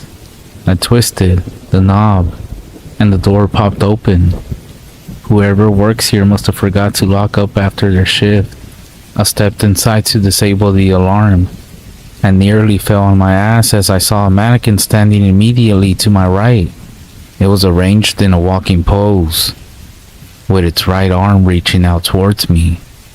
I quickly regained my composure and picked it up and moved it a few feet away so I could reach the system. I disabled it. I walked around and inspected the area again. Nothing caught my attention. I resumed my routine of sitting outside and keeping watch until my shift was over. When I went back inside to set the alarm again, I gave one more glance around, and everything was fine, until my light cascaded over the mannequin that I had moved at the start of my shift. It was standing straight up, with its arms at its sides, and its head was now looking towards the door. I pretended not to notice. I set the alarm and I quickly stepped outside, locking the door behind me. I lightly jogged back to my truck, and once inside began to question what I saw. That mannequin was definitely in a different position at the beginning of the night, and I didn't adjust it, aside from moving it a few feet. I drove home and drank a nice tall glass of whiskey before drifting off to bed. The last day made me question whether or not to continue being a security guard. I showed up on time and went inside to check things out. There were more mannequins than on the first day, and I just assumed that they had brought more in. After my once over, I returned to my truck and began to watch a TV show on my phone. About 45 minutes into the series, I glanced up and saw something that sent goosebumps down my arms. The door to the warehouse was completely open. I got out and walked over to it. I stepped inside with my flashlight and called out asking if anyone was in here. I waited for a moment, and just when I was about to close the door and head back to the truck, the sound of something clattering in the back rang out. I felt myself jump in my skin. Something had to have caused that noise, I thought. I called out once more, summoning every ounce of courage in me to step inside. I turned the light switch on and looked around. Everything seemed fine, aside from the mannequins. I walked to the back where I heard the noise and found a small paint can resting on its side. Only there was nothing around it, not even any mannequins. I turned back to the door, and I kid you not, I watched as a mannequin stepped into my vision and pulled the door shut, while another one reached out and flicked the light switch. I shouted, dropping my flashlight in the process. I could hear the clattering of plastic and metal hitting the ground as I stood there frozen in the dark. Regaining my senses, I quickly knelt down and searched for my flashlight. My hand rested on what I assumed to be the flashlight, but it felt different. It was in the shape of a plastic foot. I recoiled back into my side and felt my flashlight next to me. I picked it up, pointing it in front of me. There were 4 mannequins all standing around me, their heads twitching to the left and right real fast, like they were trying to listen for sounds without ears. One of them reached out for me, and I scrambled backwards. When I did, I bumped into something solid. I turned, flashlight in hand, and saw another mannequin looming over me. Unable to react, and in that moment of hesitation, I felt a sharp impact on my neck. My vision went wide, followed by darkness. Sometime later, I awoke. My head was spinning. As I regained focus, I realized I was now sitting in my truck. I quickly looked around, wondering how I ended up back in here. I began to wonder if I had possibly fallen asleep in my truck, and that whole ordeal was just some sort of nightmare. The next morning, I received a call from my boss, saying that the warehouse owner said that I had left the door unlocked the previous night. I apologized to him for the mistake, and he brushed it off, saying it wasn't that much of a big deal. I then told him that I wanted to use some of my vacay time and take off for a while. He understood and said it'll be fine. Just before we got off the phone, however, I suggested not taking any more jobs from that location. He attempted to ask why, but all I could say was, the mannequins don't seem to like security guards. He took it as a joke and chuckled before telling me to enjoy my vacay. I'm not exactly sure what happened, if it was all in my imagination or not, but I think I'm gonna pass on guarding warehouses, at least for a while.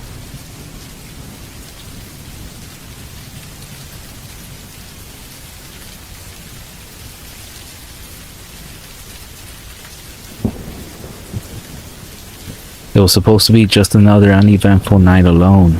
I had spent a lot of nights by myself without the ever-watchful eyes of my parents.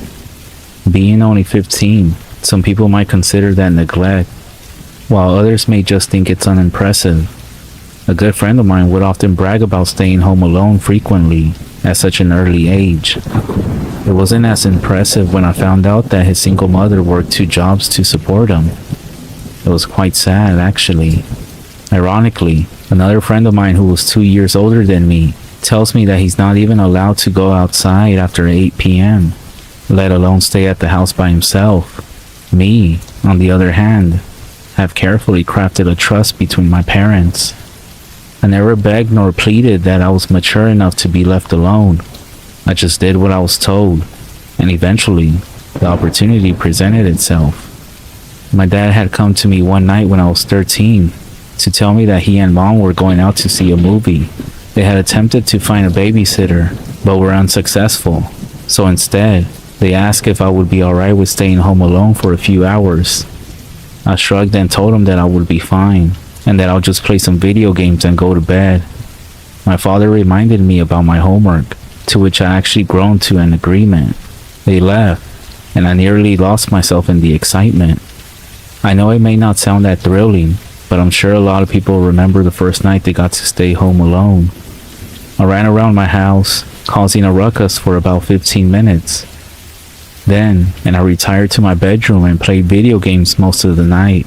Around 10 minutes before they returned, I scribbled some answers on my homework and dove into bed, trying to force myself to sleep. I heard them open the door to check on me before slowly closing it.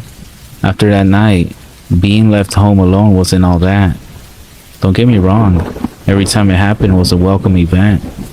I could watch movies my parents didn't quite agree with. I could play video games endlessly, and the fridge was full of snacks, so long as I didn't make a mess in the kitchen and didn't set the house on fire. Everything would be fine. But that brings me to last night. My parents were both heading out of town to visit family. Most likely my least favorite people on the planet. They were awful. I would have to listen to my uncle just talk to me all the time, especially about discipline. I once walked out of the bathroom at their house and had forgotten to tuck my shirt in. My uncle snatched me up by the collar and shouted, "There is clothing etiquette in this house." My uncle just likes to make jokes about my appearance or intelligence. The phrase, "dumbass kid," has been told to me on more than one occasion. These instances only seem to happen when my parents weren't nearby though. Trust me, I complained to my parents about my auntie and uncle, yet they would just tell me that they're very particular about their house, and that my uncle lost his filter in the war. So when my parents were getting ready to leave, my mother said the magic words I wanted to hear. "You don't have to come if you don't want to." Inside I had an explosion of happiness. During their packing, they gave me the rundown on everything I needed to know. They put all the emergency numbers on the fridge, including their own.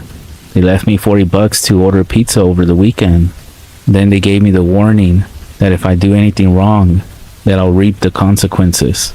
As I stood there on the porch watching them drive away, I felt a bit of remorse for not going with them, but the thought of my uncle's screaming face quickly diminished it. I headed back inside and fell onto the couch in the living room. I lay there for an hour or so, changing the channel on the TV every so often. After an hour of mindlessly frying my brain, I heard a knock on the front door. This jolted me awake, and I quickly turned off the TV, almost like if I was doing something wrong. When my senses came back to me, I got up and walked over to the door. I didn't think we were expecting anyone, so I was hesitant. I slowly turned the knob to the door and cracked it open. Nobody was there. I opened the door a bit further and saw a delivery package sitting on the porch. Those delivery guys are like ninjas, I swear. I left off my nerves and brought the package inside. When I set the box down on the counter, I noticed something strange. The TV in the living room was on. Even though I was positive I had shut it off when I first heard the knock, I turned off the TV once again and went into my bedroom to play some video games. It seemed like I had only been playing for 20 minutes, but when I looked at the clock, nearly 4 hours had passed. The sun had long since set, and I rubbed my tired eyes. When I took my headset off, that's when I first heard a new noise. It sounded like a tapping coming from somewhere. Even though I couldn't figure the location out, I thought it was a leaky pipe somewhere in the house. I got up and went to the kitchen to grab a glass of water before heading to bed. I looked around the dark living room while I sipped my water. I'm not sure if it was just a lack of light, or my growing fatigue, but the room felt ominous. The whole house did. In fact, I quickly finished in the kitchen and walked fast back to my bedroom. After changing and getting into bed, I found myself unable to sleep. I just laid in the darkness, listening to that tapping noise. A few minutes later, I started to notice something about the tapping noise. The sound was moving. It was faintly echoing from my living room and moving down the hall towards my bedroom. I couldn't be sure, but that's what it sounded like to me. My nerves came back as I laid on my side, watching my door.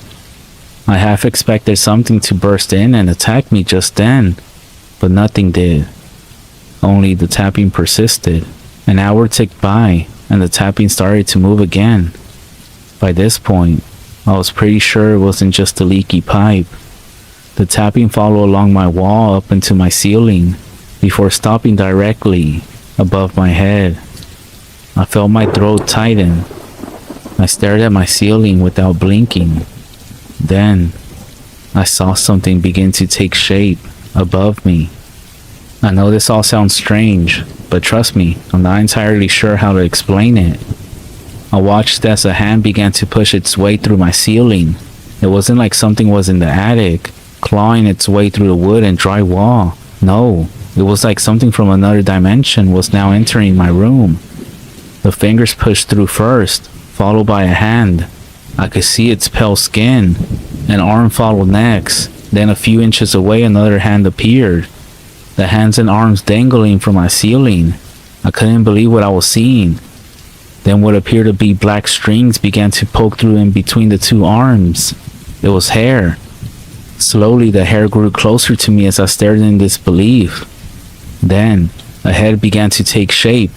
The head was facing away from me, so I couldn't see its face right away, except for more black hair.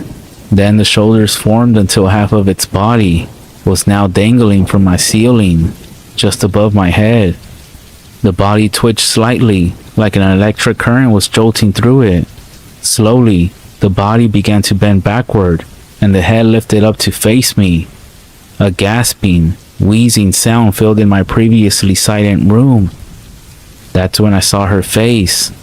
She looked like a woman, in her early 20s maybe. Her eyes were glassy and vacant, yet somehow I knew she was still staring directly at me. But what terrified me the most about this woman hanging from my ceiling was her mouth. She was completely missing her lower jaw. Her tongue was dangling near her face. She wheezed as she stared at me, her arms growing closer and closer. I wanted to scream, but at the same time I didn't want to move for fear that I would induce a reaction out of her. Her hands reached my face. Her fingers felt like icicles against my skin. I shut my eyes, praying the whole thing was just some horrific nightmare. She forced her frigid fingers into my mouth and attempted to pry my jaw open. Suddenly, I felt my senses come back to me, and I screamed, swinging at the creature. I flailed and rolled out of my bed. I dashed out of my bedroom down the hall and called my parents immediately. My mom was understandably upset when I called her, but I didn't know what else to do. I told her I was having a pretty messed up nightmare, and I asked her to stay on the phone with me while I went to go check my room. The woman was gone, and so was that ominous feeling that I had felt previously. My mother tiredly told me they would be home tomorrow night and told me to go back to bed. I thanked her for answering, but after I hanged up the phone, I didn't go to sleep. I stayed up all night, watching TV in the living room. I'm not sure what or who that was, or why it was even targeting me. Maybe it was just looking for someone who was all alone and decided that I was an easy target. Maybe it was just an extremely vivid nightmare. I'm not sure, but I think the next time that my parents decide to go out of town, I'll be going with them as well.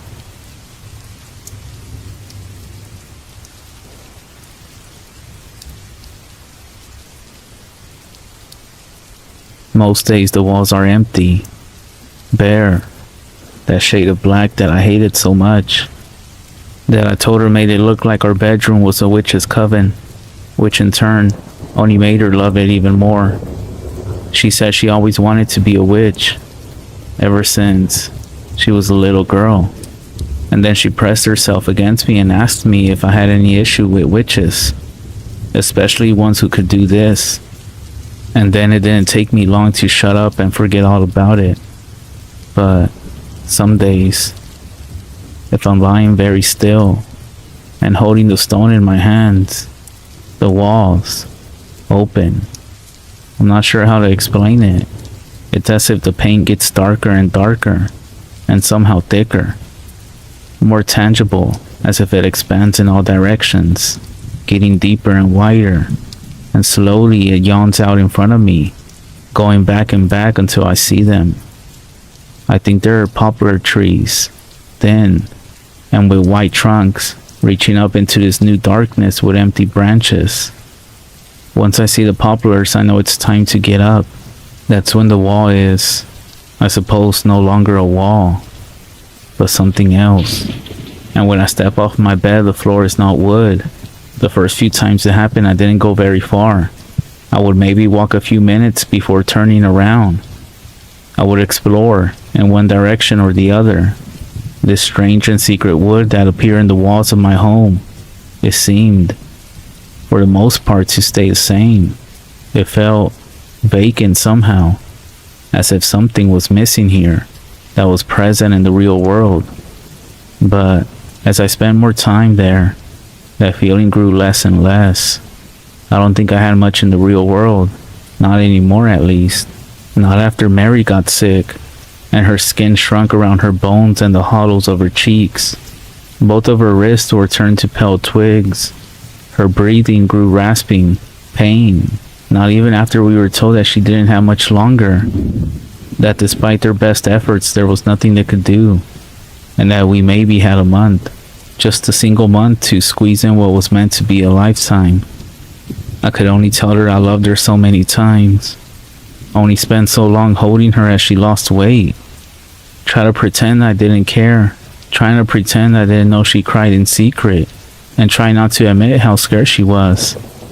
Once, she confessed to me, after a sleepless night, that she had spent vomiting into a plastic bowl, in a voice small and scared, that she didn't want to die, that she was so scared sometimes she couldn't breathe and she thought she'll do anything to make it stop.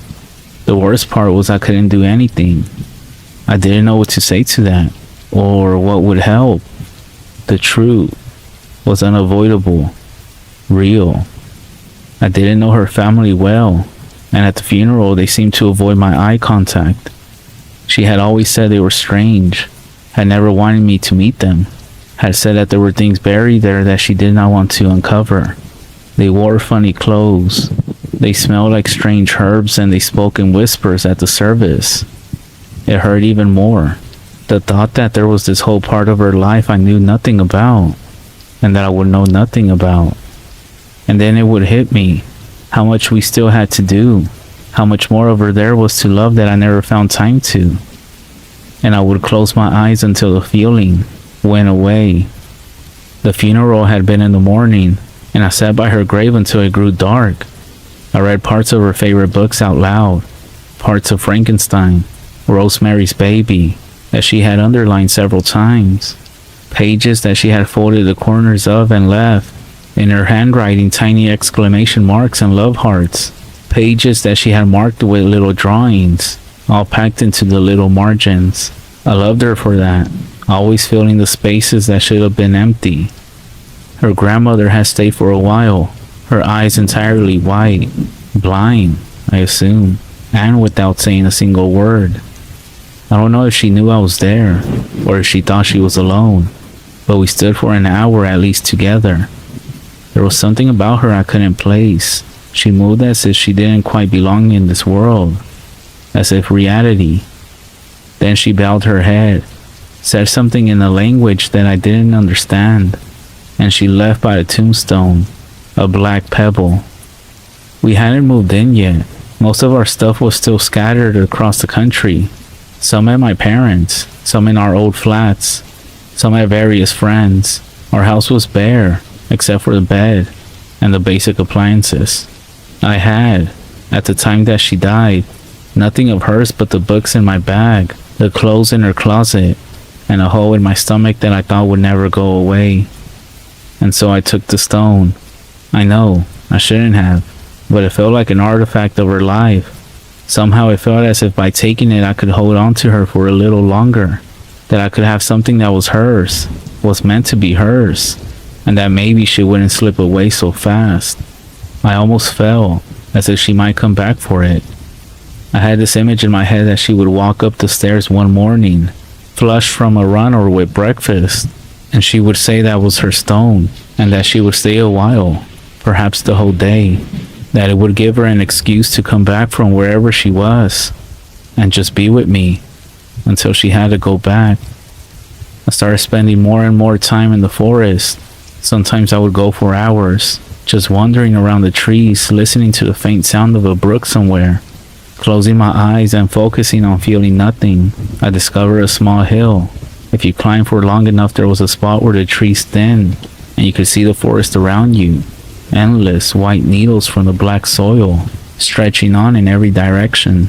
I saw the brook. I had only heard it up until that point, following the trail it cut. That is where I saw her, washing her hands in the brook, humming something slow and sad to herself. At first, I thought I might have gone mad, thinking that delusion finally caught up to me, finally dragged me under. But no, I was sure that was her. I was sure my mind couldn't recreate all of her. The way she bit her lip as she thought, the way she hummed with her mouth slightly open, so it sounded a little bit like singing. The small perfections I recognized, but could not name. I had no other choice. I ran towards her. I shouted her name over and over, "Mary!" And she looked up, and suddenly seemed so terrified, and she shouted that I couldn't be here, that I must not be here, that this place wasn't meant for me. I tried to shout back, but the noise had been caught in my throat, and the air ate my words, and I was mute, and I felt my legs grow denser and heavier. And the closer I got, the more I could see how scared she looked. I was convinced that she needed saving, and as I grew close, I felt the world around me shimmer. I stumbled and found myself in bed. I had been so close. From then on, it was an obsession, finding her. I would spend days in the woods looking for any signs, climbing hills, mapping the whole forest in my mind, following the stream until it led to a lake. Still, nothing. Just a vast black landscape, dotted with white trees. If I turned before entering the forest, I would be able to see my body, still lying in bed, facing the ceiling, and it was the same when I returned.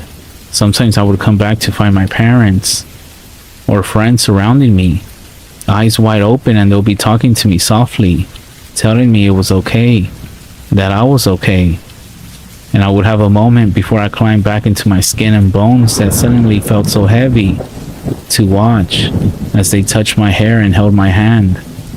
And I did nothing but stare into space. As I went deeper into the forest, it began to change. The trees got thicker, taller. I also began to get the feeling that I wasn't alone. Not just that Mary was here, somewhere, but that something else was. I could sometimes smell it, musk, sharp, among the cool dirt. It was something heavy that bruised the bark of the trees as it passed. It could smell me, the heat and the scent that I would leave behind. I knew that much, and I would often retrace my steps, heart pounding, as I made my way back to the bed, to find that it had torn the trees behind me, uprooted them, and stripped them of bark. I imagined what it would do if it found me, what it would do if it found something that wasn't made from cold wood, but that was made of flesh and bone, and warm. The longer I spent there, the most present it grew. I would see huge antlers through the gaps in the trees, a humanoid figure making its way to the base of the hill I was climbing. I would hear low moans from somewhere behind me. I figured it didn't want me there. It was out to find me. Or worse, married before I could even find her. If I hadn't wanted so desperately to see her, I might not have returned. But it became a compulsion. If the walls wouldn't change, I would just wait. I would move my thumb over the surface of the stone in long, slow circles, keeping completely still, as if moving would somehow break the spell the stone was casting. But this beast got smarter, faster. I know it was waiting for me when I came, and sometimes I would have to double back on myself, waiting for the sound of it crashing through the trees to fade, or for its low and mournful groans to fade completely. Sometimes I felt there was more than one. I would hear the groans echo, bursting from the trees in the distance at various points, a whole pack making that strange sound, searching, maybe for each other. In my worst moments, I thought they were maybe communicating about me, that they were somehow all grouping together to find my position, that one would come crashing through the trees, all rotting skin and bone, and it would pin me down and try and burst me open like a fruit. And when these thoughts came, I would have to steady myself against the trees and remember to breathe. But I kept going. I next found her by the shores of the lake. She was washing her hair slowly. I watched her for a while before saying something, watching the way she pursed her lips slightly as she concentrated, the way her back was arching when she would lean back. I moved out from behind the tree and asked her what I've been thinking this whole time. Asked her what she was doing here. She said she was waiting, that she was waiting here for me, but that I shouldn't be here. Not yet.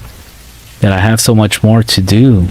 She kept going, telling me that I was wasting it all by being here, that this was a sad and lonely place and I shouldn't have come, that I should have never came. She said if I stayed here too long, I would forget why I came. My memories would leak from my mind like gas. I would forget there was anything outside the forest, that I would forget that the world wasn't just endless black soil and black water, and that she would hear me, not saying her name but moaning into the night, and, as if on cue, it was the noise of a beast in the distance, and I realized what a lonely sound it was, how confused and sad and searching it was. She said she would wait here for as long as it took, but that I shouldn't return until I had to, until I had no other choice. She said that she loved me, said that she knew I loved her, but that there were others who needed loving too. And as she spoke, the forest grew thin around me, as if it had the texture of smoke, and behind it, I could see my parents. And my friends sat around my bed, talking in whispers, holding my hand, stroking my hair, watching over my body, as it was staring with eyes wide open at the ceiling and did not move. I told her I was scared, that I didn't want to go, that if I become a beast, at least I would be with her, and she shook her head. I tried to say something, one last thing, but I couldn't think of anything fitting, of anything that could sum up everything that I wanted to so much to say. As I opened my mouth, it wasn't in the forest, but in my bed. And then I sat up, sobbing so much that I couldn't even speak, and I could feel arms around me, and I could hear their words. And even though I couldn't turn off whatever had just sprung open inside of me, I knew, at least, that I was loved. I stayed like that for a few hours, sobbing so much that I couldn't even breathe. I couldn't think of anything, until slowly I settled. I took the stone back the next day, placing it where it had been left all that time ago. I could have sworn, though, that when I went to leave, in the space between the trees on the edge of the graveyard, for a quick second, I saw the figure of her grandmother, those white eyes fixed on me, as if she was watching. I renovated the house since then. I painted over the black walls of the bedroom. I take it day by day. Sometimes I find myself wishing I had the stone, and I'll catch myself lying in bed for hours, seeing if I can will myself back into that place. But for the most part, I have put it behind me. I'll see her again when the time comes. And until then, I have to keep myself busy. I imagine the low, sad moan I heard so often in that place, and I know that I have to find my reasons not to join them. That each day, I have to find reasons not to join a beast between the trees. The small room that was going to be the nursery, I have now filled with her books. I painted it black, which I felt she would have wanted. From time to time, I'll come into it, pick a book at random and flick through, less to read the book itself and more just to see her handwriting, her tiny drawings, and thoughts that are packed into the margins. Sometimes, if I had a rough day, or have only barely made it out of bed, I'll find something new in the margins, the ink still new, a little note, or heart, or thought, and I'll know that she's not gone, really. And if I close my eyes and concentrate, I'll be able to hear it faintly, the song that she was singing by the lake, and I'll know that she's singing for me.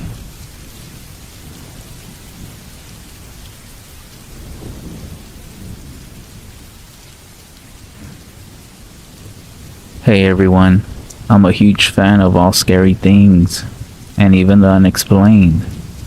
I even have my own YouTube channel where I post interviews that I have done with people who have experienced any sort of paranormal activity. However, there is one thing that I've always been, quite a skeptic about, and that is skinwalkers. I mean, witches who transform into animals, and apparently are only confined to a specific area within America. To me, it always sounded like the typical legends and stories about the boogeyman, that parents tell you about. However, there are some events that have been happening that have actually made me doubt everything. And now I'm sharing this story so that you all can avoid what I did, and also see if anyone out there can actually help me. My friend Zanny is of Navajo descent. He always shared cultural insights and stories of the res with me. It was during one of our discussions over text that he first introduced me to the legends of the skinwalkers.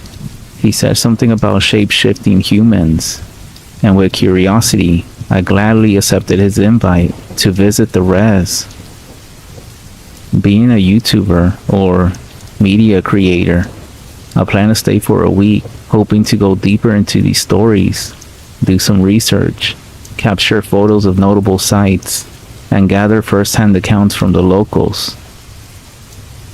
The res was unlike any place I've been to. With its landscapes perfect for photos, it was both beautiful and eerie. Over the first few days, I kept finding myself busy, from visiting the local trading post, hanging out at community events. I learned about their daily lives, taking photos and setting up casual interviews with all sorts of people and the locals about these so-called skinwalkers. However, of course, the people of the res met my questions about skinwalkers with different reactions. Some would actually cast their eyes downward, offering nothing more than a no comment. Others stared back with a stern look, warning me of the consequences of prying too deep into the things that are best left alone. Yet, a few brave souls did share stories about so-called coyotes who transform into humans. Apparently, they can mimic certain voices and animal sounds. How one should not whistle at night, as it's believed that this might actually invite or summon a skinwalker. So during my time there, I stayed in a hogan that belonged to Sanny's grandma, but at the moment nobody was staying in it, except for Sanny. For those unfamiliar, a hogan is a traditional Navajo dwelling place, constructed from a mixture of logs. There's actually some spiritual significance for the Navajo. It's almost like you can feel a connection to the land, and the door to the hogan always faces east to greet the morning sun, which apparently is important in their daily rituals and traditions. After my string of interviews and questions on the res, Word seemed to have traveled fast. On the 5th day of my stay, I was outside the Hogan trying to capture photos of the beautiful sunset when I noticed an older man approaching. He moved with a slow pace, and his clothing was traditional, and around his neck were hanging all sorts of amulets that were making noise with each step that he took. Zanny, who had been inside the Hogan, stepped out and immediately went silent upon seeing this man. He whispered to me, "That's Tahoma, one of the respected medicine men around these parts."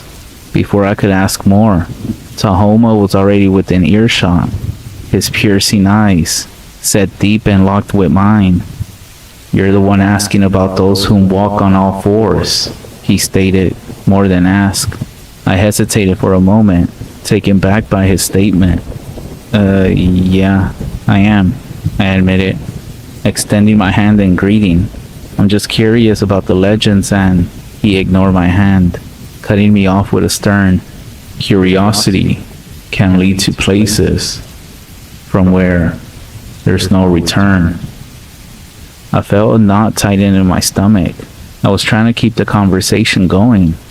"Hey, no disrespect. I'm just here to learn more about the culture and the stories." Tahoma stared deep into my eyes, as if he was studying my words. After what felt like an eternity, he spoke in a grave tone. "There are things on this land that you don't understand, that you cannot comprehend with your questions and your cameras. You awaken things best left undisturbed." I gulped, the weight of his words pressing down on me. "Hey man, I apologize if I offended or overstepped," I said. He leaned in closer, and with a hushed voice filled with urgency, he warned, "Leave this place. They have taken notice of you, and they don't like you watching them." With that, he turned and walked away, leaving behind a silence. My friend, looking as pale as I felt, said, "When Tahoma speaks, we listen. I've been trying to tell you that these things are real, man." That night, the environment of the Hogan felt different, more ominous if anything. Every small noise outside made me jump, and the once comfortable walls felt suffocating. I couldn't shake off the medicine man's warning, even though, to be honest, I didn't believe him. Despite the tension that hung in the air that night, a part of me still doubted most of these things. I hadn't personally witnessed any evidence of skinwalkers or the supernatural during my stay so far, and stories and legends were one thing, but tangible proof was another thing. The medicine man's warning, a little scary I will admit, could just be a way to dissuade outsiders like me from prying too deep into Navajo traditions, I thought. I'm not gonna lie, that night, all the skinwalker talk had me a bit on edge. I guess the fact of being out here kinda didn't help. I had to use the restroom, so I stepped out the Hogan and walked towards the dimly lit outhouse. As I was sitting down, remembering that next time to not indulge in other cultural foods so quickly, the distant sounds of the wilderness were interrupted by other noises that I started to hear, which were soft footsteps, the rustle of brush nearby, and the quiet creak of shifting dirt. It felt as if someone or something was slowly circling the outhouse, each footstep sounding closer than the last. Drawing in a silent breath, I waited, heart pounding, straining my eyes to see any trace of movement through the small cracks in the wooden structure, but I didn't see anything. Then, a tap at the door. Keep in mind this was around 11 at night, so I said out loud, "Hey, I'm in here." No response. Then, I heard what sounded like perhaps a dog scampering away on all fours, with the running steps fading into the distance. Well, that was weird, I thought. As I finished up handling my business, I slowly unlatched the door and stepped out, cautiously scanning the darkness. I kid you not, as soon as I took 2-3 steps, from behind me, I felt a force clamp down on my shoulder, causing me to jump nearly out of my skin. That's when I turned around, and I saw it. The face of Zanny, with a roaring sound and then a loud laugh. Catching my breath and shaking my head, I said, "Well, alright, you got me, dude." I admitted. He started to laugh, throwing an arm around my shoulders as we began to walk back to the Hogan. "You have to admit," he began, sweeping an arm out and pointing to the landscape. "The rest is beautiful out here at night. Without the bright city lights, everything feels more alive, more connected." I took a moment to appreciate the beauty around us, the clear sky filled with numerous stars. "It's beautiful out here, Sanny, but I do want to let you know, it feels like we're the only ones out here. Some of these stories, legends, they just seem like traditions, to be honest, passed down to make sure that everybody respects the land." He looked at me, then nodded. "Well, that's fair. But some traditions are born from truth that has actually been forgotten," Sanny said as we continue our walk back to the Hogan. On my last night at the res, I decided to indulge in a bit of mischief and to get back at Zanny for the prank he pulled. While heading back from the outhouse again, I tiptoed around the Hogan, tapping gently on its walls and trying to mimic the eerie skinwalker sounds I heard they made. I was hoping that maybe Sandy would start reciting a prayer that he told me that the people do whenever there's a skinwalker around. I was waiting to see if Sandy came out when I noticed little bundles near the Hogan's base. With curiosity, I took out my phone and captured a few pictures, thinking it would add a unique touch to my video. And nearby, I saw stones, fixed in a way that seemed to be a ritual circle. I moved a few rocks to get a better picture. Then, laughing quietly to myself, and seeing that Sandy was not reacting to this, I began to whistle. And then, in a mocking demonic voice, I called out, "Zanny, it is I who walk on all fours." There was only silence. And after about 5 more minutes, and seeing that he still wasn't coming, I decided to take some last final shots of the beautiful landscape, as I knew this was my last night there. When I finally returned inside, Zanny was there, snoring away. I chuckled to myself thinking, well, if a real skinwalker ever shows up, you'll be of no help with that deep sleep. The next morning I said bye to Zanny and his grandma and thanked them for their hospitality. I also told Zanny I would contact him once I put a video together, and that before publishing, I would send it to him to make sure he was okay with it. When I returned home to edit some of the videos and pictures, I noticed that something was off. In the background of many interviews were shadows, flickering in and out of the frame. Even when I was trying to edit some of the interviews I had done, the audio itself sounded distorted, with what sounded like whispering echoes behind the words of those whom I interviewed. However, it was the pictures that really disturbed me. Every single image that I had taken, even in the daylight, had a faint shadow figure growing more and more clear with each picture. And the most scary picture was the last few that I took after rearranging those stones. The picture was supposed to be of the landscape, but instead there was a blurry silhouette of what looked to be a person. It had elongated limbs and also a twisted, unnatural posture. Nervously, I contacted Zanny, and after explaining everything, he went quiet, saying that he would ask the local medicine man for advice. The next day Zanny called. His voice sounded worried. He told me I might have caught the attention of something, and that he's communicating with Tahoma, the medicine man, to perform a ceremony. They believe it might help cleanse whatever I had caught the attention of. That same night, as I was asleep in my room, I was awoken by what sounded like whistling outside my window. I woke up half asleep, and I swear, I heard a voice coming from my closet, saying, "I'm in here," mimicking my response that I gave when I was in the bathroom that night in the res. I'm posting this here because, out of all the places on the internet, I figure this community might be the most understanding. If anyone knows what I can do to make things right, or how to protect myself, please let me know. I will provide an update tomorrow once Annie tells me how the ceremony went. But please, take this serious. I'm starting to panic as I'm typing this, and I swear, every time I glance at the dim reflection on my PC, when I change a window or tab, that distorted, twisted figure from that last photo I took seems to be standing right behind me.